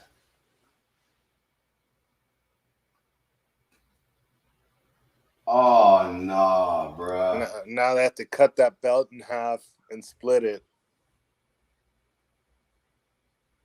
They didn't do Anthony Dirrell like that, did they? They did. And what the hell is the point of the ref wearing a mask if it's not covering anything?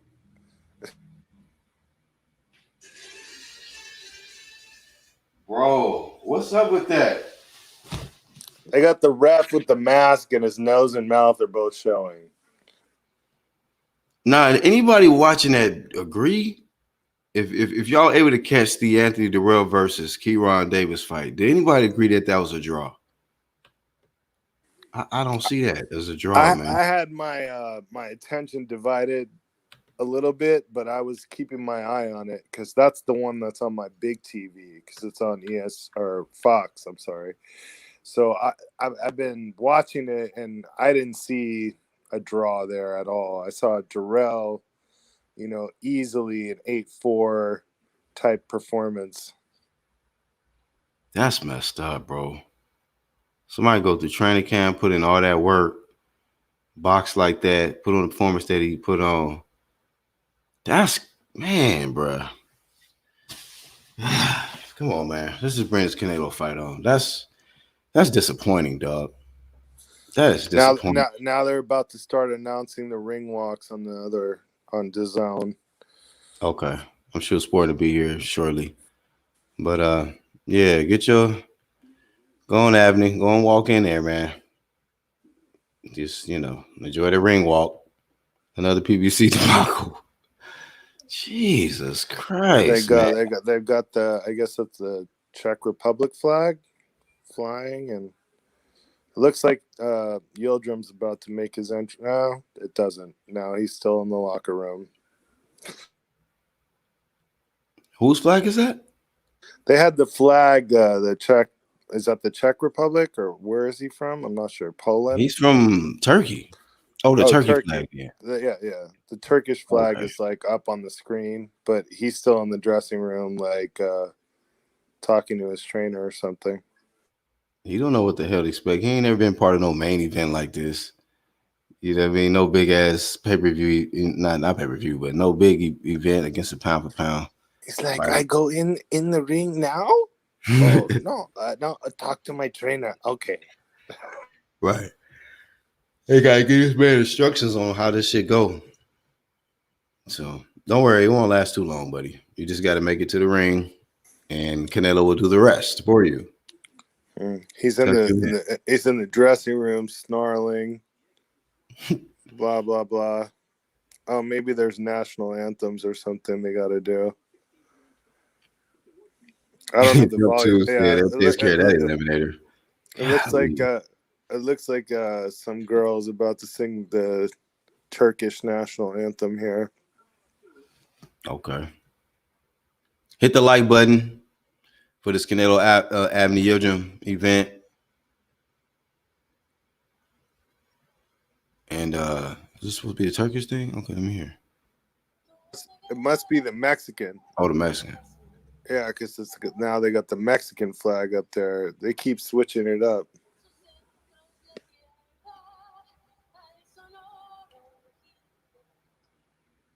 Damn, they wasted all of that time, and they barely about to do these anthems, man. So yeah, 9:24. They could have done the national anthems while we were waiting for the other decision. We got this out the way, right? Yo, shout out to Turkey, yo. Let's get it. Shout out to Turkey. Shout out to the Turkey subs, man. Y'all subscribe, support y'all boy Avni Yildirim. And like Haplo stated earlier, it will be the biggest upset in the history of boxing. Bigger upset than Buster Douglas versus Tyson. You ain't lying about that, bro. This would be the biggest, devastating. Odds-wise, this would be like worse than 9/11, bro. I'm gonna keep it real. I think that was a bigger fight, but it's an emergency. I think that was a bigger fight, but the odds are worse in this one. Damn, bro. Okay, so I know y'all been hearing a lot of the other side talk, but no, this is Canelo Alvarez. Not only does the national anthem of America get played, but yes, the Mexican anthem gets played as well because they are just as loyal, and this fight is going to be awesome. Yildirim is coming over here from Turkey. He's taken this fight, out of nowhere, because he has to be this mandatory. And let's be honest here, Yildirim has this chance to come in here, and he has the chance to not only knock off possibly the pound-for-pound champ, but, possibly maybe the greatest boxer of our age. So this is a very big opportunity for Yildirim. If he comes in here and he completes the job, this is Valdez all over again. Hey, bro, Rocky Balboa did it. No doubt. Besides Floyd Mayweather, because Canelo got his ass whooped messing with Floyd. So what I'm hearing here is we may have the Turkish Rocky. But right now, man. Yeah, the national anthem's getting played. This is potentially the future undisputed 168. We're talking super middleweight division. We're talking the James Tonys. We're talking the Roy Jones Juniors. We're talking $100 million pay-per-view fights. This is the man that's about to enter the ring right now. He has the chance to take the crown of undisputed at 168. So let's give a little bit of respect. But Canelo's going to dominate that division forever. One quick question, though. Does she really need that guitar, though? I would have liked it to be electric, but acoustic guitar, I'm right with you, Haplet. I think she need a smaller room to play that guitar.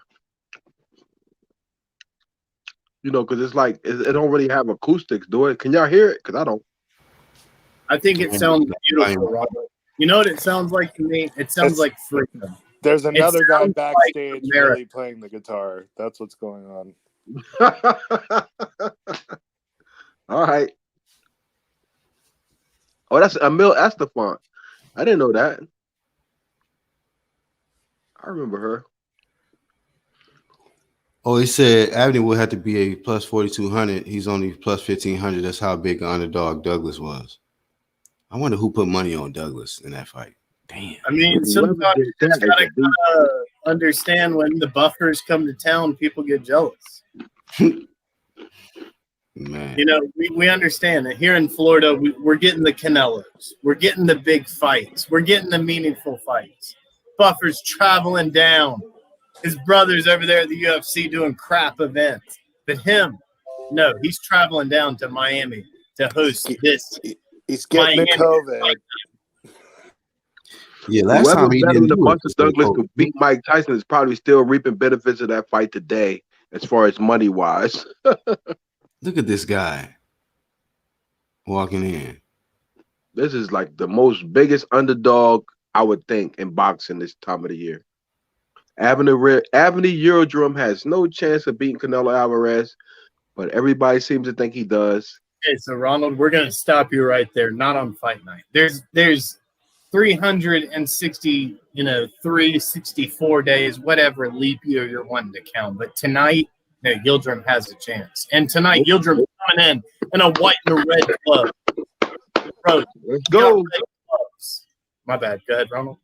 No, I'm listening. I'm like, let's go. I just want to see an action-packed fight. I might think that Sporting's doing a good job. Fight. The Yildirim can't hire you next time, Sporting. Yeah, man, Sporting. Well, I don't know if the Yildirim camp wants to take on more debt, but yes, you're right. The Turkey-Florida connection. Tonight is not about money. Tonight is not about anything else than two champions. One's an intern. Or, an elevated, whatever you want to call it.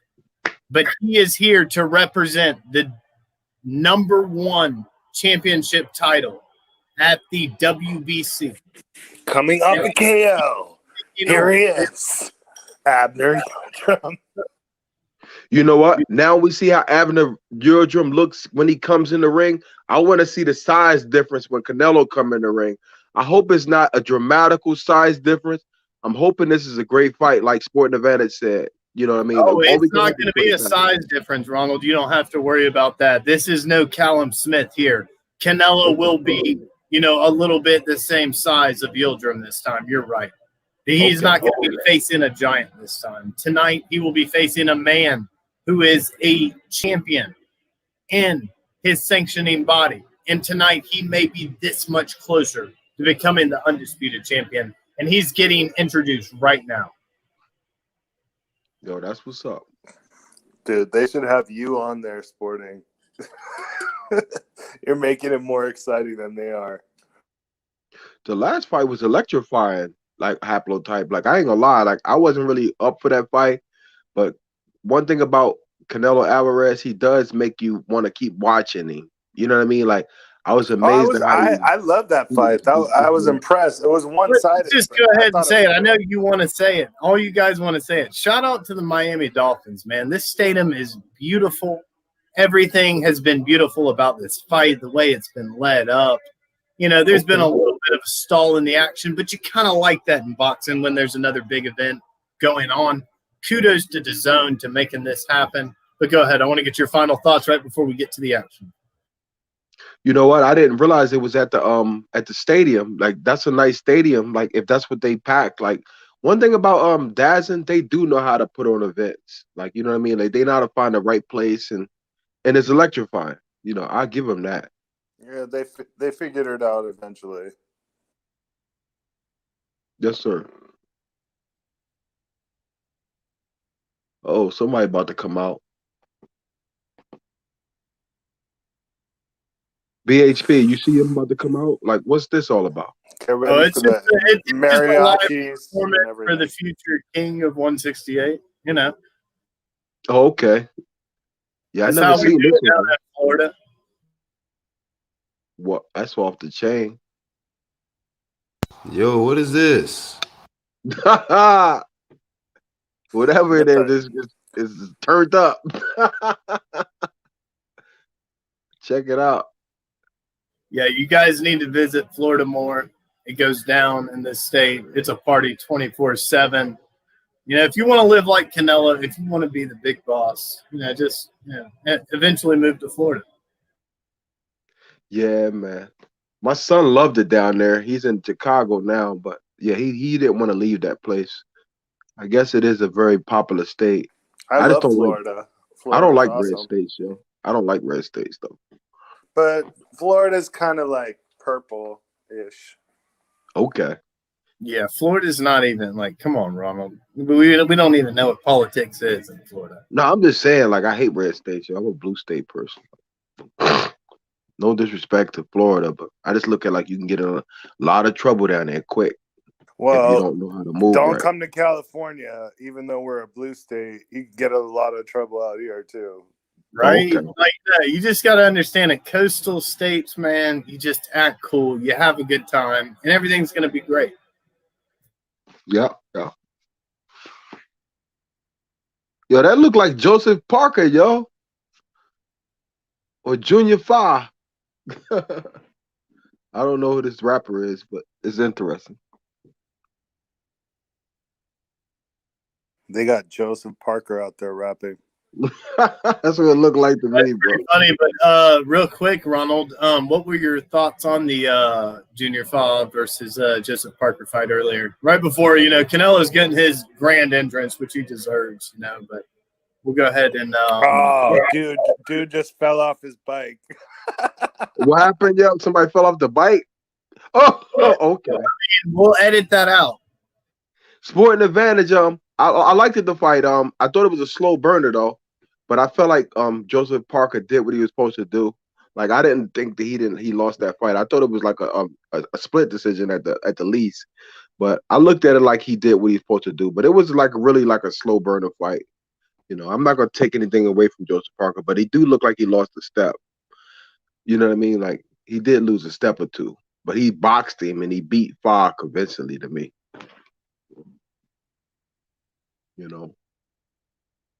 Yeah, so that was a great performance there. Ronald, I liked what you said. Yeah, I think, Parker deserved it. I was able to watch the fight afterwards. I didn't watch it live. Obviously, I didn't send in my picks because if I would have sent in my picks, I've got them all right. And, nobody would be able to compete with me. But that was tricky this morning. That was tricky this morning. Like I had to realize that that they was actually fighting. So, Ronald, let me just tell you what's tricky. You know what's tricky is when you send shit in an order, and the first fight on there isn't the first fight that's happening in the day, so it gets people a little bit confused. But yeah, man, like you said, it just wouldn't be a competition if we didn't have me missing out on fights. No doubt, no doubt. Oh, they look at Canelo, y'all. He coming out with the rapper now. He getting a little cocky, y'all. Canelo getting a little cocky tonight, y'all. I ain't used to seeing him coming out like this, like with the rapper and everything. If that dude's a rapper, I don't got my volume up, but I think it's a different C word. I wouldn't say cocky, I would say confident. Canelo's confident that he will come through victorious, just like he's always going to do. I mean, 168. Let's just call it the Canelo. I mean, now that Roy Jones Jr. is retired, we'll call 168 the Canelo division. Yeah, I think he's really comfortable with that division. I really believe he's going to have that division. That's his division for the next 2 or 3 years. Canelo's a problem right now at 168. Hey, I'll be back, y'all. I'm gonna give me something to drink real quick. I'll be right back. Yes, sir. Yeah, man. They had to do the biggest intro of all time because they know it's going to be more exciting than the fight. Yeah, right? No, I'm just kidding. Wow, they really doing it up big for the Canelo. Hello? Yeah, man. I think that I like this. Damn, I know it's a little bit sold out, but at the same time, had that fight gone to decision, we know that it would have it would have stalled out even longer. So I don't have any problem with this. Which one you talking about? Sporting Advantage? No, I'm talking about the Canelo fight, a little bit of the delayed start or whatnot. I don't mind it because it gives time for the Dirrell fight to finish up. People get fully engaged and in tune. Because I'm going to tell you guys right now, if you haven't hit the like and you haven't subscribed, you've already done something wrong. But either way, something you're going to hear right tonight is this call, and we could potentially have Yildirim coming in here and upsetting the 168, potentially undisputed after the next fight. So can Yildirim do it? Is there any chance, Ronald, that Yildirim can come through and he can get this done and he can, possibly dethrone Canelo on his way to undisputed at 168?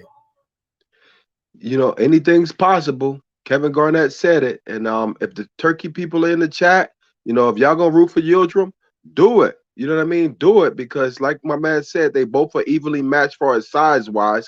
We'll see if Yildirim has it in him to take on a really skillful boxer like Canelo. Excellent point, man. Yeah, and I couldn't agree even more. It's going to be a very hard road for Yildirim. But I'm going to tell you something, Ronald. We've seen a lot of crazier things happen. I know you have. I know, everybody on this panel has. So, is there any chance that Yildirim can possibly, actually, Hapla is gone. Never mind. I'm sorry. But yeah, Ronald, very good thoughts on that. Yeah, man. I'm looking at Yildirim. He do look like somebody like remember how the guy came in that fought Rocky, like the Russian guy, even though Yildirim's from Turkey. He do look like he's ready though. His face look like he's game ready to take on this challenge, and I hope he has a real fight plan. Like he has Diaz in his corner as his trainer the first time together, and we'll see what Diaz has implemented in Yildirim's fight plan, and Avni Yildirim's fight plan. I like what you said. You said confident right there, and that's what I see too. I see a confident man. He's standing in some red shorts. It's going to have some white trim on him. It's got a little bit of gold in there too, but that can be expected for a man that's possibly about to take a king's throne. But yes, we have Yildirim coming in a little bit of red, a little bit of white, a little bit of gold, possibly being able to defeat Canelo. But we'll have to get further on. We'll have to see what's going on. Canelo just got introduced. They're going to have a little final word from their corner. They're going to have a final word from the ref, and we're going to get right into the action. Yes, sir.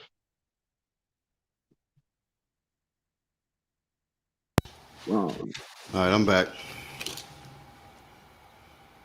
Could happen. Yeah, BHP. They're about to start. Okay. My bad, had blow. I was had to grab something to drink, man. Yeah, no problem. They're introducing Yildirim right now. I forgot that with this type of event that they're going to do a little bit more. Shout out to the Istanbul Turkey fans.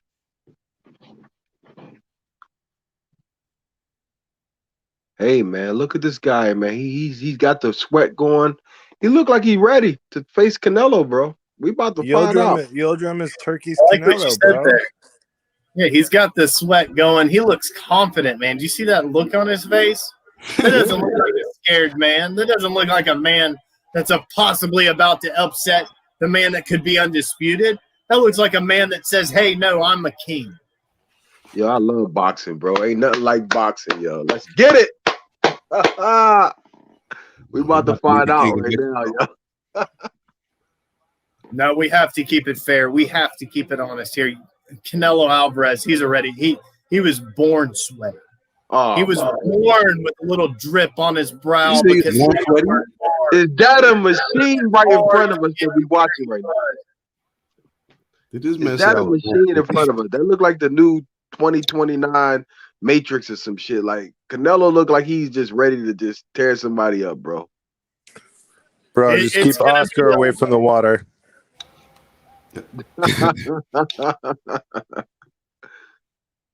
I like their new color. Not in Florida, not in Miami. You don't have to worry about that, Haplo. You don't have to worry about that. Not in Florida. You don't get nowhere doing that type of crap. You'll get grabbed. But no, Canelo's coming in here. He's looking right, man. He's got a little bit of a sweat going. But like I said, he's been sweating since he was born. Y'all see the king over there? Oh, Bud Crawford there. You see that? You see that? T-Bud there. He know where the real fights are at. They on the zone. Surprise, surprise. Another king of another division is here. I wonder what that means. He don't just go to PBC fights. He go to all fights. He take on all challenges. Hopefully he had a conversation with Eddie. Hey, we're about to get this action started with Sporting Advantage with the live commentary. Hit the like button. Avni Yildirim, Canelo Alvarez. Let's get it, man. Yes, sir, man. It's on and popping, man. BHP, thanks for going live tonight, man. We are at the start of round one here, and they both meet at the center of the ring. And you have Yildirim coming forward, and he sends out two jabs. Almost wants to establish the front foot, but Canelo comes here with a big left hook upstairs. Yildirim starting to maybe trying to position himself here. I don't know. He sends forward a jab. He gets tagged with Canelo with a jab as he does. So Canelo comes upstairs with a little jab of his own. Canelo seems to be maybe trying to figure this guy out early. Canelo sends a jab to the body that misses, and Yildirim tags him with one of his own. This looks good, very good from Yildirim so far. There's 2 minutes, and there's only 16 seconds left to go in this first round. And Canelo comes with a 1-2 of his own. The two landed very, very clean to the body section. Yildirim again trying to establish this front foot. He's the bigger guy. He sends out the jab. It lands, but Canelo comes the big left hook to the body, but the ref says it was low. It was not low. I don't know what he was seeing. We'll have to just keep on going. The ref said it was low. It was low. Canelo sends out a jab, sends out another jab. He seems not like it. It was both those jabs are off the guard, though. Still kind of jock in for position here. Yildirim seems to think that maybe he might be the stronger man here. He's still trying to be on this front foot. Canelo goes to the body with a hook, but doesn't really land. Yildirim sends out a jab upstairs. Here goes Canelo here with a 1 feint, the 2, and goes to the hook with a body and then sends out a right afterwards hook to the body. And now a hook upstairs that was off the guard, sends a jab out here. Canelo's kind of showing that he's the better guy in this fight and starting to establish his front foot. Yildirim goes in with a left hook to the body that misses. Now Canelo tags him right back with a left hook of his own to the body, and Canelo goes upstairs with a jab. Yildirim answers with his own. Now Canelo goes downstairs and now goes upstairs with a little hook upstairs. It was off the guard, sends a jab down the middle. It was blocked nicely from Yildirim. Yildirim still trying to establish this front foot, sends out 3, 4 nice jabs of his own, kind of tags Canelo with one of them. Yildirim's doing very well here in this first round. There's 45 seconds left to go. Yildirim sends out another jab. So Yildirim sends out another jab. Canelo answers with one of his own. Still in the center of the ring, both men circling each other very well. Both send out jabs, both land. There's about 26 seconds left to go. Canelo sends a nice little body jab and then hook to the body there from him. And Yildirim kind of answers back with a jab of his own. Canelo does a 1-2, but the 2 was more of like a hook. 2 may have landed, though. It's about be the end of this round here. Very close round here for though. Yildirim's done very well as far as posturing, not giving up anything. Very good round from Yildirim. Wow. Hey, Yildirim is ass, but hey, he made it through the first round. Shout out to him. Shout out to Canelo for letting him survive the first round. Yeah, Canelo let him. Well, put it like this: Canelo definitely controlled his distance, and great call, sporting advantage. But I saw Canelo actually. He was pinpointing a lot of his shots. It was almost like textbook the way he was like he picking different parts of his body where he want to hit him. So that's a 1-0. Did very well, guys. I think he did very well with that. Yeah. Hey, Anwar, knockout, bro. I pick knockout, Anwar. Knockout third round. Uh-oh. You say 3 BHP? Oh, shit. I'm 3. saying 5. Yeah, they're showing right now that nice little hook to the body that Canelo is able to establish. He kind of feints it upstairs as he does so. But, yeah, we're getting into round 2 here. This is going to be the start of the action. I guess the UGC panel has Canelo up 1 round. We'll have to see what transpires from here. Both men trading jabs here. Canelo kind of trying to establish the front foot, though. Sends out a jab. Yildirim answers back with one of his own. Canelo comes with a big right hook after he throws a jab and tries to catch him with a right hook. And now a left hook kind of off the guard makes Yildirim kind of readjust. Canelo's throwing uppercuts now.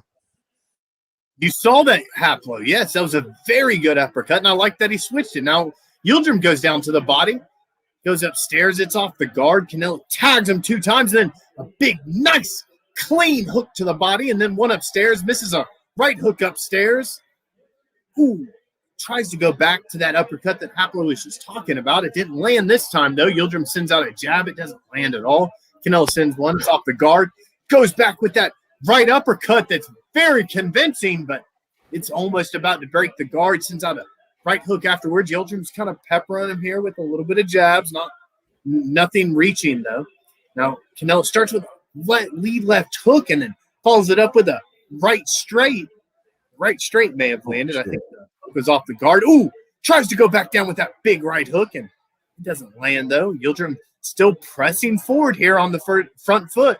Sends out the jab upstairs, downstairs. Yildirim again sends a big left hook to the body. It doesn't land. He gets tagged with a 1-2 from Canelo, but it's able to work out and still send out jabs.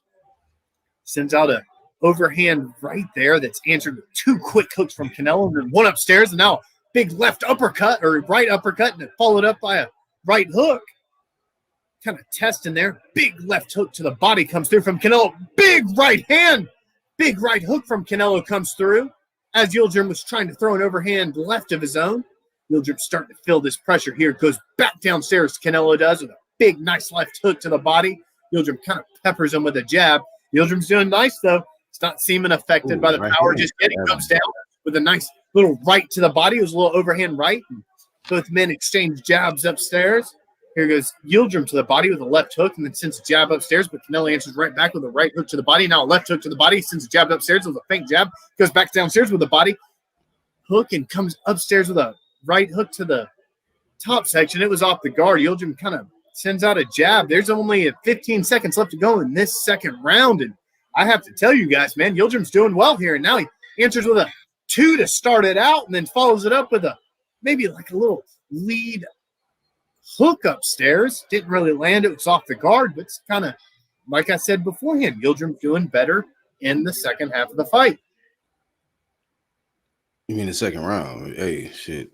Avni sucks, but, you know, hey, shout out to him, man. He's still there. Second round. My bad. He's still there, but hey. It's the very clear on my card that Canelo is up 2-0. But I just wanted to get your thoughts. Did any of you guys see anything from Yildirim? The thing that struck me the most in that round was that Canelo started using the uppercut very often. Yeah, I saw it. Now, one thing I don't like from Yildirim's camp there in the corner, they just asked him, he said, did that already hurt you? It's not a good sign. Almost, you kind of think maybe his corner's seen him get caught with a few punches. I think that's what you guys were alluding to earlier, that in that first round, Canelo was landing the sharper shots. This is a starter round 3. Both been at the center of the ring here. Now, Canelo looks like he wants to establish the front foot here. He seems to say that, hey, I'm the more powerful guy. And he sends out a jab and follows up with a hook upstairs. Doesn't land. Yildirim sends out 2 jabs at the zone. Now, Canelo follows up with a lead left hook upstairs. Doesn't land. Yildirim comes in very confidently, but Canelo kind of feints upstairs. Yildirim kind of sends a shot kind of low there. Canelo goes upstairs. Now, big left hand to the body there from Canelo lands. Now, big right hand, right hook for Canelo lands. Follows it up with a right straight. It was after the left jab there. Yildirim goes to the body and then upstairs. 2 hooks of his own. Yildirim's still on this front foot, though. He still seems to be pressuring. He's trying to let this guard go. 2 from Canelo sends him to the ground. Holy shit. Okay, so there's an overhand right before that. That was UGC called it. He did the jab and came right down the middle with a huge right hand. Okay, this is 2. The breath says he's good to go. Canelo comes in. He's pressing the work. Left hook, right hook downstairs. Right hook upstairs. Kind of circles. Canelo's on the front foot. Sends a little jab. Now 1, a 2. Now uppercut. He's trying to work him. Right upper. Left uppercut there was followed by a right hook. Yildirim works well out of it. Kind of circles back. Now, look. 1, 2. Hooks upstairs. Now 1, 2 from Canelo comes right down the pipe and it tags him. Yildirim kind of backs up and nods his head. Good God. His right hook upstairs. Big left hook downstairs. Canelo's coming forward here. He's trying to send out the jab. It's still peppering the top of Yildirim's forehead. Taking it easy on him. Trying to find a way inside here. Canelo sends a jab upstairs. Another one. Now downstairs. Folds up with a right uppercut that doesn't land, but a big left hook almost lands for him. Right hook doesn't land. Yildirim misses a overhand left of his own. Now Canelo goes back to that left uppercut that was winning for him. And barely is breaking through the guard. Now full left jab from Canelo, doubles up on it. Very nice work from him there. Now Yildirim's trying to go, big right uppercut. Now left hook. Now Canelo just kind of teasing him out with the distance. Big left hook, follows it up with a right straight of his own. Yildirim goes downstairs with a right hook, but now Canelo answers back with a left hook. Now a right hook downstairs. There's 20 seconds left to go in the second round. Big overhand right from Canelo lands. Yildirim's backing up. Canelo's really working well on this front foot. Big 1, 2. And then he snaps out like a backhand jab afterwards as he's coming through. 7 seconds left. Yildirim's backing up. He's really been tested this round. Yildirim sends out a jab. Canelo goes downstairs with a little hook of his own. That's the end of the round. All right, so clear. But you know what I be saying when I mute myself? I be like, fuck him up. Because that's when I see Canelo about to beat the shit out of this motherfucker, bro. Shout out to Canelo taking it easy on him, man. I think Canelo's playing with this food a little bit. Yeah, that's what it look like. So yeah, I mean, horrible. Almost got him out of there, BHP. Almost. Oh yeah, I mean, I figured this guy shouldn't even made it past. Yildirim looked good. Yildirim looked pretty good those first 2 rounds. I mean, I don't want to call it like you guys. As far as maybe it wasn't really supposed to be in there, but Yildirim did look good the first 2 rounds. But this third round has been very clear and cut for me as far as you gotta summon the gods now. Sporting Advantage, you gotta summon somebody. the Mayans, the Beatles, you gotta summon the Beatles, the Simpsons. You gotta summon somebody. You gotta summon the Ottoman Empire. So clean, right on the chin. The fight is over. It's over with. I don't blame Yildirim. I mean, the first 2 rounds, he looked good there. But that third round, I wouldn't want any more. He already see some bruising on the right side of Yildirim there. Man. Shout out to Canelo because Canelo cannot control this. Canelo cannot control if a man doesn't want to go into a fight with him. But I mean, guys, let's take a moment right now and just look at this and understand that this could be undisputed man at 168 very soon. And not only that, he could write a lot of history books and a lot of, boxing, books in general. I gotta give a shout out to UGC for calling that third round. Yeah, man. I thought you missed it. I thought you missed it when he made it back to his corner, but you got it. That was cool, bro. Okay, so I think that Yildirim honestly saved himself a devastating KO. I mean, he looked good in the 2 rounds, but the third round, man, we started to see that guard break down. I thought he looked pretty good in the first round. As soon as Canelo started throwing those uppercuts, I was like, oh, this is not going to be good. Yeah, I would be surprised if they calling Caleb Plant right now and say, nigga, you want to fight tomorrow? We want your belt. Hey, Caleb Plant should just gift that belt over to him. He might just pass it to him. UGC, I'm going to go pee. I'm going to get a quick drink, and I'll be back for the post-fight thoughts or whatnot if you're still going. No doubt. Win advantage, man, for the great commentary today, this evening for this event. Easy work, like everybody thought it would be. Easy work for Canelo Alvarez. It was easy. You called that 3 and out. 3 and out.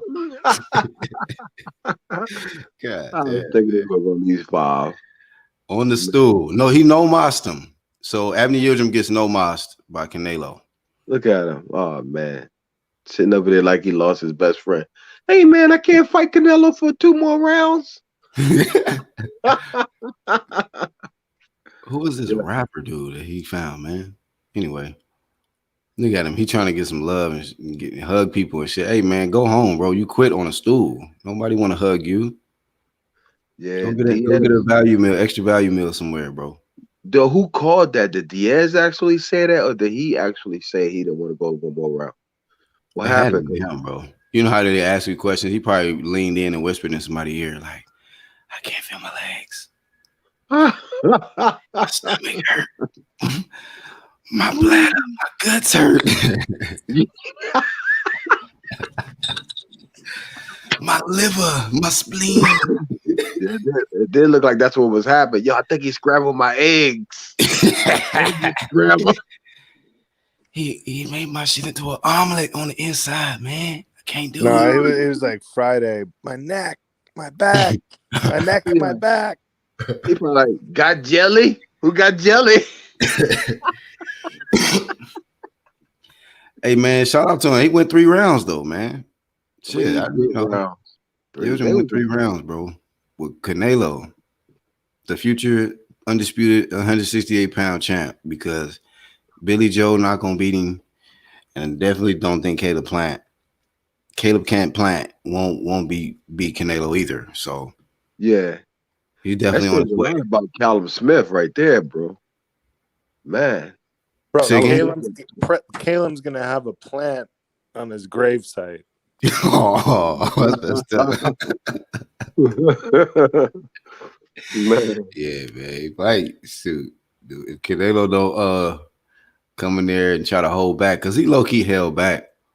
But dude was getting hit with so many ferocious body shots and uppercuts, like what you was talking about, Haplo, that hey man, that shit was just he like, man, if I come back in that 4th round, man, this dude is getting stronger. He's walking me down. You could tell. He was getting stronger each round. Canelo was.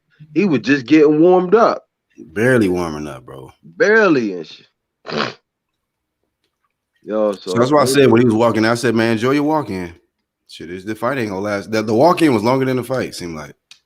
Bro, it was far longer, and I think Canelo was still playing with his food. I think he thought they were going to go into that 4th round, and I thought, like he was going to put more damage. I thought he just came in there to put damage, bro.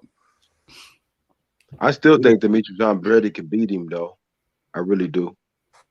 because Well, he's not going to stand up for a Demetrius while. Andrade might have the skill set to beat him, but he doesn't have the experience, and he would need to move up to 168 since Canelo's already said, I'm not moving back down.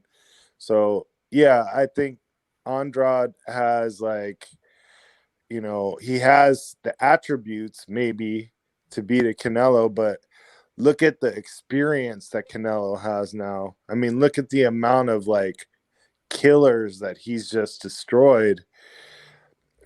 Andrade has not done that, and he has no experience on that stage. And, like, I don't know. That'd be a tough test for Andrade. I don't think personally right now at this point in time, let's say they were fighting tomorrow, I think Canelo would win. A couple years from now, who knows? You know what? And that's the truth is the new hate. But I just feel like coming from like a man fan standpoint, I feel like Demetrius Andrade won't do the same mistakes because he's been watching Canelo. So that's why I got confidence in him from a man fan standpoint of view, which ain't good. I've always liked him. I think he's a great fighter. But, I mean, look at his career. It's horrible. Yeah. I mean, he has a horrible career compared to Canelo. I mean, if you stack up their, you know, achievements, bro, it's not even close. I would want Demetrius Andrade to stay on his toes the whole fight and pot shot the shit out of him with heavy fucking shots, though, not them little baby ones. But that's not how he fights. Andrade fights more like a Lara, where he's sort of like a quasi left-handed ambush fighter. He doesn't throw a lot of punches. And so if Canelo throws a lot of punches, chances are the judges are going to give it to him, even if he doesn't win. And, you know, Andrade is fighting an uphill battle for sure in that one. That's a tough test. Like, I think he has the attributes, but I don't think he has put in the work. I think he's mismanaged his career. I think maybe it's not his own fault. Maybe it's because guys like Charlo ducked him and stuff like that, but he doesn't have those harrowing, you know, wins in order to beat a guy like Canelo, who's super. I mean, did you see his eyes tonight, bro? Canelo's eyes looked like Shane Mosley's eyes when he was going in against Margarito. He just knew he was going to win. You got to put he didn't look like he had Shane Mosley eyeballs. I was like, what? Shane Mosley look at Shane Mosley's eyeballs when he did look like he had Shane Mosley eyeballs, though. He got a point. Dude. Yo, Billy. My guys, man. Billy, what's up? What's up? Man? What's up, hey, what's up, Haplo? Man, Ronald, S.A., Black Horseman. Young UGC, Billy. Man, it was, bro, I don't know how.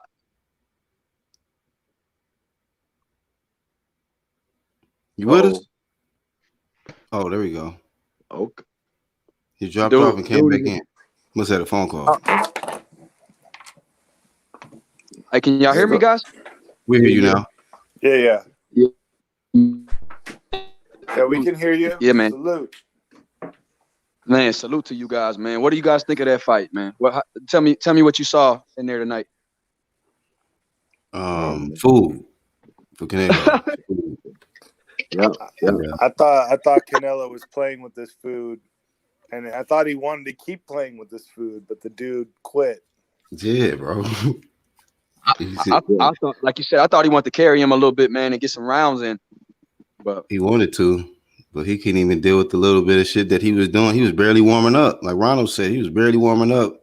And he thought he was gonna be able to get some more action in that fourth, but dude, no mas, man. He said, and I thought I wanted to see if it was the corner, if it was him.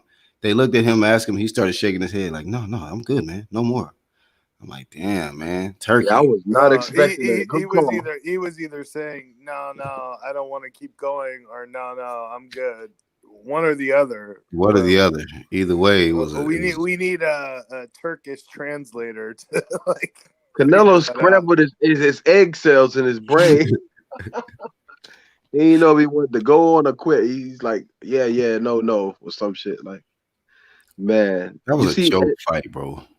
Eddie Hearn and Ryan Garcia dressed alike tonight, so that must be a good sign that we're gonna get a good fight from them. Eddie Hearn and Bro, I Ryan noticed that like, shit too, bro. They have the same stylist. Like, what Yeah. is it with these man, guys? Eddie Hearn ain't got on them stylist? goddamn Peter Pan slippers and shit. Fuck out of here. At least they didn't wear those Charlo purses. Oh shit! Or the anglets. Not Jamel. Please don't be wearing that purse, bro. Bro, those guys wore purses. Come on. There's proof. They wore purses. Yeah, I think I remember that. There's some suspect shit that be circulating around here. Damn, Eddie Hearn taller than every motherfucker in that ring, bro. Yeah, that was a decent fight, though. Decent fight. Who would y'all give fight of the night to, though? Let's keep it real. Fight of the night. Yeah. Oh, fight of the night or fighter of the night? Just fight of the night. Not the whole fight, like the whole fight. Like Dirrell. I like that Dirrell fight. Oh, the PBC card? That was a bullshit ass decision, though, man. That draw. Yeah, it was a terrible decision, but the fight itself was a good fight. It was a good fight, yeah. Yeah, Dirrell. Yeah, I missed the fights earlier, but I have to give it to what I saw tonight. I have to give it up to Forrest and old Zhang. I like that fight too. Yeah, that had to be like the fight of the night to me. Did y'all think the draw was justified in the Forrest and Zhang fight? Yeah, no, that one was okay. No, I was all right with that one. I was okay with that one being a draw. Not damn Anthony Dirrell and Dirrell won that fight, bro. Yeah, man. What's the most rounds you could have gave Davis? What do you think? Like, okay, let's say you were a liberal scorecard and you were just trying to find rounds to give Davis. How many of them could you have given him? I saw 3 rounds where he had tried to mount a comeback. And 4 at the most, but 3. Yeah, it wasn't a lot. It wasn't a lot. I was trying to be liberal, man. I was trying to see what the judges see. And I was like, 3. man, okay. I was like, man, I could see 8-4. Then I seen a draw. I was like, man, that was crazy. I kind of felt bad for Dirrell, man. Yeah, that's why I give the fight of the night to Forrest and Zhang, because you could actually see when Forrest was coming back in the fight. You couldn't really see where the guy Davis was coming back in the fight against Dirrell. You see what I'm saying? There were like 1 or 2 rounds where I thought Davis. Go ahead and speak, Stephanie. Really talk your shit. Won the round. Oh. I'll let Stephanie. She jumped go. off. All right, go. No, Stephanie jumped off. I thought she was gonna talk. Yeah, shit. I was gonna say I thought there were 2 rounds in particular. Can't remember which ones they were, but where Davis, seemed to win the rounds. He marked up Dirrell a bit and seemed to like stand his ground a little bit more. But for the most part, I saw Dirrell being the more relaxed guy. He was definitely the more experienced guy. And I saw Davis like twitchy, wasting a lot of energy, not really using his advantages, which to me is strength, not unlike what Black said earlier, like a Timothy Bradley type guy. He's strong, bro. That guy is strong. It doesn't equate to punching power, and a lot of times people confuse those two things. Like, just because you're strong doesn't mean you have punching power, but you can use your strength, just like Evander Holyfield did against Mike Tyson. He didn't do that, and he just kind of tried to throw combos and wasn't very accurate. Meanwhile, Dirrell was being calm. He was accurately punching him, landing clean, effective punches. So, for the scoring criteria, to me, I don't see how you can give that a draw.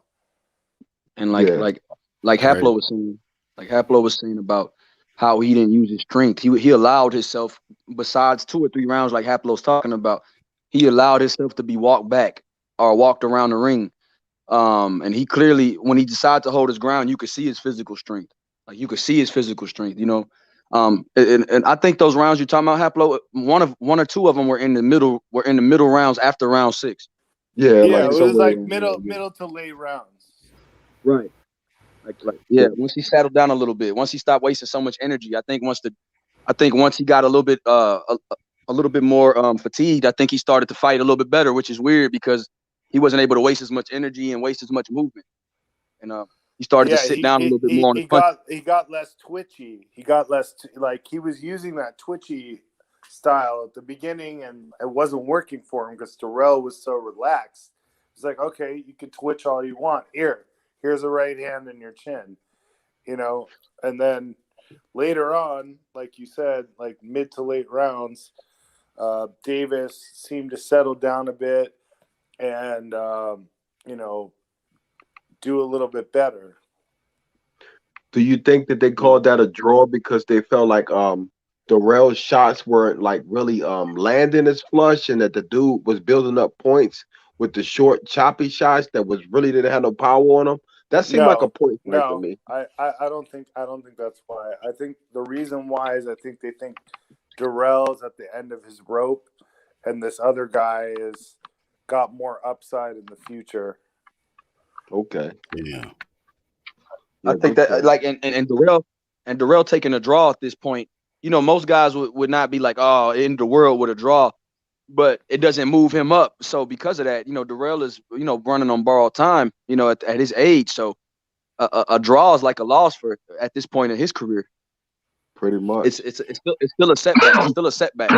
Yeah, it's definitely not good.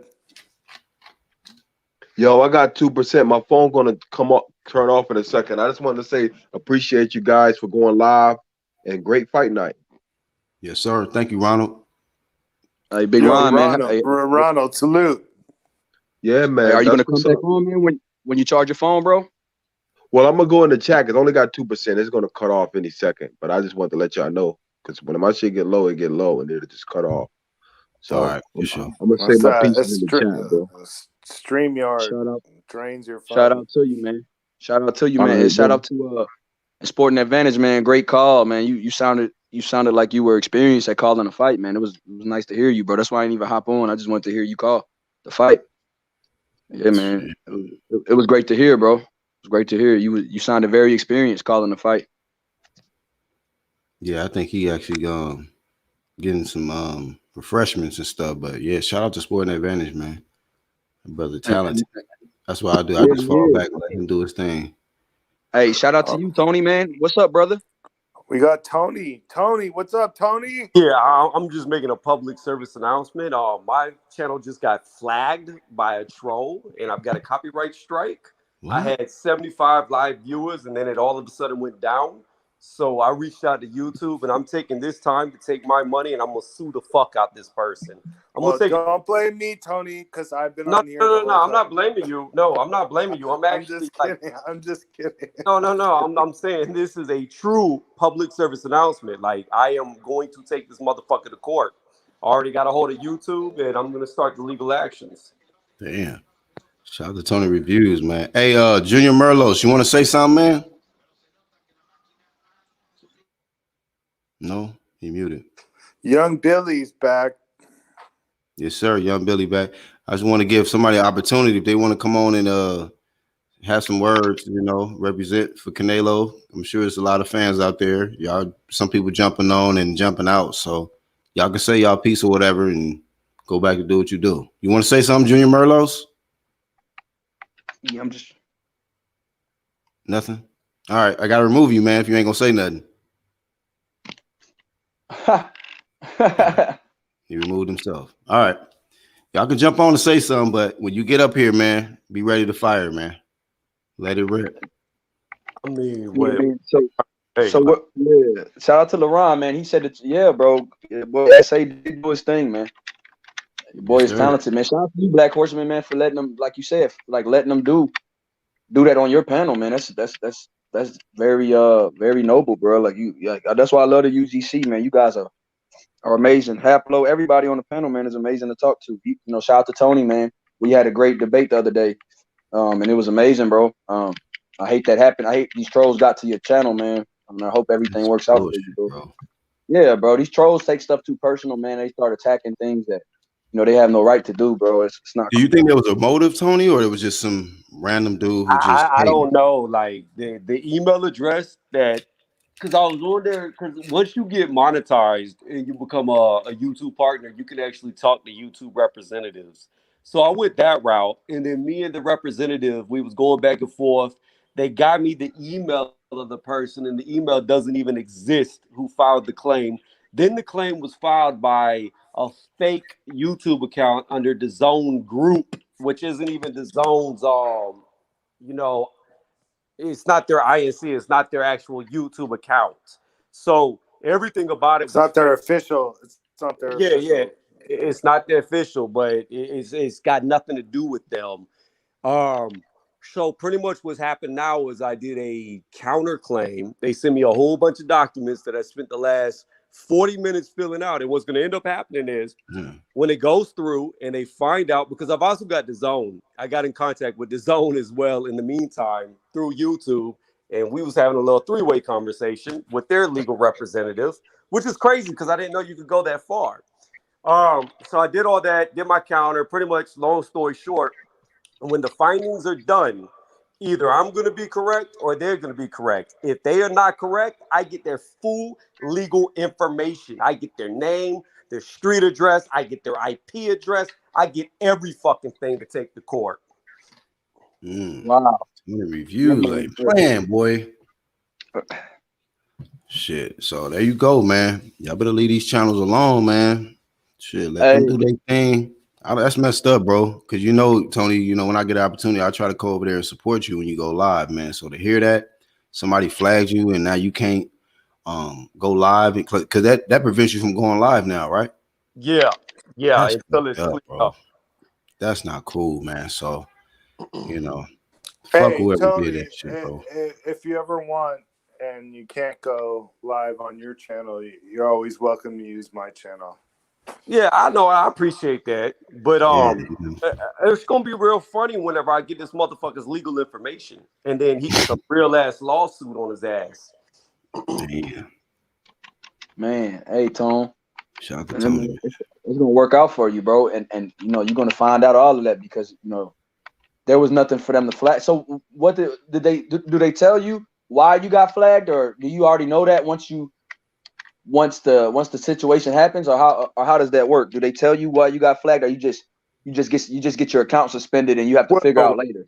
Through YouTube, it didn't tell me anything. It just said I was flagged, and then a contact button and a fight it button. But whenever I went through and talked to the representative, they told me, this is what they fucking told me the claim was, the representative, that apparently they claimed me, like me personally. They claimed me as if they were me, and I represented DAZN, which I don't work for DAZN. So how the fuck, like the whole thing's a mess. Like, how can you claim me because I am me, and then how the fuck can you say that I work for DAZN when I don't, and I'm claiming myself? Why would I claim my own live that I'm live on? Wow. Okay. Yeah, that's confusing. That's some. I don't know what to think about that, bro. Like that's somebody that really. But that's somebody. Hey, but I want to say this though. That's why I swear the Advantage been over here doing live commentary. The last time he did a DAZN event, he got flagged or got hit with a strike, and it wasn't really. It was on for some bullshit. You know what I mean? It was for some bullshit that he got flagged. So I don't know, man. With this DAZN situation, they kind of just. I know, but I know me personally. I'm 1,000% covered because the only thing that was seen was me and me talking. There's nothing else in the video. Right. So, but it just seems like every time there's I'll tell you what it is. It's this right here. There's two different groups. There's my group, which is me. I'm fairly new to this. I'm 2 years in now. And, I've been learning from a lot of the greats here.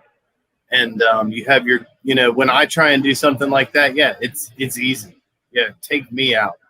It's easy to do that. But when you come at the UGC and you come at the BHP, you're going to have a lot of people that say no to that. So, yeah, that's the reason he's able to do it because he's been established.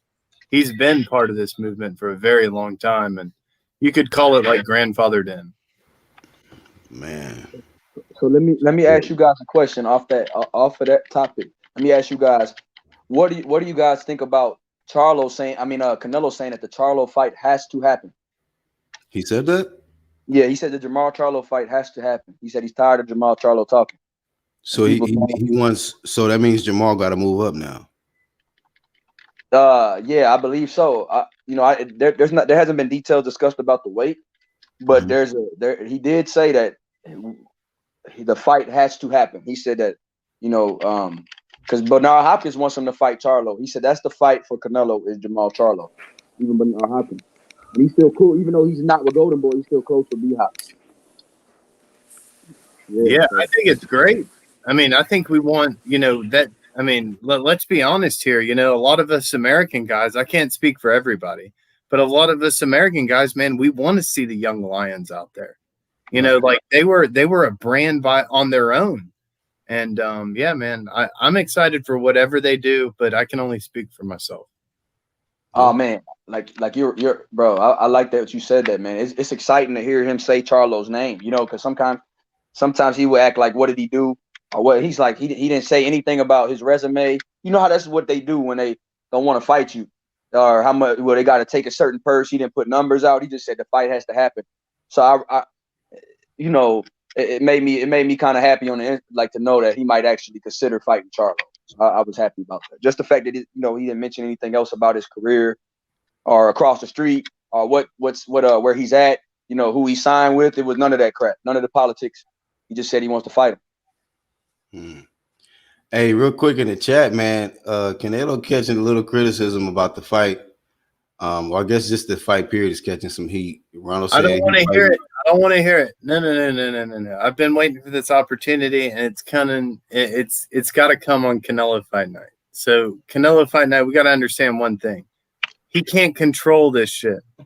Like, if this was Roy, like they flame Roy Jones Jr. to this day about this type of crap. You can't blame him about what the sanctioning body's doing. Just I can't hear anything. Happy that fighting the champion, regardless of what it's going on. Yeah, but some people still got rights to just say that, hey man, it was a crappy fight. You know what I mean? It still was not a product that a lot of people agree with. Aquilo said he fighting camels. Pigeon Mike said that's the worst thing I've ever seen ever. Then he said he fighting turkey. That was funny. Man, you know what? All these guys, they can say whatever they want to, but one thing they can't say is they can't say they fought a champion tonight. He got that out of the way quick. Like he had to fight that guy. He got it out of the way quick, and then he's on to like fighting Saunders. So you can criticize the fight right now. Yeah, it wasn't a great fight. Like Yildirim, everybody knew he was going to lose, but at least he got it quick out of the way. It wasn't long between his last fight, this fight, and then he's got this bigger fight coming up in May. If you can hear me. Oh no, we can hear you, bro. I just laughed at the comment. We just established right there that Billy Joe Saunders has a chance. Yeah, he does. Billy Joe, that's a solid fight, man. I mean, dude, that's a hard fight. That's a very hard fight that a lot of people have been ducking. We wanted this out of the way, and now we're. I don't blame them because Billy Joe Saunders doesn't fight fair. Oh yeah, in what way? We're not going to go over it on this stream because this has been. We're on to the next fight. Not on this stream. Okay. I think I can hear certain people. I'm gonna leave and come back. Yeah, Haplo. Okay, I couldn't hear Haplo. But what? Okay, let me ask you this. So, young Bill, what did you think about the fight? I want to get your honest opinion because I respect your opinion, and I know you'll look at it in a biased way. Okay, so SA, I'm a call it down the middle. So let me say, the guy fought Callum Smith in December. He comes back and fights, his mandatory. Because once he fought Callum Smith, I understand that they said it was a mandatory defense against Yildirim. So I can't be mad at the event. I can't be mad that they put him in this position. and I can't be mad that the dude is fighting in May. You know, the beginning of May. So 8-9 weeks from now, he's back in the ring. So if he is getting criticized, he's not gonna hear it because he'll be in training camp next week. Getting ready for. I love that. No, you're 100% right, man. And this is something I get argued about like 24/7 when it comes to Roy Jones Jr. and any of these champions that try and like take like quick pass. You know what it's about? It's about opportunity and seizing opportunity. Roy Jones Jr. became heavyweight champion of the world because he seized an opportune moment. So, I mean, I understand what people are saying. Like, yeah, man, the shit sucks. But at the end of the day, like, Canelo didn't lose the belt on the scales. Like, he didn't do all that shit, man. He's fucking taking the path to undisputed. And if it's the easiest way to it, nobody else was doing it at 168 to him. And I'm sorry about cursing. Nah, you have a point, man. Because you have a point, man. So that's why I say I respect where you're coming from. I'm not here to criticize it, man. I understand that it's part of the business, and I understand that he's fighting a tough opponent next, and that's all that the guy was out the ring for 13 months, fought Callum Smith. He came in here, he's going to fight 3 times this year. Most champions don't fight that many times, in this era now. Especially with a name like him. So the fact that he's putting 3 fights in this year, I respect it, man. I just want to see him active. I like seeing great fighters active, bro.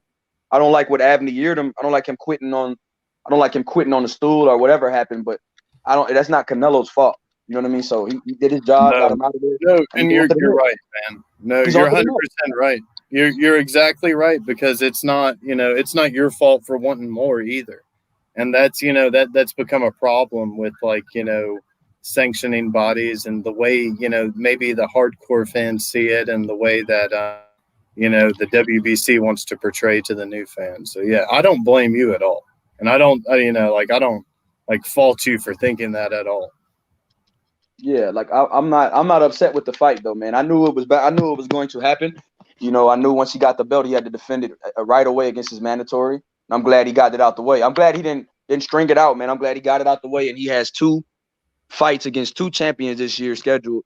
And that's respectable. A lot of guys don't fight 3 champions out of the last in 4 fights. You get what I mean? Like that's hard to criticize. Like, oh man, you fought a bum, but you fought a champion before this bum, and you're fighting a champion after this bum, and you're gonna fight a champion after that guy. So it's like, man, it's hard to dig a guy for fighting champions and getting a fight out the way in the meantime. Yeah. No, you're 100% right, man. Like, a 3 champion run and 4 fights, like you said, man, that's, very few people do that. Well, very few people do that now. Yeah. Like you said, Haplo, let's clarify this era. Like you said, this era, because guys used to fight all the time, and they would take on the best challenge. Okay, so we can say all that, but let's just speak to this then. If we want to talk about how bad that is or whatnot, let's just talk about how bad 168 is now.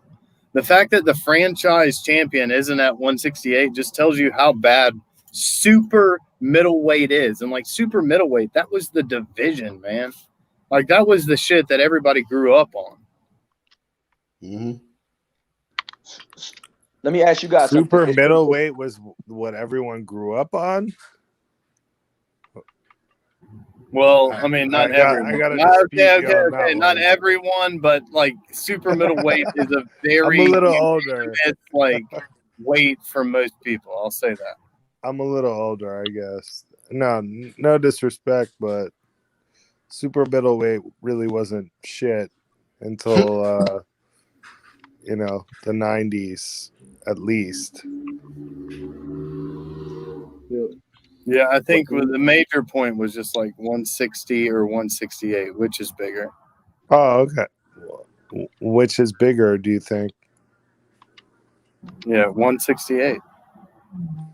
Well, maybe right now because Canelo's there, but in history, I think 160 is far bigger.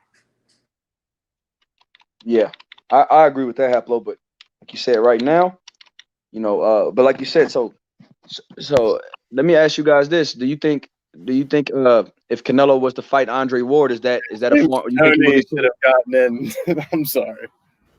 Huh? What happened? No, I was just saying James Tenney should have gotten in on the Hall of Fame shit, but I was just fucking with you guys. But go ahead. You know, I think they're keeping him out because of that PED thing, bro. I think they're trying to be like the Baseball Hall of Fame. But then again, other guys who have PEDs, you know, are in there. But back to your question, Young Bill, can you ask it again? Oh yeah. So my question is for the panel. Andre Ward, you know, I think he's really gonna come out of retirement and challenge Canelo, man. Those rumors are heating up. Do you think Canelo would take heat for fighting Andre Ward in the comeback? Like let's say he got I'll tell you this right now. Like, you think he would get criticized? Andre Ward off over Caleb Plant any day. Damn. Why you gonna throw him at Caleb Plant? This fucked up. Plant got enough pressure on him already, man. Don't put that over pressure on him. I have a little bit of a different perspective on that. I think Andre Ward, you know, if he were to be an active fighter right now, I would give him the edge over Canelo. I would think that would be at about 175. Maybe it would be a catch weight, 172. Who knows? I would give Andre Ward the edge on that. However, Canelo has been, you know, campaigning and beating guys like all over the place, like all over the map, bro. And Andre Ward's been sitting on his ass, eating, you know, buffets and doing commentary. Well, I think Andre Ward. I think Andre Ward is. Hang on. I think Andre Ward is very comfortable where he is right now, and Canelo has the eyes of a killer. No, you're 100%. Moses said Plant is going to get stretched. Yeah, I mean, I don't know, but Young Bills, I did see somebody put up a little edit. It was like less than like 10 seconds, but it was Andre Ward shadowboxing, man. He was doing quick little combinations and stuff, and they were saying Ward making a comeback to face Canelo Alvarez with a question mark. But I hear what you're saying, Haplo. You know, we don't know what really Ward has been doing. And I'm going to start putting up 10-second clips of myself looking really good. Who you calling out? Like, you know, you got to call out somebody, Haplo. Right. He can say anybody in the world can get it, and then put the little 10-second clip. No, call out Bud Crawford. Somebody, Haplo. Hey, somebody. Speaking of that, hey, what you feel about that, Young Bill? Bud Crawford was at the event. Bro, I like Bud going to all the events, but he don't sell himself, remember? You know? Yeah, man. I like that Bud goes to all those events. He go to PBC events, he go to the DAZN events. I like that he does that, man, because it's still boxing. Mm-hmm. It's still boxing, bro. Like, what's Bud don't. That's what make me like Bud, because he don't take part in that politics, you know, stuff. So yeah, I'm rocking with it, man. And I heard Jamel Charlo was there too. Oh, he was? Okay. Not Jamal. What the Jamal doing there? Yeah, why didn't Jamel get it then? Why didn't he get the cam? I don't know, but Jamel was there, not Jamal. He's a higher weight division. You said Jamel was there. Yeah, I want Jamal to be there, man. You know what I mean? Like, why the 154 brothers there? Yeah. He dropped the video. Well, I guess Jamel's just a fan, but Jamal he said he's too. I guess Jamal on that Errol Spence shit. I would never show up at his fight. I don't know, bro, but Jamal should be there. You know, because Jamal would have got the cam. You think he would have got that the airtime? Yeah, I think they'd have gave him the cam because, you know, that's a potential opponent. I think they would have. And Canelo would acknowledge him. Canelo would acknowledge him there. You know, Young Bill, what do you think about that Israel Madrimov guy? I don't know. And what do you think about in Israel? Who? You got to explain it to me. Israel Madrimov. You probably don't know of him. Never mind. It was. Yeah, he's one of like my favorite upcoming fighters. But yeah, he's pretty good. And what division? Controversially, like knocked out Eric Walker last fight, but Oh, I saw that. Yeah. Okay. Yeah. You know what I'm talking about. I know you know. I know it's a weird name or whatnot, but yeah. That guy right there, dude, I think he's going to give some Charlos some threats, man. I wouldn't want to fight him. Yeah, you talking about he has about under 10 fights, right? Yeah. He's super new. And man, yeah, bro. Yeah. Nah, I'm kind of glad they called that. I'm kind of glad that knockout. I know it was controversial, but Eric Walker was taking a lot of punishment. He was in that fight, but that guy is a monster. Like, yeah, he's a monster. Once he gets more experience, man, anybody in that division or around those divisions should be wary of him, man. Like the guy he's extremely cagey. He's extremely explosive. Yeah, he's not very technical at all, but that's the guy I like predicted this year to kind of like shake things up. So hopefully he comes through.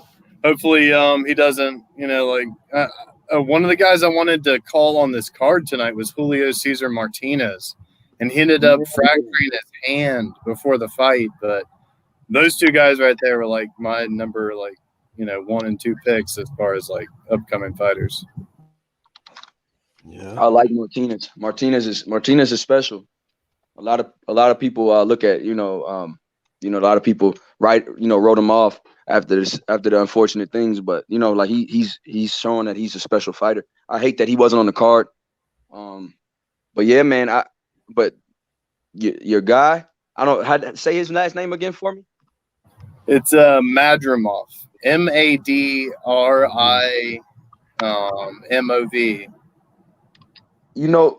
Madrimov reminds me of a bigger, like he reminds me of that weight classes. He has like a explosion to him where he's on his when he jumps in, he can jump in and jump out. He kind of is explosive like a Tiafimo, man. He's explosive like that guy. Well, he's kind of like a lot of people compare him to like the Triple G guy, and it's simply because he's very he's explosive, but he also he's gonna take punishment as he does it, kind of like Julio Cesar Martinez as well. So I don't know, those guys are exciting to me, but sorry, I didn't mean to get this far off topic. Oh no, because that guy could really he could really shake some. Like I really feel like if he had a little bit more experience, the way Jermell's style is, I think he will give Jermell Charlo all type of problems. He'll give him good work, and that's what I think. I just think he'll be like a problem as far as making him work for it. That Castano man might give Jermell problems too. I don't like how people are writing off Brian Castano like he's just gonna be Jermell's is gonna be undisputed. I don't know. I think Charlo doesn't have any problems with that guy, but also, just based on that, I think Madrimov will give Castano all the work he ever wanted. Oh, for sure. But you could say that about anybody in the top 5 at 154 right now too. That guy, because you got to look at the top 5. Tony Harrison has been, if Tony Harrison still in the top 5 at 154 in you guys' eyes? Top 5? He's on. Ooh. Who's the top 5 at 1? All right, tell me who the top 5 guys are at 154. That's irrelevant. Like Tony Harrison's close to the top 5. Yeah. I mean, if he's not in it, he's right about. Yeah, we've seen quite a few guys who were at the top lose recently. We've seen Jared Hurd, J-Rock, Rosario. Them guys got knocked off just as quick as they pretty much got there. So. No, but I do like what you were saying about Harrison, though, because I really do respect that guy as far as how he comes in conditioning wise and how he trains for every fight. And I really like that guy as far as how he takes his approach to boxing. Yeah. And yeah, I think J-Rock doesn't want any part of him. I think there's a lot of people at 154 that don't want any part of that guy. That's just the truth. Especially guys that have been kind of chinny. They don't want any part of that guy. He's very explosive. Man, I think he beats a lot of the guys in the top 10 right now. Heck yeah. One thing we gotta appreciate tonight is Canelo came through. He is the WBC champion. So Shout out to Canelo. He's on his journey to undisputed at 168. Man, somebody just said it that. So, no, sorry to interrupt. Sorry to interrupt you, bro. Go ahead, Halfway. Somebody in the chat just said Canelo's a bum. Come on, bro. Like, right. You gotta be kidding. He's not a bum, bro. He may not be the greatest thing since sliced bread, but he's not a bum. We could go on another 3-fight list. Canelo is a bum and a cherry picker. Come on, bro. He just fought his mandatory. He's about to go on to try to be undisputed. Let's just hope, like, maybe he is, but like, let's just hope that he goes on and becomes undisputed at 168. Then we get another undisputed champion. Come on. Like, let's be hopeful. Like, do we always have to be, as boxing fans, like these completely negative assholes that just don't want shit to go well? Like, calling him a bum and cherry picker is kind of an extreme statement, because, like, you know, he has fought a lot of great fighters and he has done pretty well. Sorry to interrupt you, sir. Sporting Advantage, you did a great job commentating tonight. I'm gonna jump off, actually. And, that's what I was about to say. I get to do it first. Okay, so I'm gonna jump off. I'm gonna jump off real quick and leave it to you guys. Young Billy, salute. Sporting Advantage, salute. Black Horseman, salute. And everybody who was in on this tonight. All right. Thanks for coming on, Haplo. Shout out to Haplo, man. Like, I mean, no doubt about it. I'll be back again. God damn it. Yeah. There's nothing wrong with getting corrected by Haplo, because he's the real deal. He knows what he's talking about. Shout out to him. Shout out to his channel. Shout out to Young Billionaire. You know, he is coming up. I mean, he's got the brains. He's got it all, man. He's got, you know, everything you would want into listening to a boxing channel. So hopefully his channel gets started up soon. Black, I appreciate it as always. I'm going to hop out of here. And, yeah, man, if you're not liked and subscribed, you're doing something wrong. Shout out to you, SN, man. Great call tonight, brother. You the man. You're the man. And thank you, Young Bill, for coming on, man. It's always a pleasure, bro, when you come on, man. And the energy that you bring and your perspective, bro, is definitely needed in this community, man. So we appreciate you, bro, every time you come on. I appreciate you, too. But before you get off, bro, I got one question for you. All right. Ryan Garcia, Eddie Hearn called him out. What did you think? I didn't get to hear your opinion on that, man. And I know, because it has something to do with Devin Haney. And we were just talking about this. He said Eddie Hearn told Ryan, if you can't get the Tank fight or you can't get the Pacquiao fight, why won't you fight Haney? And Ryan Garcia said Haney hasn't fought anybody. He hasn't done anything to interest him. What do you think about that? Yeah, man. You know, I don't know how much flame I've applied to this damn topic right here with this dude. But the moisture got to end, man, with this dude, Ryan Garcia. He don't get no passes on this side, bruh. And I knew from jump that he was capping when he was talking about the Tank shit. He was capping when he was talking about the Manny Pacquiao shit. And I knew that this shit was going to come back around full circle, and that question was going to be presented back to him. When are you going to fight Devin Haney? And we always address this shit. Every time we get to a situation where it's a guy who don't want to fight, you hear, oh, the dude too boring. You know, he ain't done nothing. Prove something to me, show me something. And so none of this shit shocked me at all, because I brought flame to this dude early on. And shout out to Eddie Hearn, man.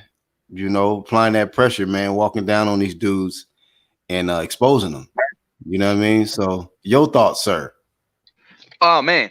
I'm totally with you, man. Like, I feel like maybe, you know, I was defending Teofimo because he's not Devin Haney's mandatory, but he is calling himself undisputed, and he does need to clear that up, right? So I agree with so this is the thing with you. When we were talking the other day, I don't want you to think that I don't agree that he needs to clean this shit up and make that division undisputed if he's gonna call himself that, then like you said, if he was calling himself a unified champion, I wouldn't understand the flame for T.O. But I understand why you say that. But Ryan Garcia deserves no credit for not wanting to fight a champion, bro, when he doesn't have a belt. I'm telling you, bro. Deserves no credit, bro. No credit. Like Ryan Garcia just pissed me off to a different. Like I was kind of giving him leeway because he fought Luke Campbell, but hearing that weak punk type of rhetoric that he said, well, Devin Haney doesn't interest me at all. Well, damn, doesn't a belt interest you, chump? Like, what do you want to do? You know what I mean? Like, Tank ain't gonna fight you, so what? And Eddie Hearn said, well, what's a bigger fight than Devin if you don't get Pacquiao or Tank? And he was like, what Devin Haney just doesn't interest me. He didn't say what was a bigger fight. He just said Devin Haney doesn't interest him. And that was, bro, I felt so like, you get what I mean? You get what I mean? Yeah. But black, like I get where you coming from, bro. So you know what? You don't get I don't have any argument or debate with you anymore, bro. Cause I get what you mean. These guys are ducking. Like it's starting to look like these guys are ducking Devin Haney, bro. And go ahead, bro. It's starting to look that way, big bro. I was saying the other day, man, nobody's scared of Devin Haney. You know what has he done, bro? It's starting to look like these dudes know something I don't know. Cause they will not. They don't seem to be calling his name, bro. They don't seem to be calling his name, and they don't seem to want any smoke with the guy. Yeah, and something strategic going on, man. You know, with this Devin Haney topic. But I knew then, man, this was going to end up being one of the hottest topics this year, revolving around this dude, Devin Haney, and all these other guys that keep avoiding him, man. So I'm glad you asked me that question. I gotta go and watch that interview because I had the volume on 0. You know what I'm saying? So sometimes when we kick off these lives or when I'm watching fights, I don't even listen to them dudes, man. You know what I mean? Sometimes you can listen to commentary or listen to the bias conversations that these individuals can have. And, you know, I got to tune them out after a couple minutes. So I just practice watching boxing on mute or have my boy Sporting Advantage or some of us do the live commentary, man. You feel me? But I do want to check it out because I like how Eddie Hearn, you know, I like what he brings to boxing, man. I like the fact that he ain't, you know, he don't shy away from walking these dudes down like a Canelo walking down to Avni Yildirim or something. He'll walk right down on them like, hey, yeah, so what's up with this work? What's up with that work? You know what I mean? And the dude got the money, you know, he got the platform. And Devin Haney, I think he's on the right side of the street. He's in a good position. And the Ryan Garcia situation, man, is so pathetic, bro. It's so pathetic. And it's going to get worse and worse. If people think it's bad now, man, you know, I'm falling back. I did what I needed to do with this Ryan Garcia shit. I'm going to just keep my Devin Haney disappointment face right here for as long as this shit go. Feel me? Bro, you playing, bro. That Devin Haney face is priceless, bro. You making me, you know what? You making me a Devin Haney empathizer, bro. Like just being on UGC, man. Bro, like I like T.O., man. That's my guy, of course, man. Because I really think he could fight. I really think he could beat Haney. But I still want to see it because all these dudes, man, seem to respect Devin Haney's skill level enough to not want anything to do with him. Exactly. And if he was such a light puncher, dude ain't skilled.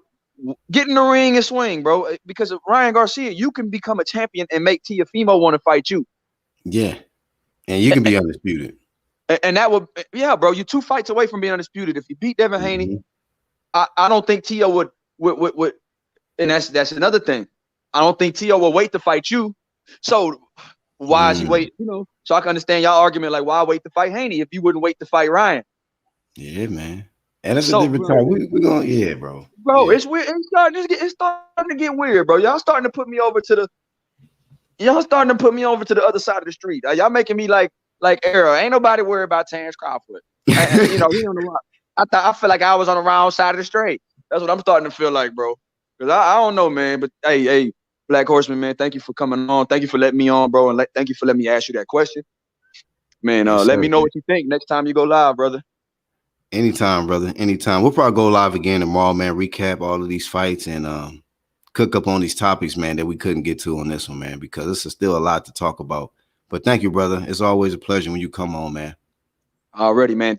Houston, Texas in the building, bro. We the Houston, Texas boys. And yeah, man, all love, brother. Hey, God bless to you and your family and everybody else that was on the panel, man. Thank y'all, man, for the positive energy. Appreciate you, bro. Flame of fame to Young Bill. Flame of fame to everybody in this UGC movement. Flame of fame to everybody that caught the playback. Everybody in the live chat. All the new subscribers. I appreciate y'all, the love and support that y'all been showing, BHP, and everybody in the UGC, man. I'm the Black Horseman. Until the next time, man, y'all be safe. Peace out.